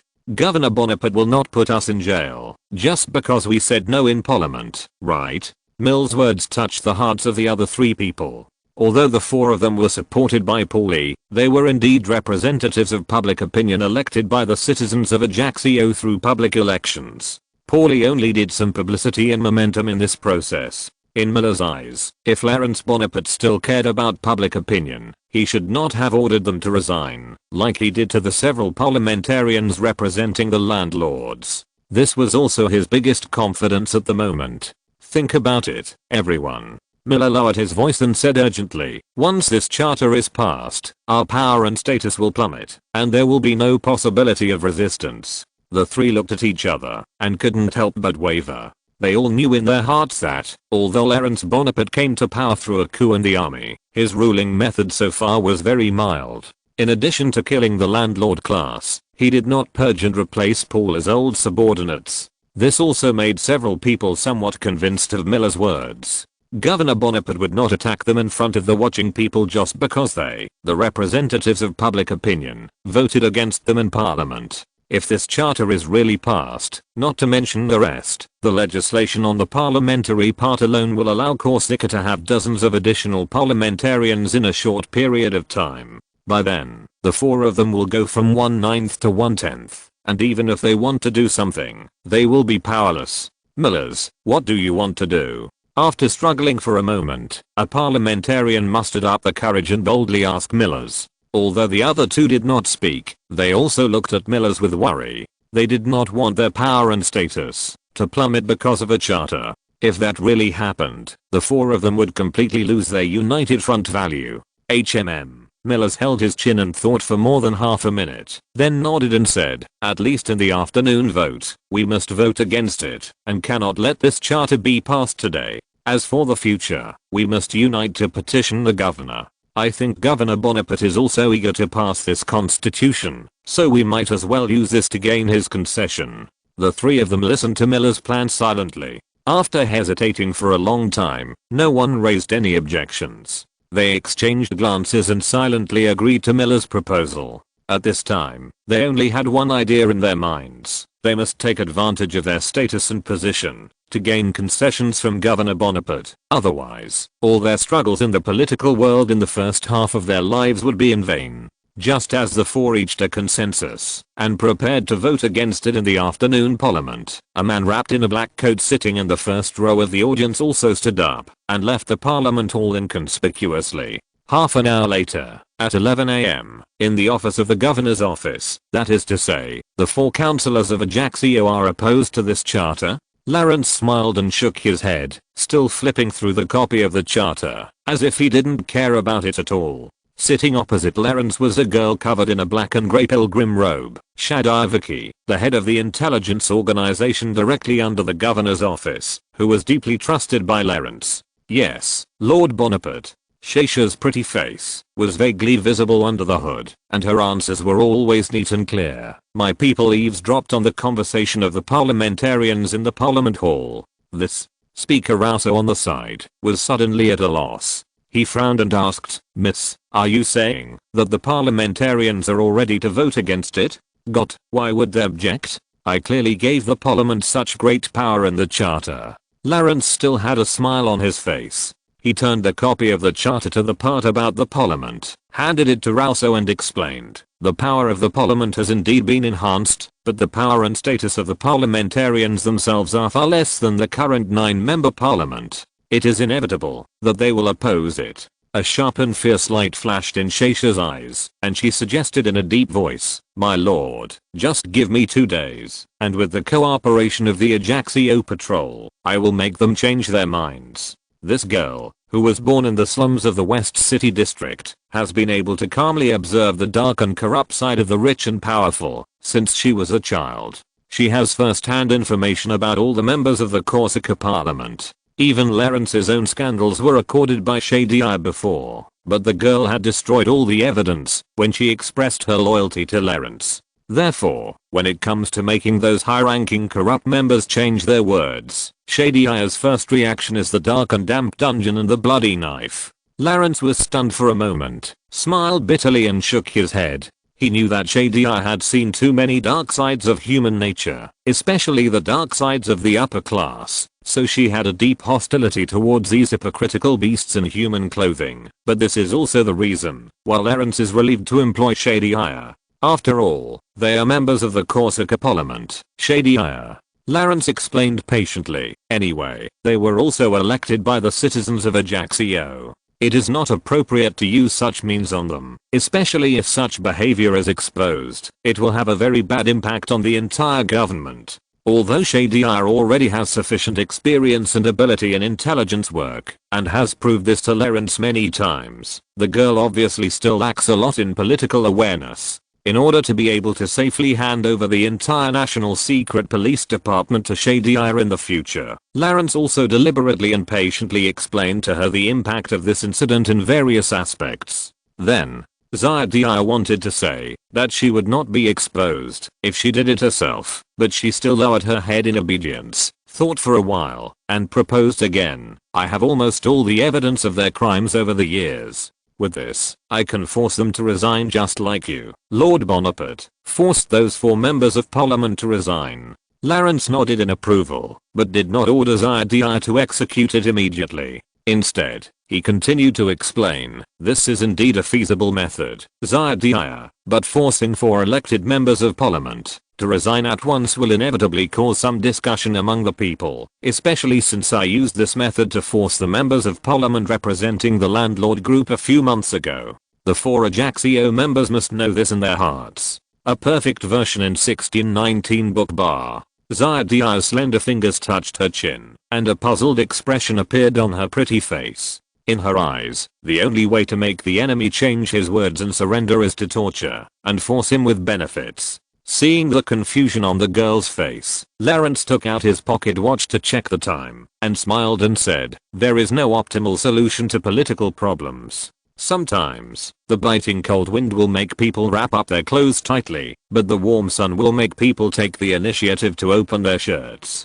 Ziadiah, go and call the 4 members of the parliament. I will talk to them in person." After a while, the 4 Ajaccio members came to the office study room under the leadership of Ziadiah. When the girl wrapped in a black and grey windrobe appeared in front of them, the 4 of them were almost absent-minded for a long time before they recovered. They all heard that there was a mysterious girl around Governor Bonaparte who was in charge of the entire intelligence network of the governor's office. All the spies sent to Ajaccio by the southern landlords fell into the hands of the girl. Those who were in the grey area were even more afraid of her, and they all nicknamed her Lady Shadow. When Shadia came in front of the 4 congressmen and revealed her identity, the 4 of them instantly understood that their plan had already reached the ears of Governor Bonaparte. Standing at the door of the office study, although Miller's legs were not as weak as the other 3 people who were scared, his face was also unusually pale at the moment. After taking several deep breaths, he whispered to his 3 colleagues, "Everyone, remember, we must unite. As long as we stand together, we have hundreds of voters behind us. Governor Bonaparte will not do anything to us." Shatia glanced coldly at these big shots in her eyes in the past, snorted with disgust, and then pushed open the wooden door of the study and reported, "Lord Bonaparte, I brought them here." Millers and others followed Shatia into the study tremblingly, looking at the young man sitting behind the oak desk with a smile on his face, and bowed in unison, saying, "Greetings, Governor Bonaparte. Please feel free to sit down, everyone." Lawrence smiled and pointed to the empty seats in the room. Millers pretended to be calm, and chose a chair closest to Lawrence to sit down. He pulled up his coat a little stiffly and asked first, "Mr. Bonaparte, I wonder why you suddenly want to see us?" "Nothing important, gentlemen, don't be so reserved." Lawrence said so, but his calm eyes swept over the 4 congressmen in front of him one by one. Except for Millers, the other 3 lowered their heads in fear, not daring to look at Lawrence even for a moment. "I haven't communicated with the representatives of public opinion for a long time. The last time I met with you was in..." Lawrence fiddled with the tea set on the table, personally poured 4 cups of hot tea for several people, and recalled, "Oh, I remember, it was still in early April. It's been a long time." Hearing Lawrence's words, several people's hearts suddenly trembled. They would not forget what happened on April 1st. The young man in front of them led his troops to attack the parliament, forcibly interrupted the agenda, and forced Governor Pauly to give way to him. Even Millers, who was the calmest and most composed of the 4, didn't know how to respond for a moment, and could only respectfully take the teacup handed to him by Lawrence with both hands. "By the way, you all have to take a vote this afternoon." Lawrence calmly took a sip of hot tea, and suddenly said with a smile, "You should have read the Kingdom Charter. I must say that it is really a masterpiece, compiled by the unparalleled scholar here, Mr. Jean-Jacques Rousseau. I believe you all think so too." Millers hesitated for a moment, and said with a stiff upper lip, "Governor, it is indeed a masterpiece, but some of the regulations seem to require more consideration and dialectics." "Oh." Lawrence slowly turned around, stared at Millers and asked, "What does this congressman mean?" A layer of fine beads of sweat oozed out of Miller's forehead, but he still gritted his teeth, raised his head and said resolutely, "Before this charter is fully discussed by the parliament, I think I can't rashly agree to its passage. This is my responsibility to my voters, the entire country, and all Corsicans." There was a brief silence in the office study. Lawrence didn't say anything after listening, but took another sip of the teacup, then smashed it on the desk. Hearing the sound of the teacup hitting the table, the other 3 members of parliament were frightened, as if the sound was made by a sledgehammer hitting their hearts. "Excuse me, gentlemen." The smile on Lawrence's face gradually faded, and his tone suddenly became cold and intimidating.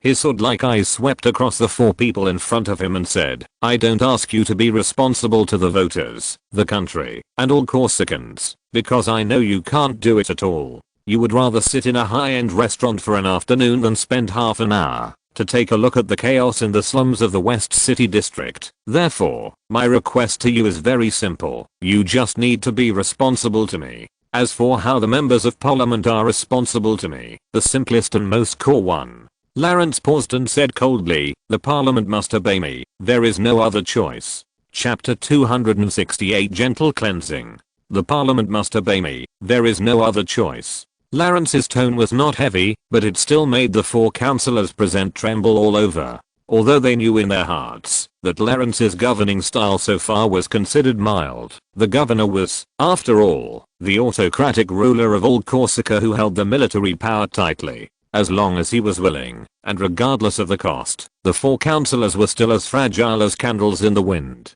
The three councillors sitting at the back were obviously unable to hold on under such pressure. They were sweating and looking at each other, as if they were ready to express their obedience to Governor Bonaparte at any time. The atmosphere in the whole room was extremely depressing, as if it was a trial for a death row prisoner. Millers clenched his fists, bit his lower lip, and then turned his head slightly, to wink at the three colleagues behind him, silently reminding them of what he said at the door. As long as we stand together, there are hundreds of voters behind us, and Governor Bonaparte will not do anything to us.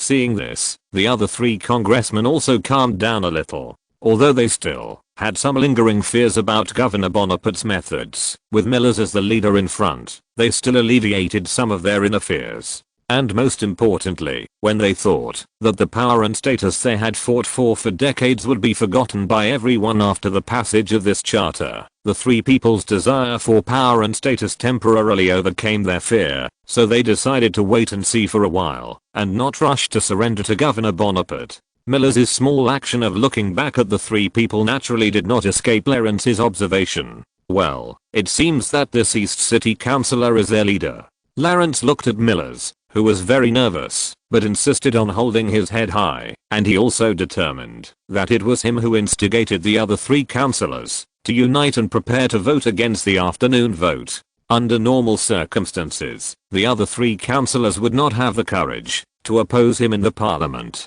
As for this Millers, Lawrence also had some impression of him. It is said that he was born in a prominent family, and many members of his family worked in government departments. He himself was also very ambitious about politics. No wonder he was elected as a representative councillor in the East City district of Ajaccio, where the rich and powerful live. Moreover, once this new charter is passed, Millers will be the one who suffers the most losses among all the councillors. After all, the public officials in his family rely on his power as a councillor. As long as the value of this councillor's identity decreases, the power of Millers' entire political family will be greatly affected. Considering this, Lawrence can understand why Millers would muster up the courage to incite the councillors to unite and oppose the passage of this charter. Governor, Millers said excitedly, I beg you to take back the criticism you just made. Maybe we as parliamentarians still have many shortcomings, but we are indeed standing in the parliament for the benefit of the people.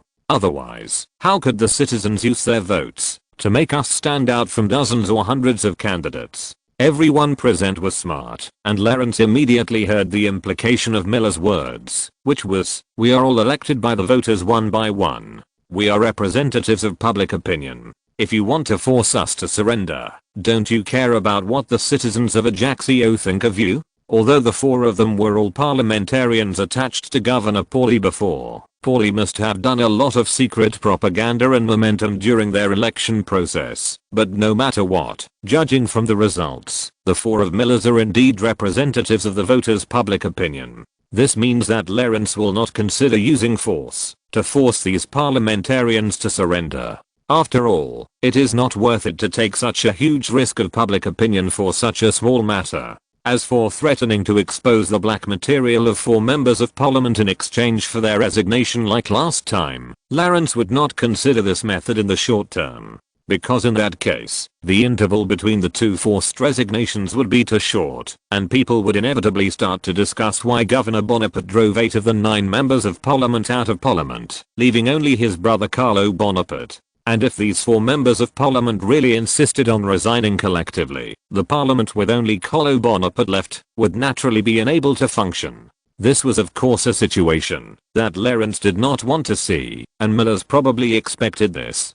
Facing Miller's words that even implied threats, Lawrence was not angry and patiently observed the expressions of the three members behind him. Seeing that they gradually recovered from their fear, especially after listening to Miller's words, they even showed a slightly confident expression. Lawrence also knew that there was no point in continuing to threaten and oppress them. But Lawrence was not discouraged. After all, this threat and pressure was just a test of the four people. If they surrendered so easily, they would not have the courage to gather together to resist him in the parliament in the first place. And as Lawrence just said to Shady Eye, the biting cold wind will make people wrap up their clothes tightly, but the warm sun will make people take the initiative to open their shirts. In order to get the four people to surrender at the lowest cost, some small tricks are still needed. Looking at Miller's pretended righteous words, Lawrence regained a smile and his tone was much more relaxed. Mr. Congressman, it would be great if you could really do what you said. Forget it, I didn't invite you here to criticize you. Let's talk about business. Congressman Miller, since you said that there are problems with the charter compiled by Mr. Rousseau, can you elaborate? Hearing Lawrence say this, Miller's face flashed with joy. In his opinion, this is a sign that Governor Bonaparte is willing to make concessions. Ahem.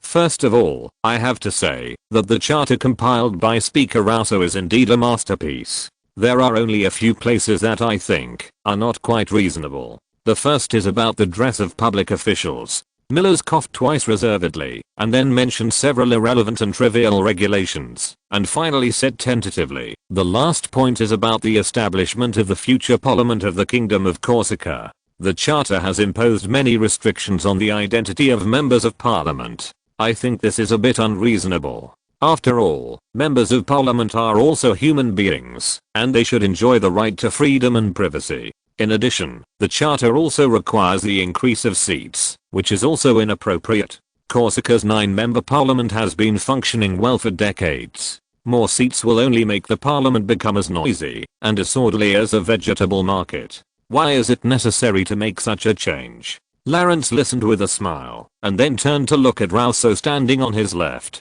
Rousseau also frowned. He had just tried to interrupt Miller's speech several times. Now, after getting Lawrence's permission, he said repeatedly, Sir, it is very necessary to add restrictions to the status of parliamentarians. This can ensure that those candidates really participate in the election for the country and the people, rather than to be able to wear black suits and sit into carriages, to travel between restaurants and billiard rooms every day. As for what you said about parliamentarians also having freedom, I have long ago explained my point of view in my work The Social Contract. Only when everyone voluntarily gives up part of their personal freedom can we get complete social freedom. After that, regardless of Miller's frown, Rousseau paused and continued, and increasing the number of seats is also a necessary charter. We can't let just 9 people decide the fate of the entire country. We must introduce more seats, disperse the huge power of parliament, and let more people participate in parliament. I believe this is the only way to achieve democracy. Miller's face turned ugly. In front of Rousseau, a well-known scholar, even though he was eloquent, he just opened his mouth slightly and couldn't say a word for a long time. Seeing this, Zaydia pouted and glanced at Miller's with dissatisfaction. In the eyes of this girl who controlled all the black materials of the congressman, these so-called congressmen were just a group of hypocritical hypocrites and hypocritical beasts in human clothing. She folded her arms across her chest, leaned against the corner, and suddenly said in a cold voice, Mr. Rousseau, there is no need to talk nonsense with these people. They say so much not for themselves, but because your law affects their status. These people jumped out. Humph, the orphans in Zachin district are displaced, and the poor are hungry, but I haven't seen these people stand up and say a word. You. Miller's was about to refute, but he immediately fell silent like a deflated ball. In front of the shadow lady who was called the dagger in Governor Bonaparte's sleeve, Miller's fear of this girl was even greater than that of Governor Bonaparte himself. Well, Shady Eye, you can't always assume others with malice. Seeing Miller's anger but not speaking, Lawrence couldn't help but laugh, and suddenly said with a hint of meaning, Mr. Miller said these words not because he is a member of parliament. After all, these clauses in the charter have no effect on him and these members of parliament. Millers was about to thank Governor Bonaparte for helping him out, but he froze in his tracks and asked repeatedly, "Wait, Governor, what do you mean? How can these clauses have no effect on me?" Several members of parliament were also startled. Even if the new parliament needs to be re-elected after it is formed, they are confident that they can be re-elected with the reputation and power they have accumulated over the years. How could Governor Bonaparte say that these clauses restricting the status of members of parliament have nothing to do with them? Lawrence pretended to be stunned, and after several seconds he tapped his forehead and laughed and said, "Oh, my God, it seems that I forgot to tell you about this." The four members present immediately showed puzzled expressions, looking at each other, wondering what Lawrence was talking about. Lawrence casually flipped open the copy of the charter on the table, turned to the legislation about the parliament, and handed it to Millers, saying kindly, "I will not comment much on your performance as members of the Corsica parliament, but I must say that on April 1st, you members did make a contribution." Millers and others thought about it for a while and soon remembered that at that time, in order to show goodwill to the newly appointed Governor Bonaparte, the 9 members of the parliament took the initiative to invoke the Corsica constitution, and voted on the spot to agree that Lawrence would take over the position of governor of Corsica without election, which solved a big legitimacy problem for Lawrence. "I will never forget this contribution," Lawrence explained with a smile. "For this reason, I decided to report to King Louis of France after the establishment of the Kingdom of Corsica, and confer titles on the 5 members of the current Corsica Parliament." As soon as the words fell, before Millers could reply, the 3 members behind him shouted in disbelief, "What did you say? Confer titles? Oh my God, did I hear it wrong? Am I going to become a noble?" The faces of the 3 members were filled with surprise. They almost jumped up in excitement. They couldn't believe their ears. 90% of people hate nobles, but 99% of people want to become nobles, even for these members who have lived in the Republic for decades. They never dreamed that they would get such great news in the office study of the governor's mansion today. In their eyes, the status of aristocracy is much more prominent than this member of parliament. After all, if they were granted the title of nobles of Corsica, their status would naturally be recognized by the French civil service, which means that the French would also recognize their noble status. In this way, they could leave this poor island and go to the rich France to start a new life. They never expected that Governor Bonaparte would give them such a great gift. The joy instantly washed over their entire brains, and the corners of the 3 people's mouths rose uncontrollably. Only Millers was still frowning. He lowered his head and pondered for a while, looking at the copy of the charter handed over by Lawrence, and suddenly realized something. "Wait, Governor, if we accept the title of nobility, it means that we must be active in the House of Lords?" "Of course." Lawrence smiled and nodded. Miller's pupils shrank, and he now understood why Lawrence said that those clauses would not affect him. As a member of the House of Lords in the future, he would naturally not be restricted by the rules that constrain members of the House of Commons. But in contrast, Millers, who had received a good political education, quickly realized that the so-called upper house of the Kingdom of Corsica was simply a useless nursing home. It had neither legislative power nor judicial power, and even the most basic supervisory power. It was simply an amusement park for nobles to play house. Millers once again turned his head to look at his 3 colleagues, but saw that they were completely immersed in joy. No one cared to find out what becoming a noble could bring to them, or what it could take away from them. Chapter 269 Rising Public Opinion. Millers was about to open his mouth to remind his colleagues, but after hesitating for 2 seconds, he chose to keep silent. He knew that reminding the 3 colleagues at this time would be a waste of time. These civilian councillors who had already fallen into ecstasy would never listen to any of his advice. "I think you will all accept this reward?" Lawrence asked with a smile. The 3 members of the back seat stood up in unison and responded without hesitation, "Of course. Without a doubt.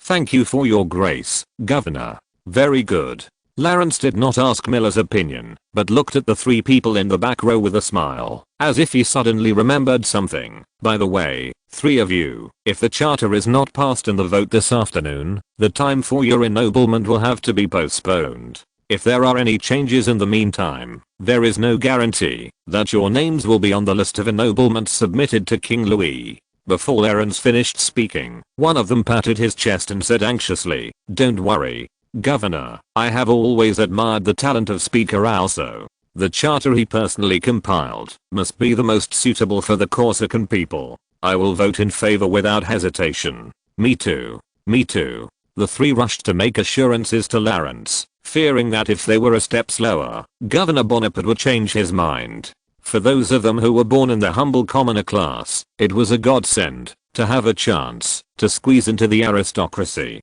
They would never let this opportunity slip away. Anyway, they would be granted nobility and enter the House of Lords in the future. The three members no longer cared about how harsh the charter was regarding the members of the House of Commons. As Lawrence said, those clauses had nothing to do with them. "That's great." Lawrence smiled and nodded, then glanced at Congressman Millers, who was sitting decadently in the chair, and asked softly, "Congressman Millers, what do you think?" Miller's eyes wandered aimlessly, completely lacking the firmness and confidence he had when he argued with Lawrence just now. He leaned weakly on the back of the chair, slowly raised his head, and looked at Lawrence, who was looking at him with a smile, then turned his head to look at the three colleagues who were overjoyed, and sighed heavily. "Now, including Carlo Bonaparte's vote, there are already 4 confirmed votes in the 5-member parliament, and it doesn't matter what vote this East City councillor makes." For Millers, a politically ambitious councillor, accepting the title reward from Lawrence is undoubtedly destroying his future. His family needs a councillor who shines in the political world, not a noble lord who plays house in the House of Lords every day. However, at this moment, Millers has lost his greatest support, the 4 united Ajaccio councillors. The 3 councillors who just said they wanted to stand together have now completely fallen under the sugar-coated bullets of Governor Bonaparte. Unlike Millers, they have no grand political pursuits. What they pursue is nothing more than fame and fortune. And Lawrence also took advantage of the inconsistency of the final pursuits of several people, and only used an illusory and almost worthless promise of title to disintegrate this newly formed political group from within. What a good move, Lawrence Bonaparte. Millers looked at Governor Bonaparte, who was waiting for his reply with fear, and forced himself to sit up straight. After struggling for a moment, he replied in a deep voice, "Thank you for your kindness, Governor, but I still want to stay with my voters and serve them to the end." Although he could not stop Lawrence Bonaparte from restricting the power of the members of the House of Commons, Millers decided that he must not throw himself into the House of Lords and must stay in the House of Commons to make subsequent plans. After hearing this, the 3 members of the backseat looked at Millers in surprise.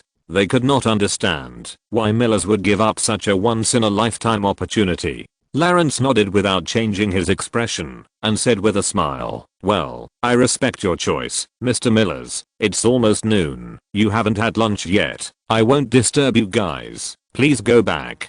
Soon, the dejected and depressed Millers left the study with the other 3 happy congressmen. As soon as he stepped out of the study, Millers sighed and left his 3 colleagues, and left the governor's mansion quickly. "Excellent, Mr. Bonaparte." After the 4 congressmen left, Rousseau looked at Lawrence with admiration. Rousseau himself was not a radical idealist, and he could understand Lawrence's behavior of manipulating the parliament and congressmen. After all, he himself supported enlightened despotism. Zadia also leaned against the wall, lowered her head and looked thoughtful. As the author of the charter, Rousseau knew too well how insignificant the status of the nobility would be in Corsica in the future. He abolished almost all the privileges of the nobility in the charter, which was infinitely close to a simple honorary title. Especially now that all the land has been nationalized by Lawrence, these newly promoted nobles have neither legal privileges nor the possibility of using land to make money to occupy social wealth. All they have is some dispensable influence. In other words, Lawrence exchanged the parliament's approval of the kingdom charter for the price of granting 4 titles. This is a sure win deal. All Lawrence needs to do is submit a list to Louis XV. King Louis would not refuse to enfeoff a large number of nominal barons without real power as honorary titles. He has been doing this in France for decades. Those wealthy bourgeoisie can even buy the titles of Earl and Minister of State. It is no wonder that 95% of the nobles were actually from the middle class on the eve of the French Revolution.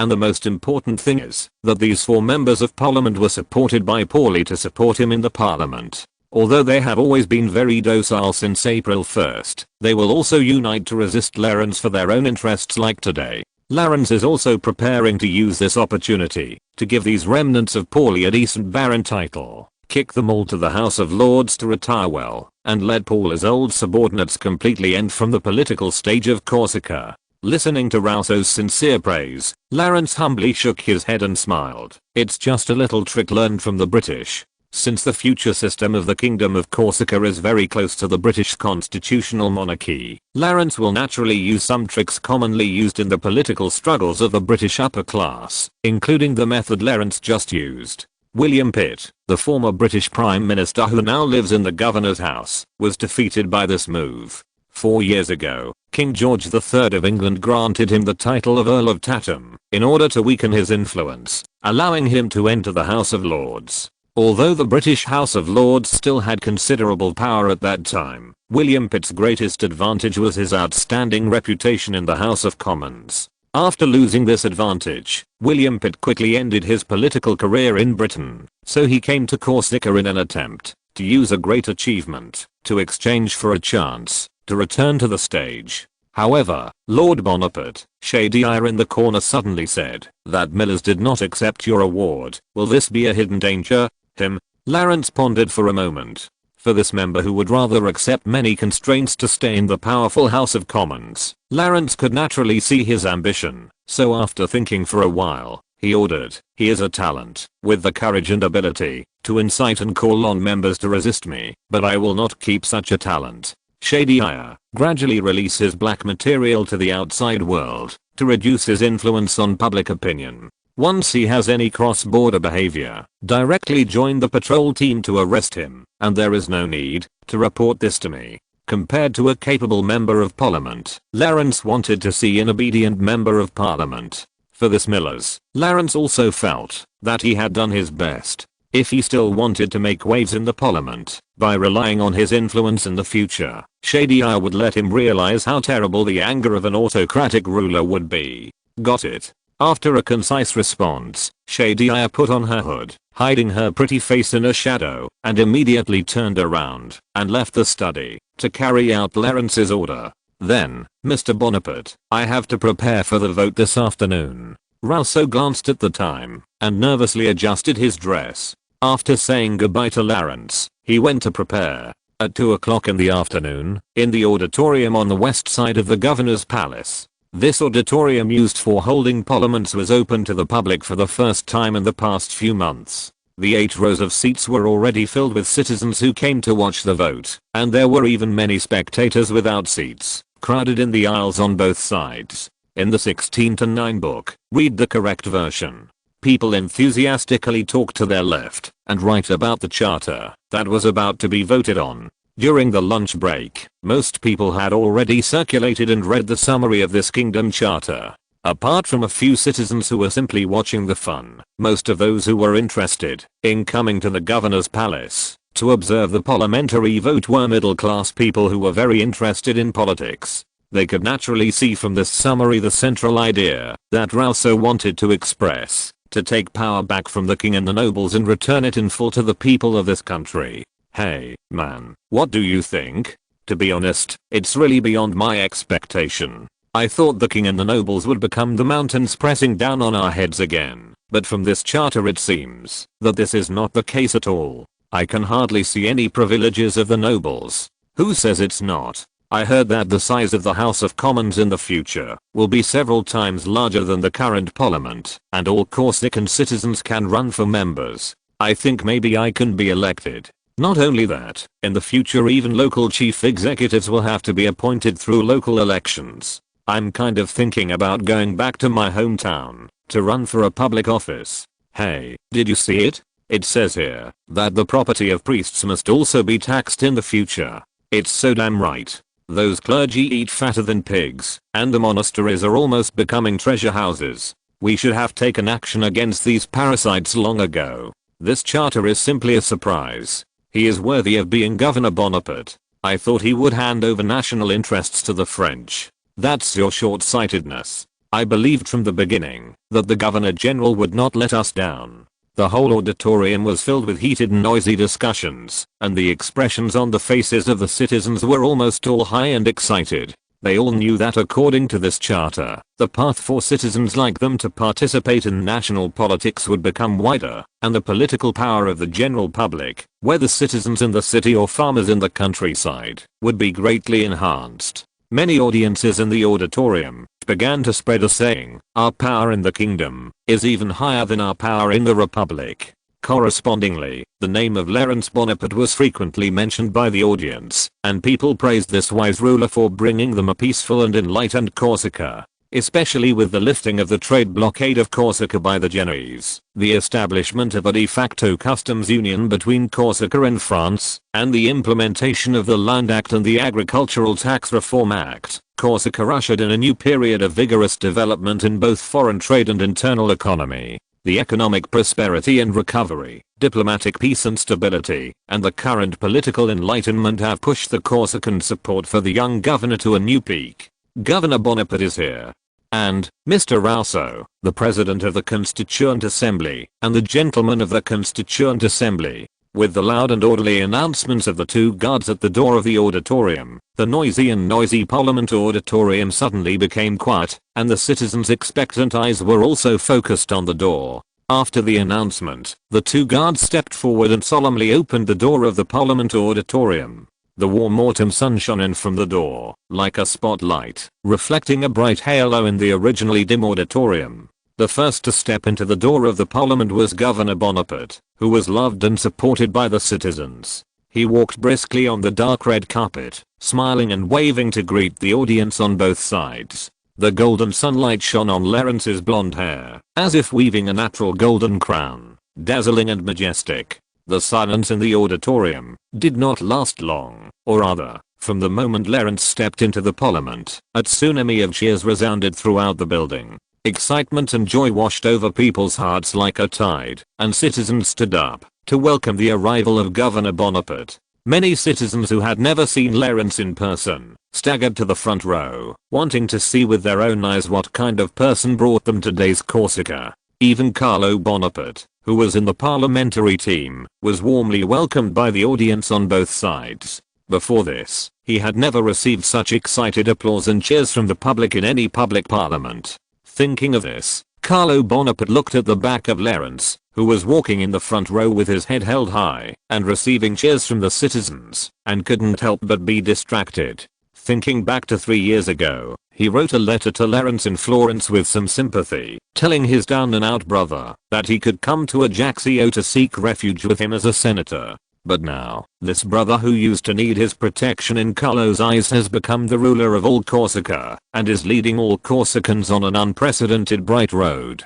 Although Carlo had already had this dreamlike sense of unreality on April 1st, but at this moment, looking at Clarence bathed in the golden sunshine, watching him calmly accept the cheers and supporters of the people, Carlo couldn't help but feel this sense of unreality again, as if the kind and solemn Governor Bonaparte was not his brother, but a natural ruler. Chapter 270 The Birth of a Kingdom. Speaker Rousseau, who followed Clarence closely, also showed a sincere smile from the heart, and nodded frequently to the citizens on both sides who greeted him, somewhat immersed in this ocean of people. For a legislator like Rousseau, it is a supreme honor to see that his work can be supported by the general public. Not to mention that during these years of exile, Rousseau had almost no friends to talk to. The only one who could always accompany him was Mrs. Wasser, who knew nothing about politics and academics.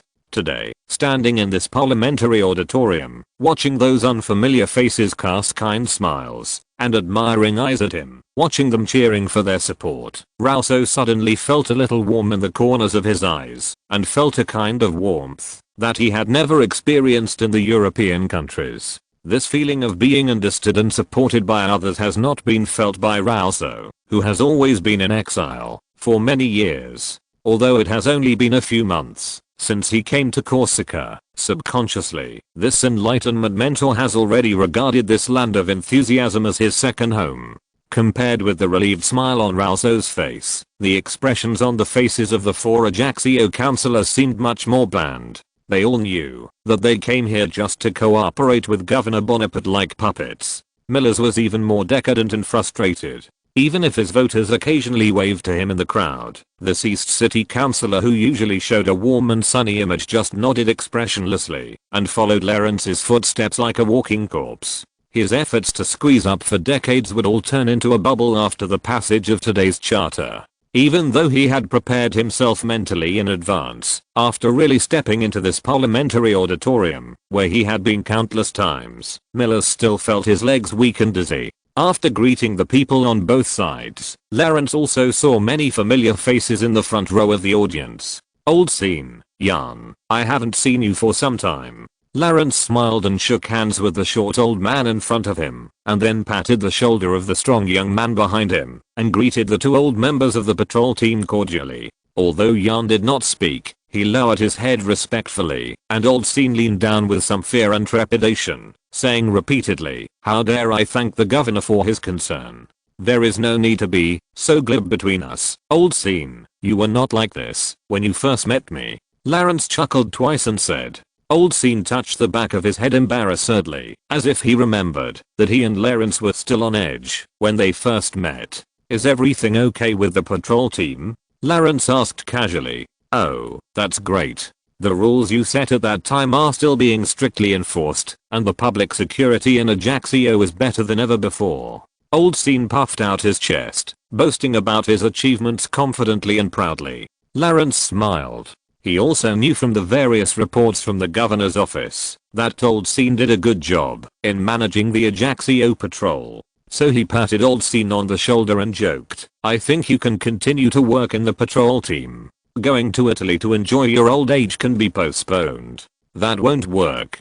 I'm really old, Governor." Old Scene quickly shrank his body, shaking his head like a rattle, pointing at Jan behind him, and said, "Jan can completely take over my position in the patrol team. His reputation in the team is not low, and he handles many things very well." Lawrence looked at Jan, who was a little shy, and nodded slowly. The loyalty of this young man to him was unquestionable. He had guarded him many times in hand-to-hand combat. Lawrence also wanted to entrust him with greater responsibilities. After the conversation ended, the citizens around him also cast envious and jealous eyes at Old Scene. After all, not everyone was qualified to say a few words to Governor Bonaparte here. The long table on the left side of the first row of the audience was filled with Lawrence's former patrolmen. Lawrence personally went up to them and chatted with them. Lawrence would not forget their contributions to this unit that helped him reach his current high position. As for the long table on the right side of the first row, they were all war-matched officers in uniform, including Major Serrurier of the French army.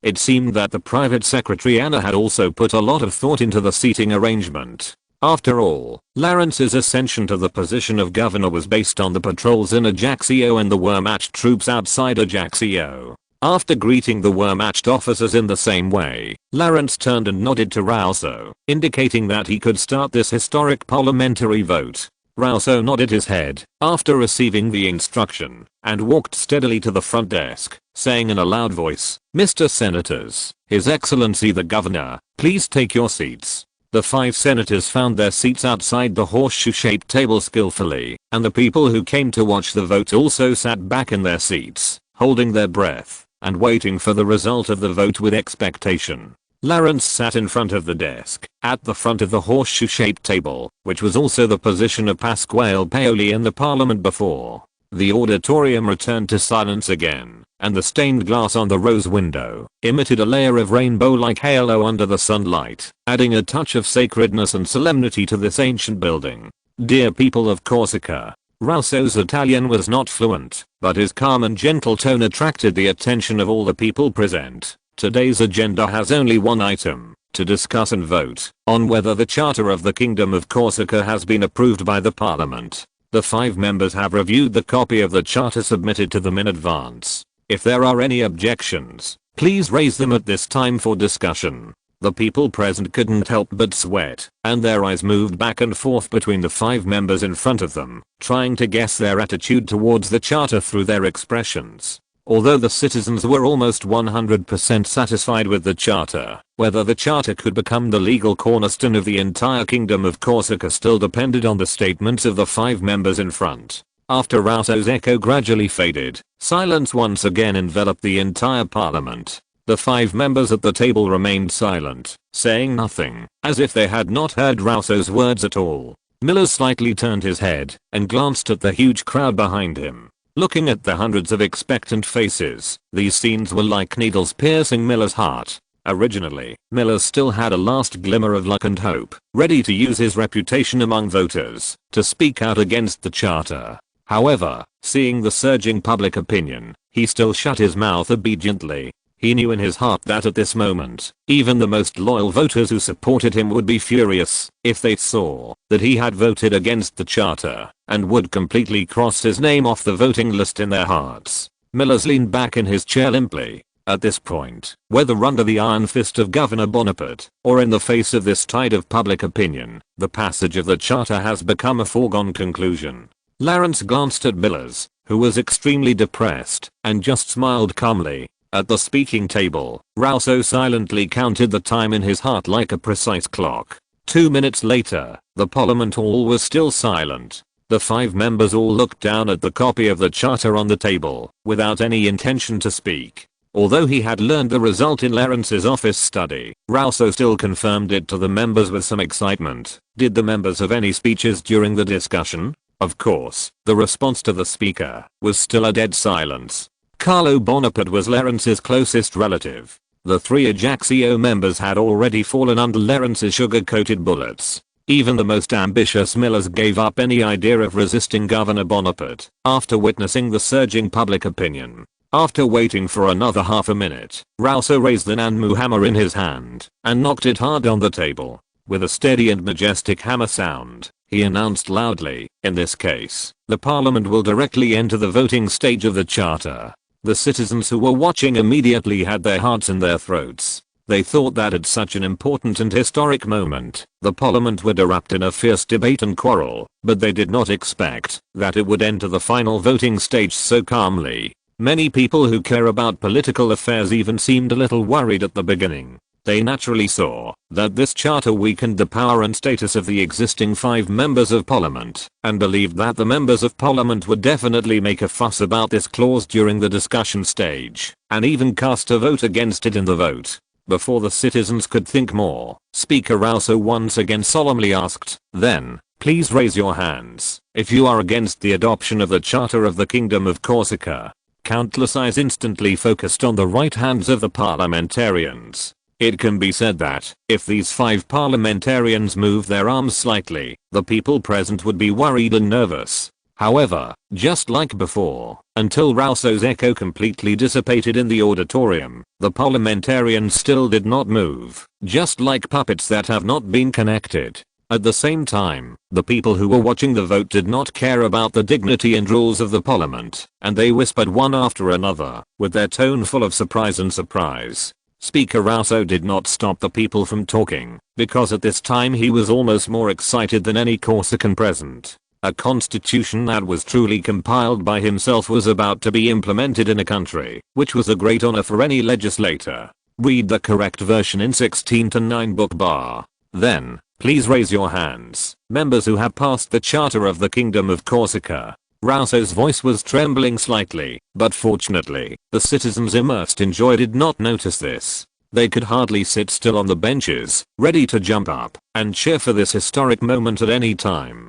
As soon as Rousseau finished speaking, 5 arms stood up in unison, like towering flagpoles standing in front of the crowd. All 5 members voted in favor, and even the most reluctant Millers did not dare to neglect to raise his right hand high above his head. Witnessing this scene, the people could no longer sit still. They cheered and jumped up, waving the agenda papers in their hands vigorously. The pale yellow agenda papers fluttered like fireworks and scattered throughout the Parliament Hall. If the previous Republic of Corsica was a country jointly controlled by bureaucrats, landlords and priests, then this newly born kingdom is a democratic country, where the general public is truly in charge. How can this not make the people excited? Speaker Rousseau, who was sitting at the podium, suppressed his excitement, raised the speaker's gavel again and smashed it hard, announcing in a loud voice that was almost like a roar, "The parliament voted unanimously in favor, and no one opposed and abstained." In this way, I declare that the Charter of the Kingdom of Corsica has been officially passed by the Parliament and will take effect from midnight today.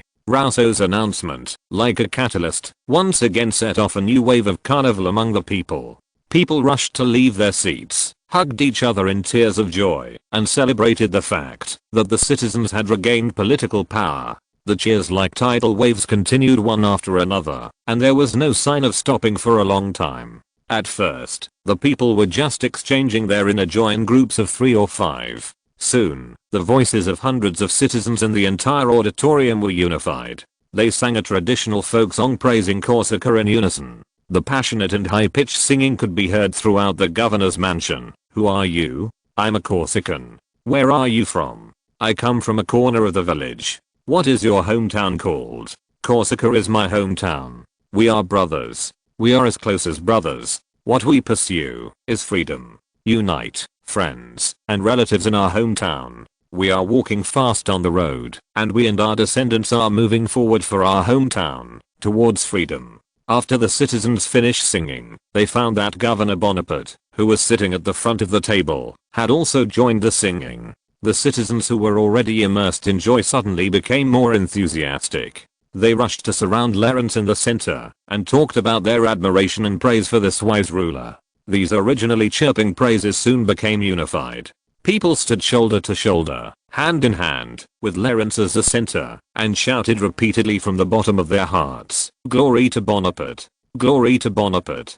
Glory to Bonaparte!" The revelry in the governor's palace soon spread to the city of Ajaccio. Citizens in various districts also knew the news that the parliament voted to pass the charter, and they also knew that they had become the masters of this country again. The wealthy citizens generously moved the wine and cakes from the basement and placed them on the street for passers-by to enjoy. Even two strangers held hands and clinked glasses today, which was the most common way of revelry for Corsicans. When the free people working in the towns heard the news from Ajaccio, they showed a much more enthusiastic joy than the citizens. These free people could never have imagined that just a few months ago, they were still serfs who were despised and had no human rights. But now, they not only own their own land and can keep their own harvest, but now they can even participate in the election of local city hall officials as voters, and they themselves are even qualified to become candidates. As long as they win enough votes, it is completely legal for these former serfs to become city officials.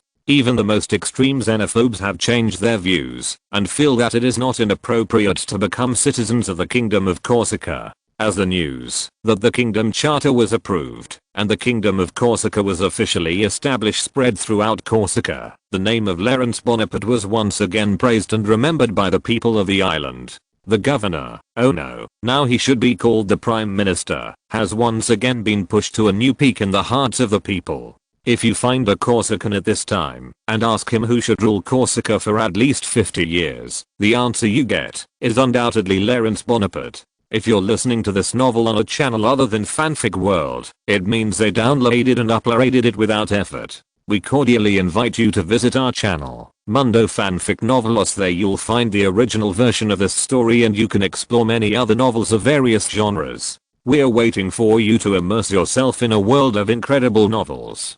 Chapter 271, Return to Paris. 1770. It was almost a month after the Constitutional Assembly approved the Charter of the Kingdom of Corsica and the Kingdom of Corsica was officially established. The passage of the charter was naturally celebrated by the Corsicans, but it also brought a lot of tedious administrative work to the Ajaccio government. For the core departments of the central government, the passage of this charter did not have much impact on them. For example, important institutions such as the Ministry of Finance and the National Defense Force only needed to change their names to conform to the monarchical political system. As for local city halls, the upper and lower houses of parliament, the Ministry of Justice and other institutions, they needed to be reorganized and reformed almost from top to bottom according to the provisions of the charter. In addition, the monarchy's companion institutions such as the heraldry and the Privy Council, although these departments are just empty shells with no power, they also need additional staff to organize and establish.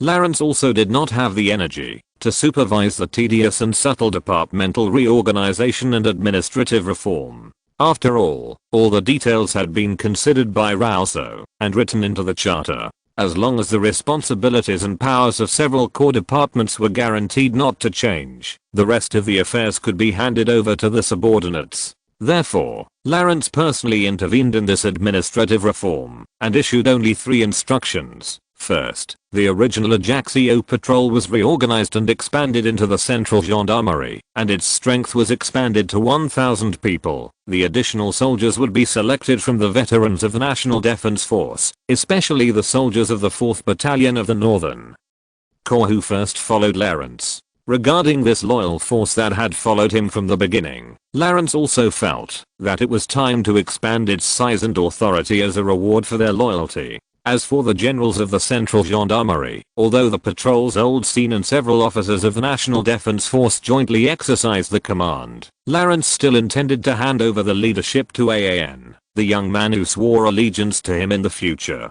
The second is to formally establish a National Secret Police Force, to be responsible for security and intelligence work at home and abroad. Its chief is naturally Shadayevsky, who Lawrence has recognized for a long time. However, in order to maintain the secrecy of this intelligence team, Lawrence still gave it a harmless name and organization, the Ministry of the Interior, and arbitrarily appointed an administrative bureaucrat as the minister of the ministry. The third is to insert Grosso, a partner who has accompanied him through life and death many times, into the Navy, and make him the Minister of the Navy, which can be regarded as a reward for his loyalty and merits. Although the officers of the Navy Ministry are very opposed to a new minister being airborne above their heads, the naval power of Corsica is not as deeply rooted as other departments. They were established by Pauly for more than 20 years, and there are only 2 pitiful third-level ships in the fleet.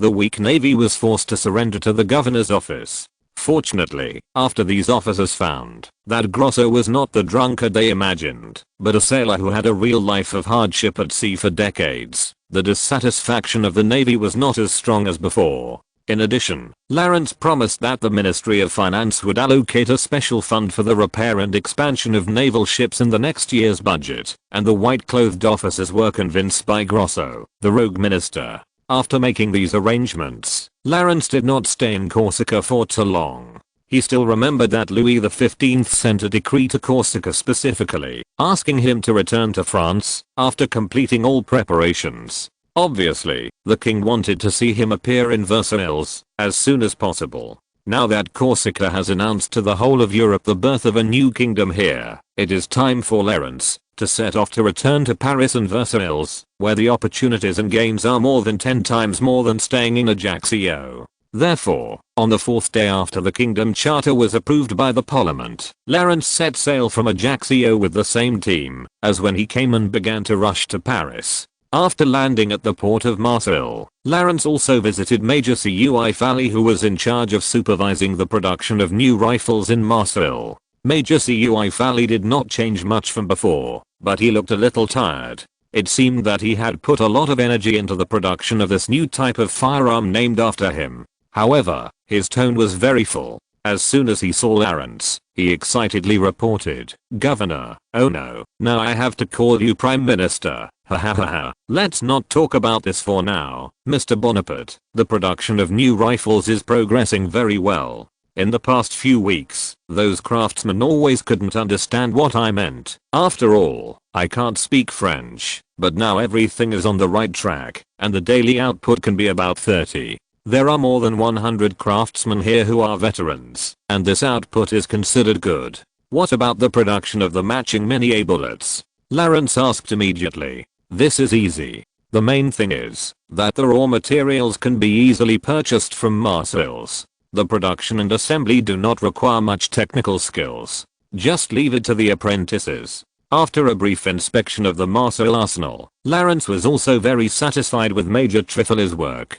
This weapon, which only appeared in the late period of linear tactics in history, can be said to be the most important trump card in Lawrence's hand at present. It is necessary to ensure its orderly production. Lawrence also drew a batch of stocks from the Marseille arsenal to equip his personal guards who would escort him on this trip.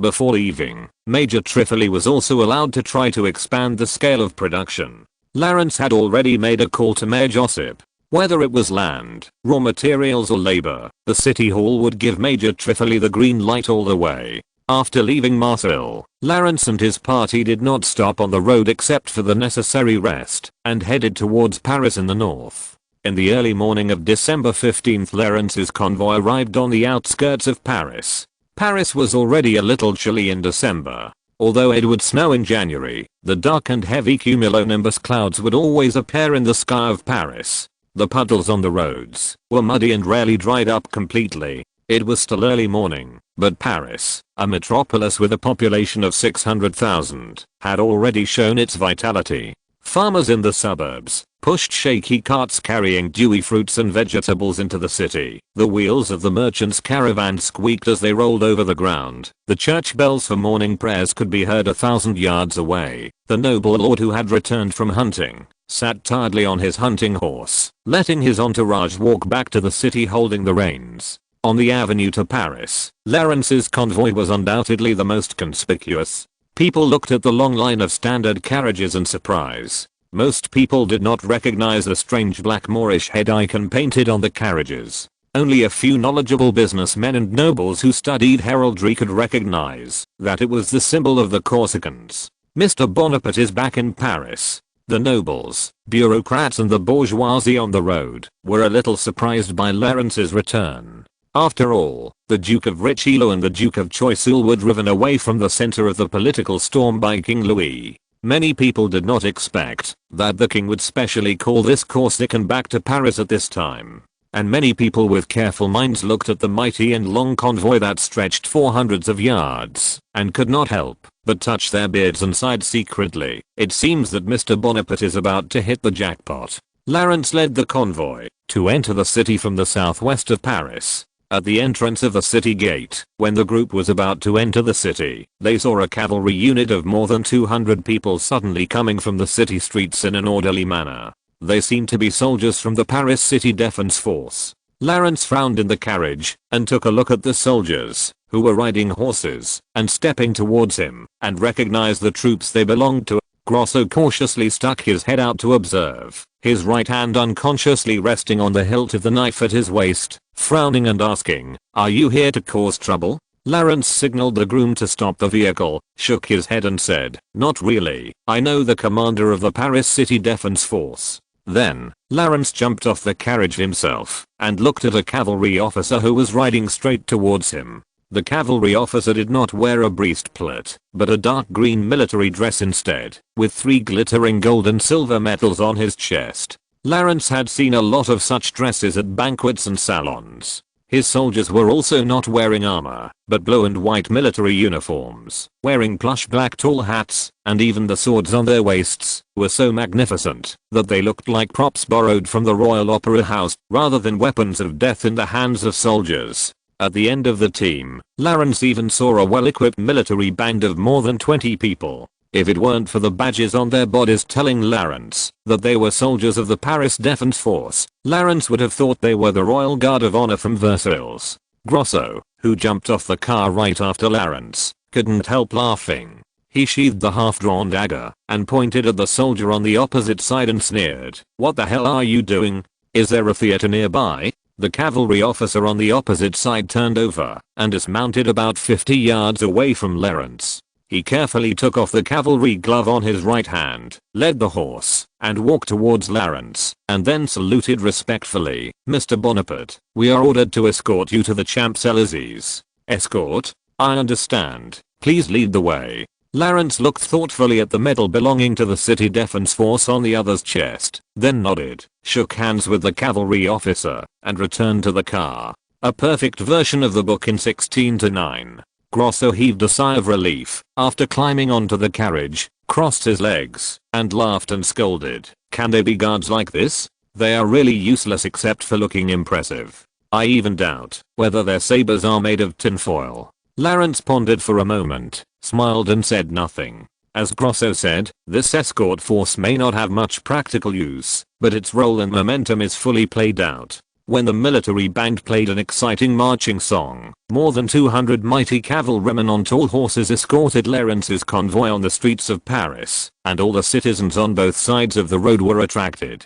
The light blue horse clothes on the war horses looked particularly dazzling under the morning sun, and the appearance of them gathering together and marching was like a light blue ocean, holding Napoleon Bonaparte's carriage in the center. Windows on both sides of the road were opened like dominoes. Citizens wanted to see which big shot had come to Paris today to make such a big noise. When they learned that the owner of the motorcade was the young Corsican, many citizens who despised Lawrence were even more surprised. They didn't expect that the upstart from the wild land could be treated like a duke or prince. In their eyes, Lawrence Bonaparte, who was qualified to be escorted by such a mighty army, could be compared with the oldest dukes of France. For those citizens who didn't know the name of Lawrence, the mighty scene in front of them had made them remember the name deeply in their minds and put the name on the same level as the top nobles of Versailles. And for those citizens who already knew the name of Lawrence, they didn't expect that Mr. Bonaparte would announce his return in such a high-profile way.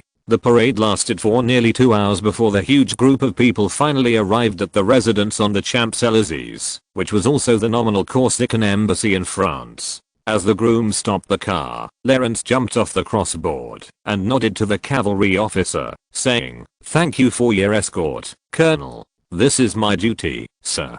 The cavalry officer saluted respectfully, then gathered his soldiers in formation and led them away from the Champs-Élysées in an orderly manner. Looking at the departing city defense troops, Grosso couldn't help but laugh, stroking his chin. Recalling the admiration in the eyes of the citizens just now, he said proudly, "Things are different now. No one came to escort us when we came to Paris last time. It seems that the king has really begun to value you, Lawrence." Lawrence just glanced at the departing city defense troops with a frown and shook his head. This should not be the king's order. The commander of the Paris city defense troops is Jacques Philippe. This is probably just a small gesture he uses to show his goodwill to me. Jacques Philippe, Choiseul's younger brother, the general? Grosso recalled for a moment and quickly remembered this French army lieutenant general from Austria. Why is he suddenly so attentive to us? Who knows? Lawrence replied like this, but he had already guessed it in his heart. Now that the Duke of Choiseul is far away in Dijon, he will not be able to directly interfere in the affairs of Paris and Versailles in the short term. Jacques Philippe, as the second in command of Choiseul's faction, will soon leave Paris to serve as the governor of Lorraine. In this way, the Choiseul faction is equivalent to losing 2 backbones. Among the remaining people, the only one who can barely take charge of the overall situation is Choiseul's cousin, the current French foreign minister, César Gabriel. However, this cousin was also supported by Choiseul, and it is probably difficult to completely convince the people in the faction.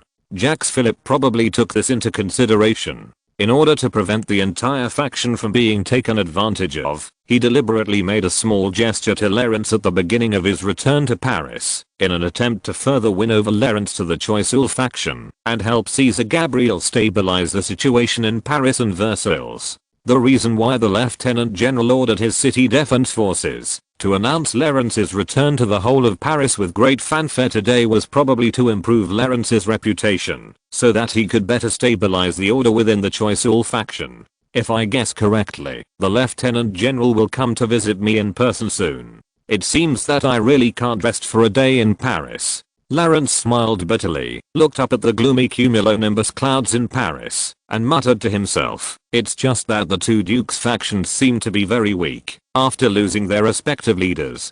I don't know if this is an opportunity." Chapter 272 An Urgent Visit. Welcome back, sir. At the mansion at number 10, Champs-Élysées, the elegant old butler with white hair had already learned in advance that Lawrence had returned to Paris, and specially led all the dozens of servants in the mansion to line up and wait for Lawrence's return. Seeing the servants' respectful appearance, the Rousseau couple was a little flattered. Both of them had served others as servants, but they had never been served by others. Especially this magnificent mansion, which made the couple praise it endlessly. When they lived in poverty in Paris before, they were embarrassed to even step into the door of the Champs-Élysées, let alone have the opportunity to live in such a luxurious residence. This luxurious mansion has not changed at all since Lawrence left. Everywhere is kept spotless and in order. Even the outdoor sculpture garden in front of the courtyard is exactly the same as when Lawrence left.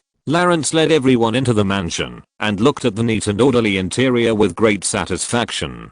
He casually asked the old housekeeper, "Is there any important news in the mansion these days?" As soon as he finished speaking, the old housekeeper skillfully waved his hand to call 2 servants to bring over a red-painted Nanmu box, opened the lid, pointed to the several large piles of letters arranged in different categories, and said, "Thanks to your authority, there is nothing important in the mansion itself, but there are countless letters sent here every day, basically visiting letters from small nobles and merchants. These should be the only important letters." As the old housekeeper spoke, he leaned over and picked up a stack of envelopes as thick as a palm and handed them to Lawrence. "So many?" Lawrence weighed the weight of the letter paper in his hand in surprise. It was almost 2 pounds. The old butler scratched his forehead awkwardly, pointing to the iris logo on the top envelope and explained, "Most of them are private letters from His Royal Highness the Crown Prince. I replied to His Royal Highness a long time ago that you were not in Paris at the time, but His Royal Highness the Crown Prince is still keen to send letters here, saying that this can ease his longing for his friends." Lawrence was stunned for a moment, then shook his head with a wry smile, and sat on the sofa, and opened a few letters from Prince Louis. The contents of the letters were also varied, from Prince Louis' experience of forging new locks at the Palace of Versailles, to his hunting stories at Fontainebleau, to his learning of company management knowledge with Mr. Montmartre and Lord Melly at the Paris Stock Exchange. It looked like a broken diary. Of course, in every letter, the Crown Prince was eager to ask Lawrence to return to Paris as soon as possible. In his original words, "My friend, without you in Paris, this city is as boring as the Arab desert. I think I have been wrapped in the sand of missing you, and I'm eager to seek the oasis of friendship. Oh, my friend, I really want to go to the mountains of Corsica to see your life, even if I have to cross an endless ocean." It can be seen that Crown Prince Louis has indeed received a good literary education. These letters are very interesting to read, and the emotions in them are even more sincere. After reading a few of them, Lawrence couldn't help but laugh and joked, if His Royal Highness used these writing and emotions on the Crown Princess, he wouldn't be like seeing a tigress when he saw the little Austrian princess. After asking the old butler to keep these precious and private personal letters properly, Lawrence looked at the remaining important letters. The first envelope had a golden book page icon wrapped in a circle of fine gears, and the mailing address on the envelope was 49 Etienne Marcel Street, Louvre. Although he was not familiar with the icon on the envelope, after seeing the mailing address, Lawrence realized that this should be a notice from the French Academy of Sciences granting him academician status. The headquarters of the entire French Academy, including the French Academy of Sciences, are located in the Louvre. This is a tradition established during the reign of Cardinal Richelieu, the first Duke of Richelieu. The content of the letter was very concise and clear. "Dear Mr. Lawrence Bonaparte, you have been officially granted academician status of the French Academy of Sciences through the joint recommendation of Academician Antoine Laurent Lavoisier, Academician Guita Jane Etienne, and Academician Joseph Grangier, as well as the academic review of the French Academy of Sciences Committee." At the end of the letter were the cursive signatures of several key members of the committee. Looking at the letter, Lawrence nodded with satisfaction. It seemed that Lavoisier and his mentor Guita were quite efficient. It would be of great benefit to Lawrence to join the French Academy of Sciences and get in touch with the academic world as soon as possible. Although he had scientific knowledge from the future, he was not a know-it-all after all. In many fields, he could only provide a general direction and ideas. To truly implement those emerging technologies into engineering, industry and production, a large number of scholars were still needed to solve the details. For example, in the production of the new rifled gun that was currently underway, although Lawrence knew the principle of improvement, when it came to the specific production design, he still needed Major Trefali, a skilled gunsmith, to conduct continuous experiments and improvements. Otherwise, if Lawrence relied on himself alone, he would not even be able to use the tools of the blacksmith shop of this era. Even if he was given a year or two, he might not be able to produce even a prototype gun. As for the following letters, they were all monthly reports sent by Lord Melly from the Paris Stock Exchange. Lawrence did not have much interest and energy in the financial world at the moment, so he just glanced at them casually. Anyway, the Corsica National Silver Company has accumulated a huge fortune for Lawrence. Now he just needs to keep the company's book data looking good enough to maintain this false prosperity. Although those investors are eager to see returns from this investment, reason also tells them that it is not possible to build and develop a silver mine from scratch overnight, especially in Corsica, a wild and barren place in their impression. Therefore, the current market for the Corsica National Silver Company's stock trading is basically for speculative purposes, and only a very small number of people really want to make long-term investments. It seems that the financial market in Paris is still thriving. Lawrence picked up several recent reports and glanced at them and found that both the trading volume and the total transaction amount of the stock exchange were steadily increasing. Although the growth was not rapid, it was an unshakable fact that more and more funds began to flow into the financial market. This credit should probably go to His Royal Highness the Crown Prince. The old butler added at the right time, and at the same time he took out a neat stack of old newspapers from a drawer beside him, quickly selected some, folded a few of them, and handed them to Lawrence, explaining, since His Royal Highness the Crown Prince often appears at the Paris Stock Exchange as a shareholder of the National Silver Company, the current merchants are full of confidence in the market. After all, as long as the royal family does not take action in the financial world, those capitalists have 1,000 ways to squeeze silver coins out of the cracks in the stone. Lawrence took these recent reports and read them through. In recent months, major newspapers, especially financial newspapers, have praised Crown Prince Louis. Kind, open-minded, new-thinking, and not conservative. Those editors-in-chief did not hesitate to use their praise words for His Royal Highness the Crown Prince. Almost every few days, they would set aside an entire page in the newspaper to report news about Crown Prince Louis, and this page was usually used to satirize the royal family before. Among these reports, Lawrence also saw the Daily Observer, which he had fully acquired and run. In the beginning, Lawrence had acquired this third-rate tabloid that was on the verge of bankruptcy in order to seek influence in the public opinion circle.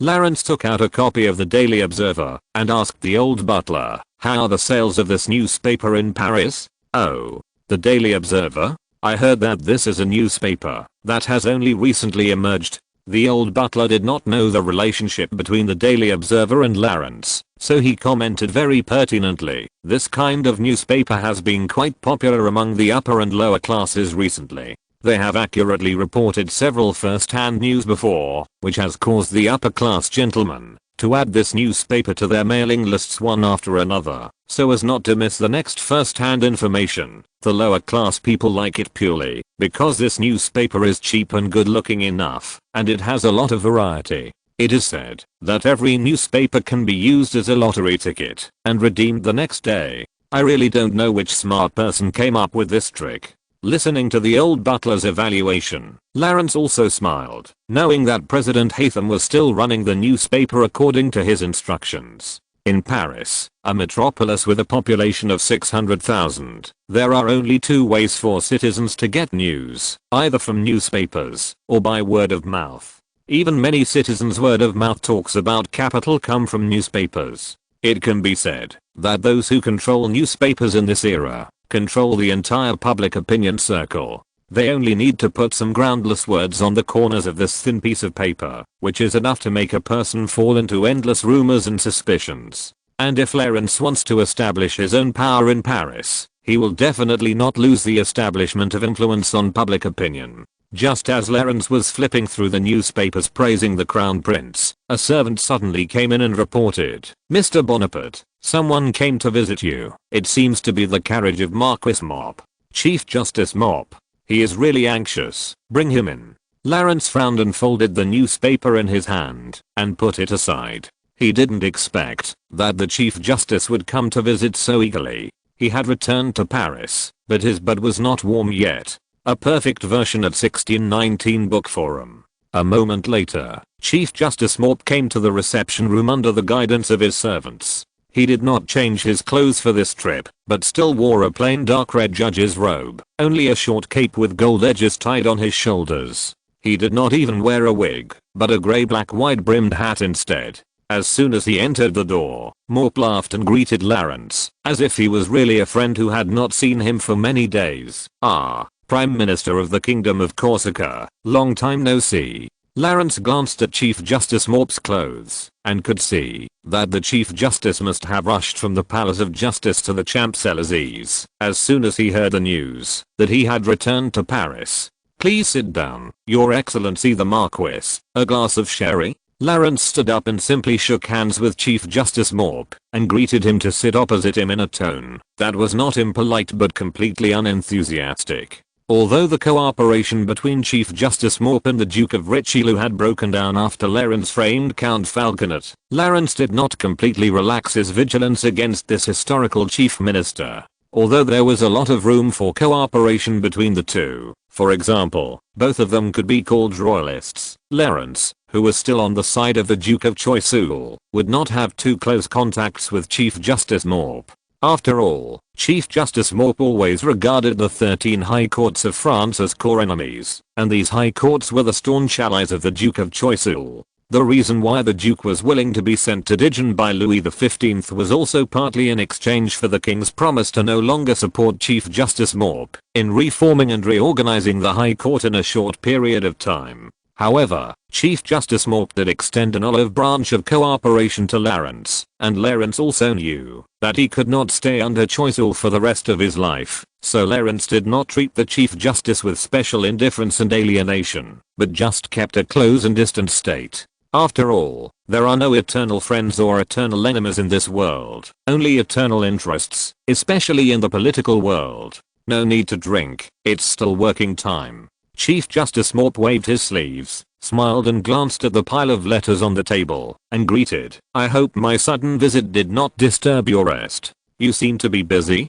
"Nothing important, but I'm flattered that you, Your Excellency, took the time to visit me." Lawrence was polite with an expressionless face, put the letters on the table into the drawer, and then tried to say, "I thought that a big favorite like you in front of His Majesty the King would stay in Versailles forever." Although Lawrence, who was far away in Corsica before, did not know the changes in the situation in Paris in recent days, he could know with a little speculation that after the Duke of Richelieu and the Duke of Choiseul left the political spotlight one after another, the Chief Justice Morp in front of him naturally became the most favored minister in front of the King's throne. Chief Justice Morp laughed heartily twice, straightened his posture and said, "You are joking, Mr. Bonaparte. This visit to you is still for official business. As you know, I'm responsible for the series of procedures for His Majesty the King to ascend the throne of Corsica." Listening to Morp's explanation, Lawrence nodded silently. As early as a few months ago, Chief Justice Morp joined forces with the Duke of Richelieu to persuade Louis XV to hand over the relevant matters of his coronation as the King of Corsica to Chief Justice Morp to take charge of it.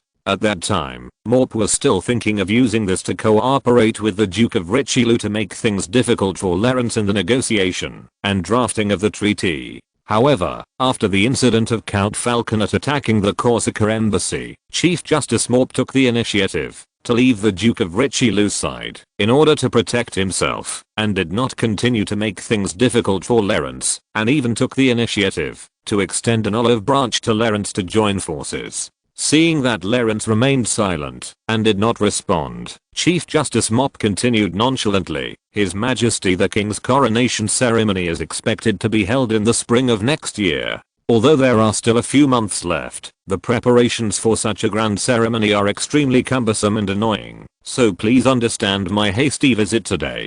I came here mainly to get a list from you. I'm very sorry that I had some family matters to deal with a few days ago, and I will update as usual later." Chapter 273, The Alliance of Xianping and Golden Iris. List. Lawrence frowned and asked, "The list of future ministers of the Kingdom of Corsica." Chief Justice Morp explained with a smile, "At the coronation ceremony, they will join you as representatives of the Corsicans to pledge allegiance to His Majesty the King, and accept the King's appointment as ministers in public. This is a moment that everyone is looking forward to. His Majesty the King needs to review the list of ministers in advance to decide whether to appoint them." A trace of suspicion flashed in Lawrence's eyes, and his eyes carefully scanned Chief Justice Morp's face, but he could not see anything from his flawless expression like a mask. Although according to the latest charter of the Kingdom of Corsica, Louis XV does have the power to refuse to appoint the list of ministers submitted by Prime Minister Lawrence, both Rousseau and Lawrence felt that this power would only remain on paper. After all, the previously drafted Treaty of Annexation had clearly stated the autonomy of the Kingdom of Corsica, and the relationship between the two countries is now in a complete honeymoon period, so Louis XV would not interfere in this list of ministers. Therefore, in Lawrence's opinion, the reason that Chief Justice Mop needed to review it in advance was completely untenable. Normally, this list would only be waved in front of Louis XV's eyes, and then it would be stamped with His Majesty the King's personal seal and approved. After all, none of the Italian names on it were familiar to His Majesty the King. Lawrence licked his lips slowly and glanced at Chief Justice Mop's enthusiastic smile again. Although he didn't know why the Chief Justice was so eager to come and request this list of ministers that was insignificant in his eyes, Lawrence still signaled the waiter beside him to move his personal briefcase over. In any case, one thing is certain, that is, no matter what purpose Chief Justice Mop had, Louis XV behind him must have known and acquiesced, otherwise this staunch royalist Chief Justice would not dare to come and ask for the list in the name of the king. That is to say, his request for the list was authorized by Louis XV. Lawrence thought for a moment and denied the possibility that Chief Justice Mop would use the list to harm him, so he rummaged through his suitcase and tentatively asked, "Your Majesty the King wants to review and examine these ministers in advance. Okay, but I don't think Your Majesty will know these common people from Corsica. None of my ministers come from prominent aristocratic families." After waiting patiently for a moment, Chief Justice Mop took the gold-stamped cardboard handed to him by Lawrence, glanced at it casually, and then stuffed it into the inner pocket of his robe. As Lawrence said, there was nothing special about the names of these common people's children. "This is the order of His Majesty, Monsieur Bonaparte." Chief Justice Mop shook his robe to make sure the list was safely in his pocket, and then smiled from the deep wrinkles on his face, pretending to be mysterious. "But don't worry, this is a good thing for you. A great thing.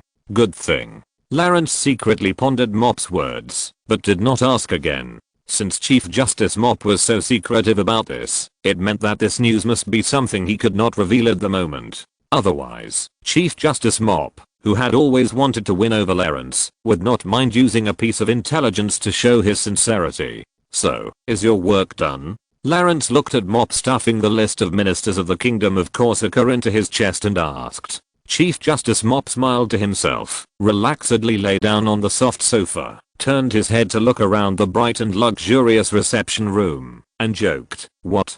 Mr. Bonaparte, do you have other guests to see? I was thinking of chatting with a young talent like you for a while." Chat. Although Chief Justice Mop said it was a chat, for people of his and Lawrence's status, the so-called chat is the time for the two to put aside all the courtesy and temptation, and say something truly meaningful to each other. Lawrence naturally understood this truth. After understanding the other party's meaning, Lawrence also raised his hand to signal, and dismissed the waiter in the reception room. A flock of geese flew past the window on their southern patrol. Lawrence leaned forward and whispered, "Well, Your Excellency, I don't have anything important to do. It's my honor to talk with a senior official like you." "Don't flatter me, Your Excellency, Prime Minister." Chief Justice Mop fell on the sofa very relaxedly, looking at the sparkling Seine River not far away through the crystal clear panoramic floor-to-ceiling windows. With a bitter smile on his face, he couldn't tell whether it was true or false. He shook his head repeatedly and said, "Not only am I not a senior official, but on the contrary, I have not been comfortable in the Palace of Versailles during this period." Lawrence also knew that Chief Justice Mop was referring to something. After all, as the Chief Minister of France in history and a Chief Justice who was deeply trusted and respected by the King, Mop was one of the most prominent people even in the Palace of Versailles. He would not be uncomfortable in the court. "Is there anything else that bothers you?" Lawrence asked with concern and cooperation. Chief Justice Mop was silent for a while, and his expression became more serious. He looked as if he was presiding over a Supreme Court trial in person, solemn and majestic. Even though he and Lawrence were the only two people in the reception room, Chief Justice Mop still sat up and lowered his voice and said, "It's nothing, Mr. Bonaparte. It's because of someone, a woman." At this point, Lawrence couldn't help but raise his eyebrows and stared at Chief Justice Morp for a moment. The only woman who could make this Chief Justice feel annoyed and difficult was probably the Countess du Barry. Chief Justice Morp knew that Lawrence understood what he meant. After saying this, he closed his eyes and fell back into the sofa chair, quietly waiting for the other party's reply. Lawrence did not answer rashly, but stood up and walked to the wine cabinet, took out a bottle of champagne from Bordeaux, and poured himself a small glass, while quickly sorting out the relationship between Madame du Barry and Chief Justice Morp in his mind. Historically, the relationship between the two was quite close, because Madame du Barry strongly supported Chief Justice Morp's reform and restriction of the 13 high courts. Of course, for Madame du Barry, who was not good at politics, her motivation for making this decision was probably half due to the instructions of the Duke of Richelieu, and the other half was to please Louis XV. After all, the High Court has always stood on the opposite side of the royal power. It's just that Lawrence looked at the bubbles floating in the crystal glass and thought silently in his heart, now that Morp has left Richelieu, Madame du Barry may not have the same support for the Chief Justice as before. It can even be said that the two have stood on opposite sides. Since the incident of Count Falconet, Chief Justice Morp has betrayed his cooperation with the Duke of Richelieu. Madame du Barry will naturally not give him subsequent support. In addition, in order to retaliate for Chief Justice Morp's betrayal, this narrow-minded woman may inevitably target Morp everywhere in the Palace of Versailles. At the beginning of the incident, Madame du Barry might have remained dormant because of the uproar caused by the Duke of Richelieu's house arrest, but now that several months have passed, it is time for Madame du Barry to jump out and start her revenge. It is no wonder that Chief Justice Morp appeared in Paris instead of staying in Versailles with the king. It is very likely that he wanted to temporarily avoid Madame du Barry's edge. After all, the energetic Louis XV placed all his favor on this woman. After sorting out these thoughts, Lawrence sat back in his seat holding the wine glass, picked up the glass, and took a sip, exhaled and said, "Are you talking about Madame du Barry? I thought you and the lady were very close." Chief Justice Morp did not answer directly. He knew that Lawrence had understood the current situation from his previous thinking, so he stared at Lawrence's wine glass for a while, shrugged. "Shouldn't you pour a glass of wine for the guests first?" Lawrence stood up and found a wine glass and smiled casually. "Working time. Work is over, and this matter is 100 times more important than work." Chief Justice Morp took the champagne handed over by Lawrence, forced nearly half of the wine into his mouth, touched his wet beard and panted, and said, "Countess du Barry, her existence has made the entire court and the entire country no longer peaceful. Read the correct version at 1619 book bar." Although he had anticipated the current situation, Lawrence was still a little surprised to hear that Chief Justice Morp treated Madame du Barry, his former ally, as his number one enemy. He asked, however, "With your position in the king's eyes, would you be afraid of the threat of that woman?" Chief Justice Morp tightly grasped his wine glass, shook his head and sighed. "The fundamental reason why His Majesty values me is that I have been striving to reform the High Court. You know this." Madame du Barry still supports the reform, but she just changed the object of her support to someone else.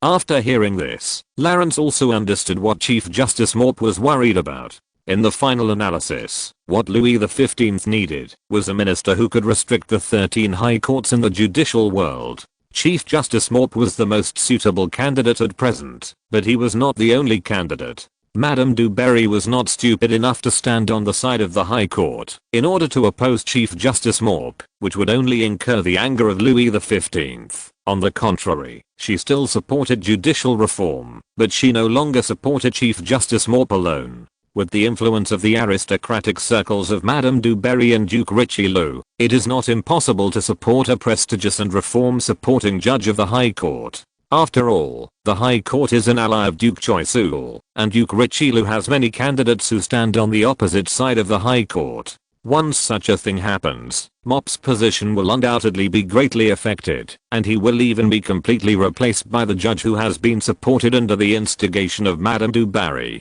In other words, the king needs a judicial reformer, and this reformer will definitely be valued by the king. Before, this person was Morp, and now that Morp has left Madame du Barry and Duke Richelieu, The two of them are planning to take this position that is highly valued by the king into the hands of their own faction. After drinking a small glass of champagne, Lawrence almost sorted out the current situation and asked while pouring the wine, "However, since you told me this, it means..." Although it was a question, Lawrence also knew what the other party came with. Chief Justice Morp nodded heavily, took off his wide-brimmed hat and put it aside, and said in a deep voice, "Mr. Bonaparte, as I just said, we can't let this woman continue to harm the whole country. Our spears must be pointed in the same direction. This is for the royal family and for France." The warm sun in late autumn was bright and sunny. Several gondolas were peacefully passing by on the calm Seine river. I'm afraid the handsome men and beautiful women on the cruise ship would never have thought that there was a conspiracy against His Majesty the King's official mistress on the Champs-Élysées on the Seine. Pointing the spear at His Majesty the King's chief mistress? This sounds a bit stupid. Lawrence shook the wine in the glass calmly, as if he was discussing the weather in Paris with someone. Chief Justice Morp continued to lower his voice and said, "This is why I specifically found you, not anyone else, including the Duke of Choiseul." Lawrence gently put down the glass, and he already understood what Morp meant. Although Madame du Barry was quite influential in the political world, she was not a politician after all. All her power, wealth and status came from only one source, the king's favor. As long as King Louis still favored this woman, no political means could defeat her.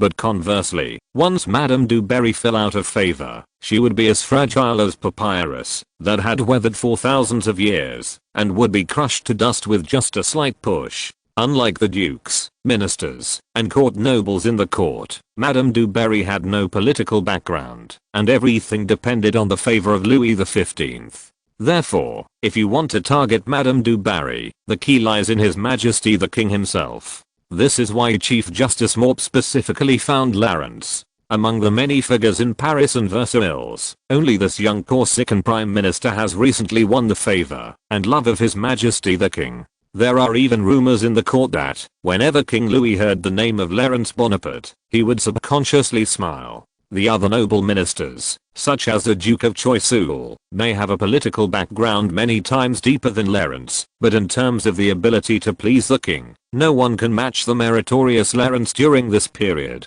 Knowing that he has an irreplaceable position for Chief Justice Morp, Lawrence did not rush to give an answer, but smiled and asked, "So, what can I get?" Chapter 274 Pre-Christmas Dinner. "Mr. Prime Minister, Madame du Barry is also your enemy." Chief Justice Morp frowned and persuaded Lawrence, who was still calm and indifferent. He really needed a capable ally at the moment, and Lawrence Bonaparte in front of him was undoubtedly the best candidate in Morp's eyes. Both of them were staunch royalists, and even if they were too close, they would not cause King Louis displeasure. Moreover, Lawrence, who was deeply favored by the king, was undoubtedly the most suitable person to launch an attack on Madame du Barry. Whether it was out of investment in Lawrence's potential or out of current needs, Chief Justice Morp placed all his hopes on the Corsican Prime Minister. Lawrence also knew all of Morp's thoughts, so he shook his glass, looked at Chief Justice Morp and chuckled. "I'm not in a hurry to confront Madame du Barry. In fact, this woman hasn't caused me too much trouble. Of course, it may be because I don't live in Versailles." Listening to Lawrence's slightly euphemistic words, Chief Justice Morp also pondered for a moment, knowing that it would be impossible to persuade Lawrence to join forces with him just by talking. Although the arrogant and vicious woman is indeed the common enemy of both parties, Lawrence is right. He is not in a hurry to take the initiative to throw a spear at Madame du Barry. On the contrary, Chief Justice Morp must race against time and cannot let Madame du Barry support a judge who can take over his position. Therefore, Chief Justice Morp knows that he must show some sincerity. Ahem. Morp coughed twice, bit his lip and thought for a while, then looked up at Lawrence and suddenly changed the subject and asked, "By the way, Mr. Bonaparte, I heard that you have been traveling to Marseilles quite frequently recently. It seems that you have also made some transactions?" "Ah, yes. The development of Corsica is inseparable from the prosperous trading port of Marseilles." Lawrence nodded, and he was not surprised that Chief Justice Morp knew the news. After all, the things he entrusted to Mayor Josip to do could not be completed secretly, and it was easy to collect the news as long as he was willing. Especially for a minister of high position like Morpu, there are few rumors that can escape their ears. And as smart as Chief Justice Morpu, he immediately determined, after receiving the news, that Lawrence wanted to use the Provence region centered on Marseille as the cornerstone of his future politics in France. After all, the province of Provence is across the sea from Corsica, and is adjacent to the Italian region of Gaul in the mountains. Just from this superior geographical location, Chief Justice Morp concluded that Lawrence was going to vigorously develop his power in Provence. Well, Marseille, Provence. Speaking of which, I have a lot of acquaintances there. Chief Justice Morp leaned back in his chair, rubbed his temples and said slowly, there is an administrative deputy governor in Provence. I have known him for a long time. He is a hereditary count. I heard that he has been old and blind recently, and can no longer be competent for the position of deputy governor. He is preparing to resign to His Majesty the King and return home. Lawrence calmly put the wine glass to his lips, and closed his eyes, as if he didn't hear the words of Chief Justice Morp. Obviously, the position of an administrative deputy governor alone is not a generous condition in Lawrence's eyes, and it is far from enough for him to take the risk of joining Morp's ranks to deal with Madame du Barry. Although this position was nominally a powerful position second only to the governor, in charge of administrative affairs, Lawrence, who lacked political foundation in Provence, would most likely become a deputy governor in name only, even if he accepted the position himself. Moreover, it was impossible for Lawrence to be appointed as the deputy governor of Provence by Louis XV during his tenure as prime minister of the Kingdom of Corsica. This position could only be given to one of Lawrence's confidants. Ahem. Except for the deputy governor, Chief Justice Morpu coughed dryly, obviously seeing Lawrence's dissatisfaction, and continued to put forward his conditions. There are many acquaintances and friends of mine in the entire administrative system of Provence. Of course, you also know that those who can get to know an old man like me are basically some elderly people who are approaching the sunset.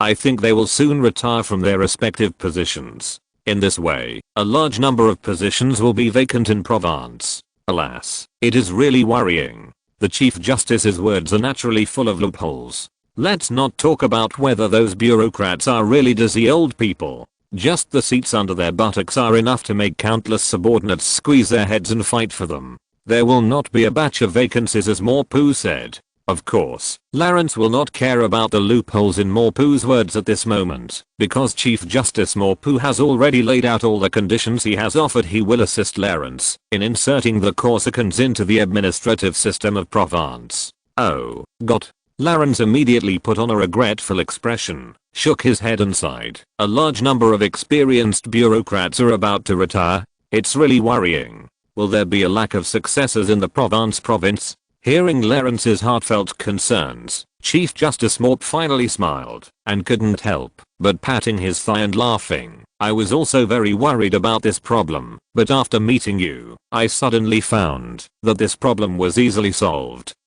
How do you solve it? Lawrence asked knowingly. When I was talking with young talents like you, I suddenly remembered that in the center of our prosperous and peaceful Mediterranean, there is a well-known island. As far back as the times of Rome and Carthage, it was a member of our human civilization. Chief Justice Morp pinched his beard and complimented loudly. The Corsicans living on this island have countless good qualities. They are brave, loyal, humble and knowledgeable. All these good qualities are almost innate conditions for becoming an administrative official. I believe that, if the elites from Corsica participate in the bureaucratic selection of Provence, they will definitely stand out with their outstanding abilities and qualities. When the Chief Justice made the compliment, he was like a baritone singer in the opera house, with a focused and enthusiastic expression. On the surface, Lawrence was quietly listening to Morp's words, but in fact, he was analyzing the conditions offered by the other party in his heart. With Morp's position with Louis XV, he can indeed help me place my people in various institutions and departments of the province of Provence.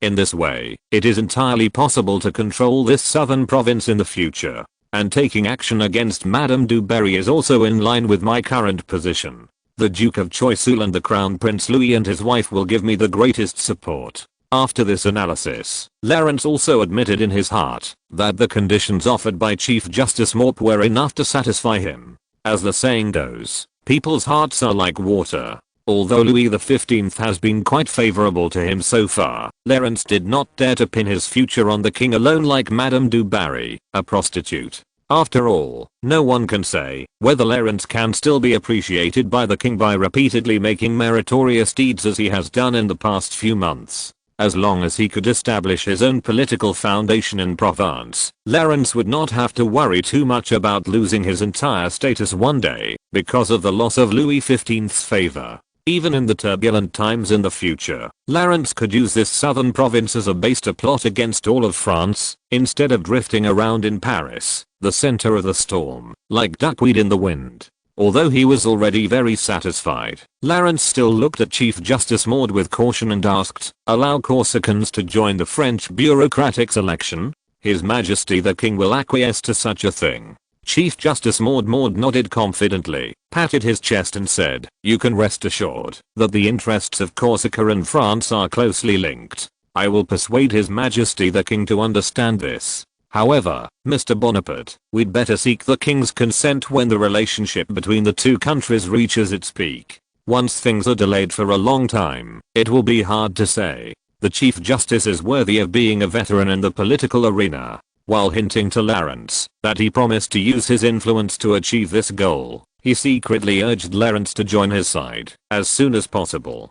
After all, Maud did not have much time to wait. At this point, Lawrence stood up with satisfaction, put away the two glasses, and put them back in the wine cabinet, and said with a smile, "If that's the case, Your Excellency, I don't think I can find a reason to refuse you." Chief Justice Morp stood up eagerly, nodded 3 times, and then solemnly stuffed a seal with a silver scale into Lawrence's hand. "This is my personal seal, Your Excellency Bonaparte. The door of the Palace of Justice is always open to you. You will soon realize that, as long as we stand together, you and I will stand at the top of the entire France, and even the skylight above your head will not be enough to hinder you."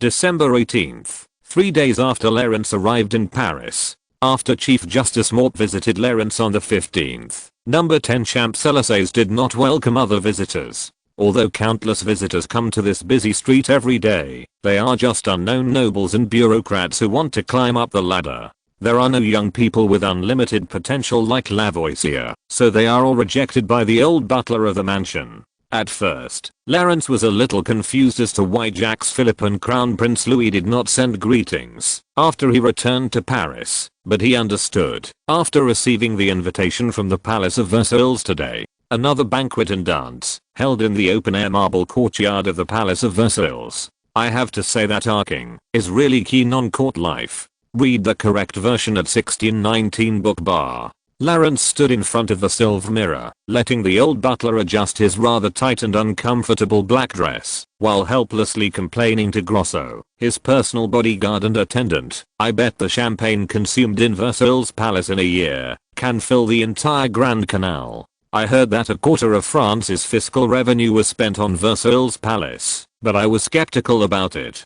Damn, if half of this money could be distributed to the people below, I dare say there wouldn't be a single starving peasant in France." Grosso shrugged, forcing himself to restrain himself from scratching the silver-powdered wig on his head. "That's probably impossible." An Italian said that 9 out of 10 French people die of malnutrition, and the remaining 1 out of 10 die of indigestion. Lawrence said, turning half a circle in front of the mirror, to make sure there were no flaws in his clothes. The old butler tied the belt around Lawrence's waist, and reminded him kindly, "Sir, today's banquet is probably not a routine dinner in the palace. The scale should be much larger than the usual banquets." "Oh, why is that?" Lawrence asked curiously. The old butler took off his white gloves, and stood up straight. As an excellent waiter, he naturally knew these traditional customs very well. "Christmas is coming, sir. According to the tradition of the Palace of Versailles, the king will not hold a banquet on Christmas, but will accompany the members of the royal family. The following January and February, including the New Year, are generally the time for the king to accompany his family, and there will basically be no banquets in the palace." "Is that so?"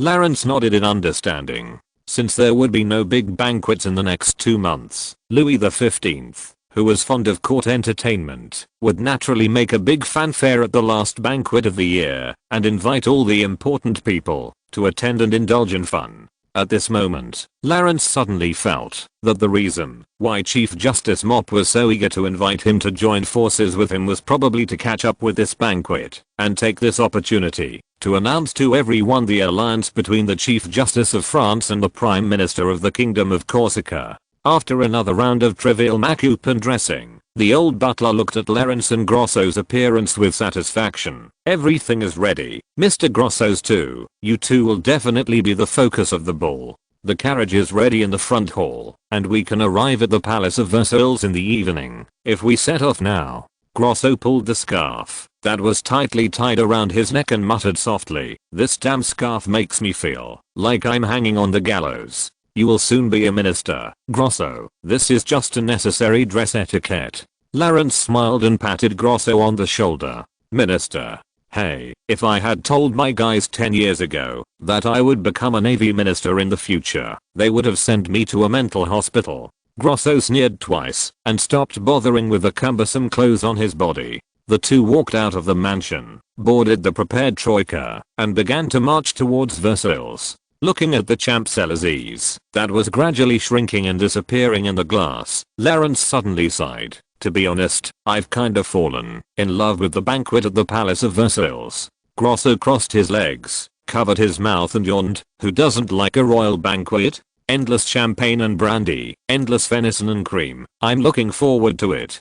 This is my first time attending a court banquet." "No, that's not what I meant." Lawrence smiled. "It's just that every time I go to the Palace of Versailles for a banquet, it brings me unparalleled good news. I hope this time will be no exception." Grosso couldn't help laughing and joked, "According to what you said, that place can be regarded as your blessed land. You might as well live there directly." Lawrence leaned back and began to close his eyes to rest and responded casually, "Who can say for sure? Maybe we will really live there in the future." "What's so difficult about that?"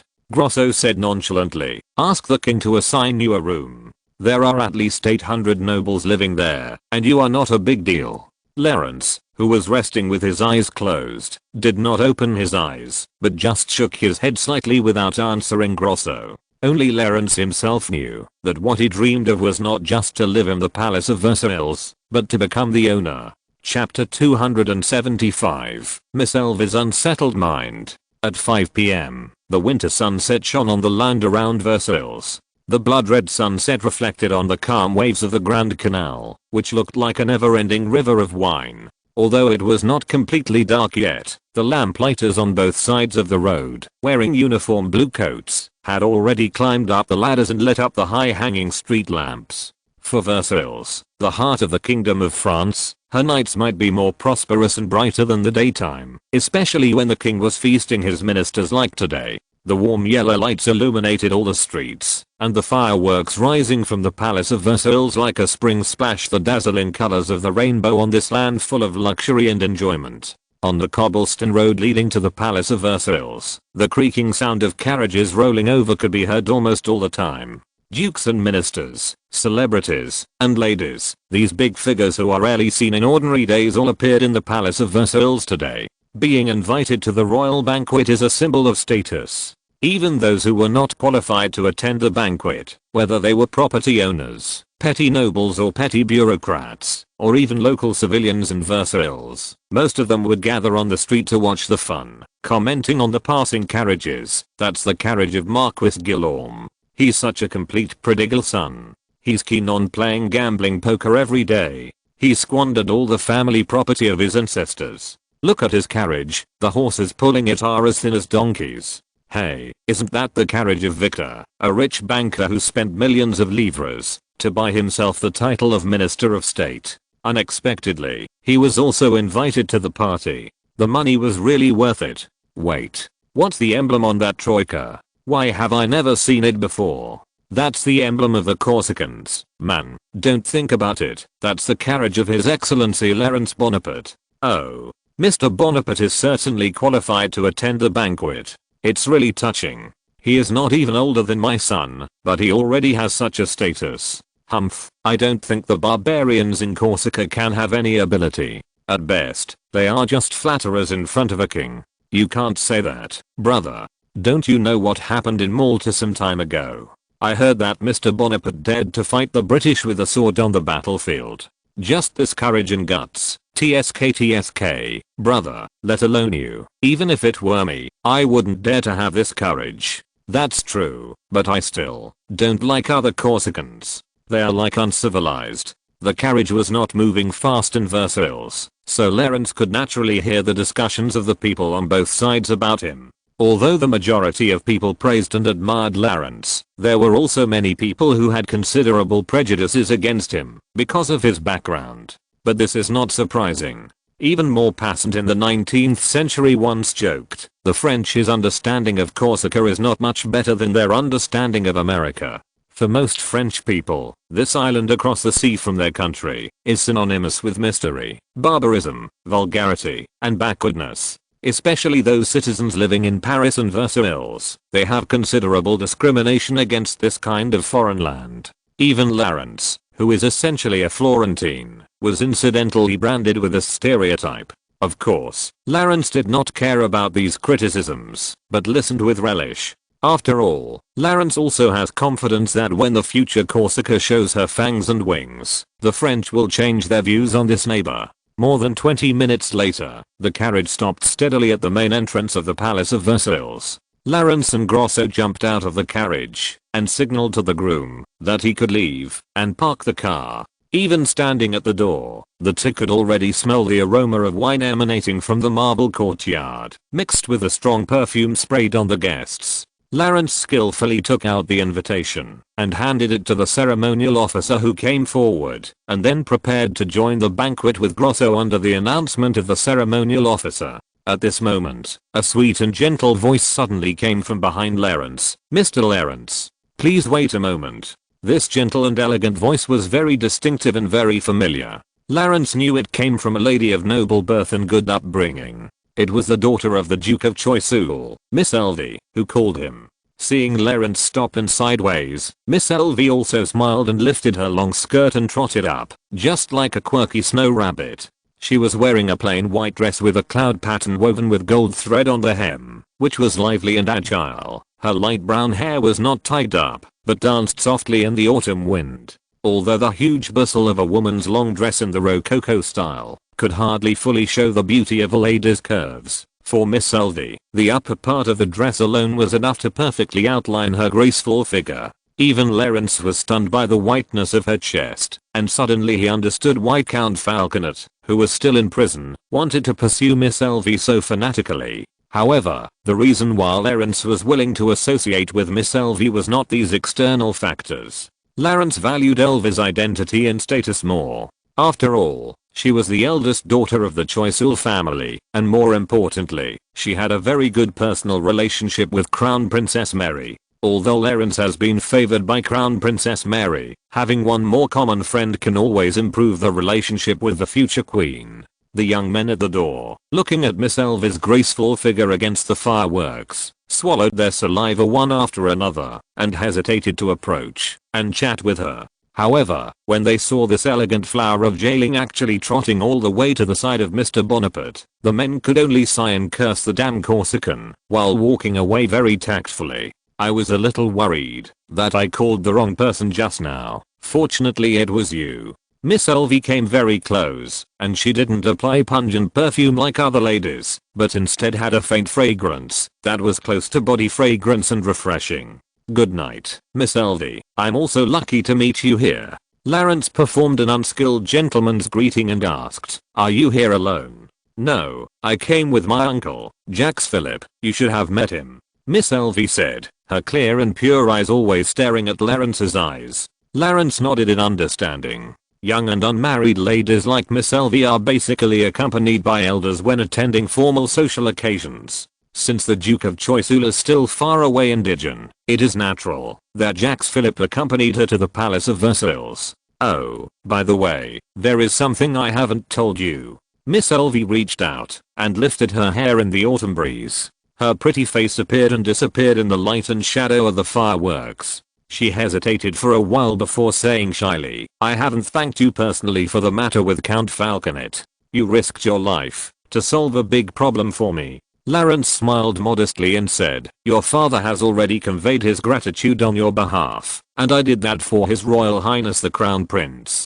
By the way, is your father well recently?" "For His Royal Highness the Crown Prince," Miss Elvie muttered softly with a little disappointment, and then she came to her senses, smiled and nodded. "Ah, he is living well in Dijon, but he often writes to say that he hopes to return to Versailles as soon as possible. This is also my hope." Lawrence leaned forward slightly and bowed, and said goodbye. "Then we will see you in the courtyard later, Miss Elvie." Of course, watching Lawrence and Grosso enter the Palace of Versailles under the greeting of the ceremonial officer, Miss Elvie stayed where she was, and did not leave. Her pretty face was slightly hot, as if covered with a layer of pink halo. After a while, a strong man in a military uniform, and wearing medals also rushed to the gate panting. This was Miss Elvie's uncle, Lieutenant General Jacques Philippe. "My dear little Elvie, my old bones are about to be scattered by you."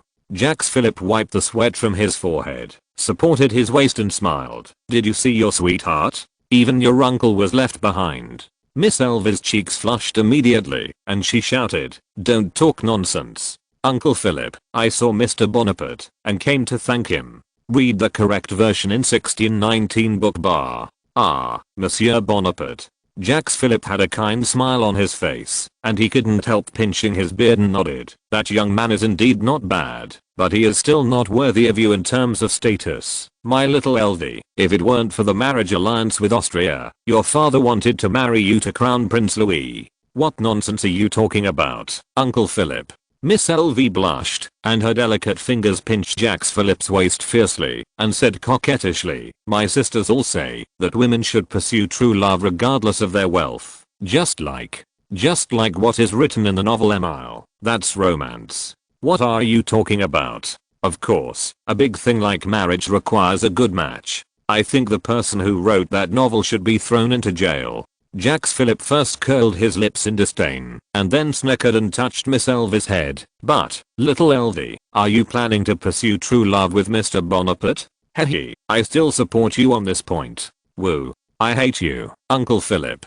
Miss Elvie's pink fist hit General Philippe's chest a few times, and then she walked into the Palace of Versailles with a shy face, and without looking back. At the same time, the front square of the Palace of Versailles was also the marble courtyard, where the banquet was held. Although the banquet had not officially started yet, the entire courtyard was already crowded with elegant men and women, who were holding wine glasses, and chatting around to expand their interpersonal relationships to the melodious concerto of the royal band. Grosso followed Lawrence and curiously took a glass of champagne from the waiter. He poured it into his mouth, and drank it all in one gulp, as if it were rum. Then he frowned and said, "Bah, this wine tastes like horse urine, and is as light as water. If any tavern owner sells me this kind of wine, I will punch him in the nose on the spot." This barbaric remark immediately made several elegant ladies around them cover their faces, and frown and walk away. Lawrence shrugged helplessly and whispered, "Banquets are not places for drinking, at least not entirely.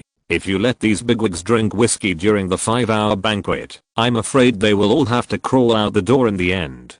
Grosso threw the empty glass to a passing waiter with disdain. "I think that's not bad. It's just right to help them exercise their upper limb strength." As soon as the voice fell, a hearty laugh suddenly rang out behind the two of them. "Ha ha ha, you're absolutely right, sir. I also like something strong, especially on the battlefield." Lawrence was also very familiar with this voice. He turned around and saw that it was Lieutenant General Jacques Philippe. Jacques Philippe nodded to Grosso, then clinked glasses with Lawrence and smiled kindly. "Mr. Bonaparte, long time no see. It's a great honor to meet you again." Before going to Lorraine, it should be said that it is my honor, Lawrence replied politely. However, despite saying so, Lawrence knew in his heart that it was not a good fortune for Jacques Philippe to meet him. He probably delayed his trip to Lorraine on purpose, in order to catch up with his return to Paris to win him over. Jacques Philippe drank half a glass of champagne, smacked his lips and exclaimed, "Although I haven't seen you for a long time, I can hear about your deeds every day, especially the time on Malta Island. You did a great job. I haven't heard the British crying for a long time. I really hope I can see them fleeing in Malta with my own eyes. Perhaps I can tell you the story of the island." Lawrence pointed to a remote corner of the courtyard. Lieutenant General Jacques Philippe also smiled knowingly and made a gesture of invitation. The two of them immediately avoided the crowded and lively crowd and came to this corner with dim lights. "Welcome back to France again, Mr. Bonaparte." Jacques Philippe clinked glasses with Lawrence enthusiastically and then asked meaningfully, "By the way, I don't mean to offend your privacy, but I heard that Marquis de Morp visited you a few days ago." The news that Chief Justice Morp publicly went to the Champs-Élysées to visit Lawrence naturally reached Jacques Philippe's ears soon. Lawrence did not deny it and nodded with a smile. "Yes, Your Excellency, the Chief Justice came to discuss something with me." "Oh, excuse me." Jacques Philippe's eyes flashed a gleam and his face became serious. He asked slowly, "Official or private business?" "Official and private business." Lawrence's expression did not change and he was still smiling. End of this chapter. Thank you very much for reaching the end. Don't forget to like. Looking for more exclusive content and immediate access? Subscribe to our Patreon. Remember, every like, subscription, or donation encourages us to continue. Thanks to everyone. See you in the next video.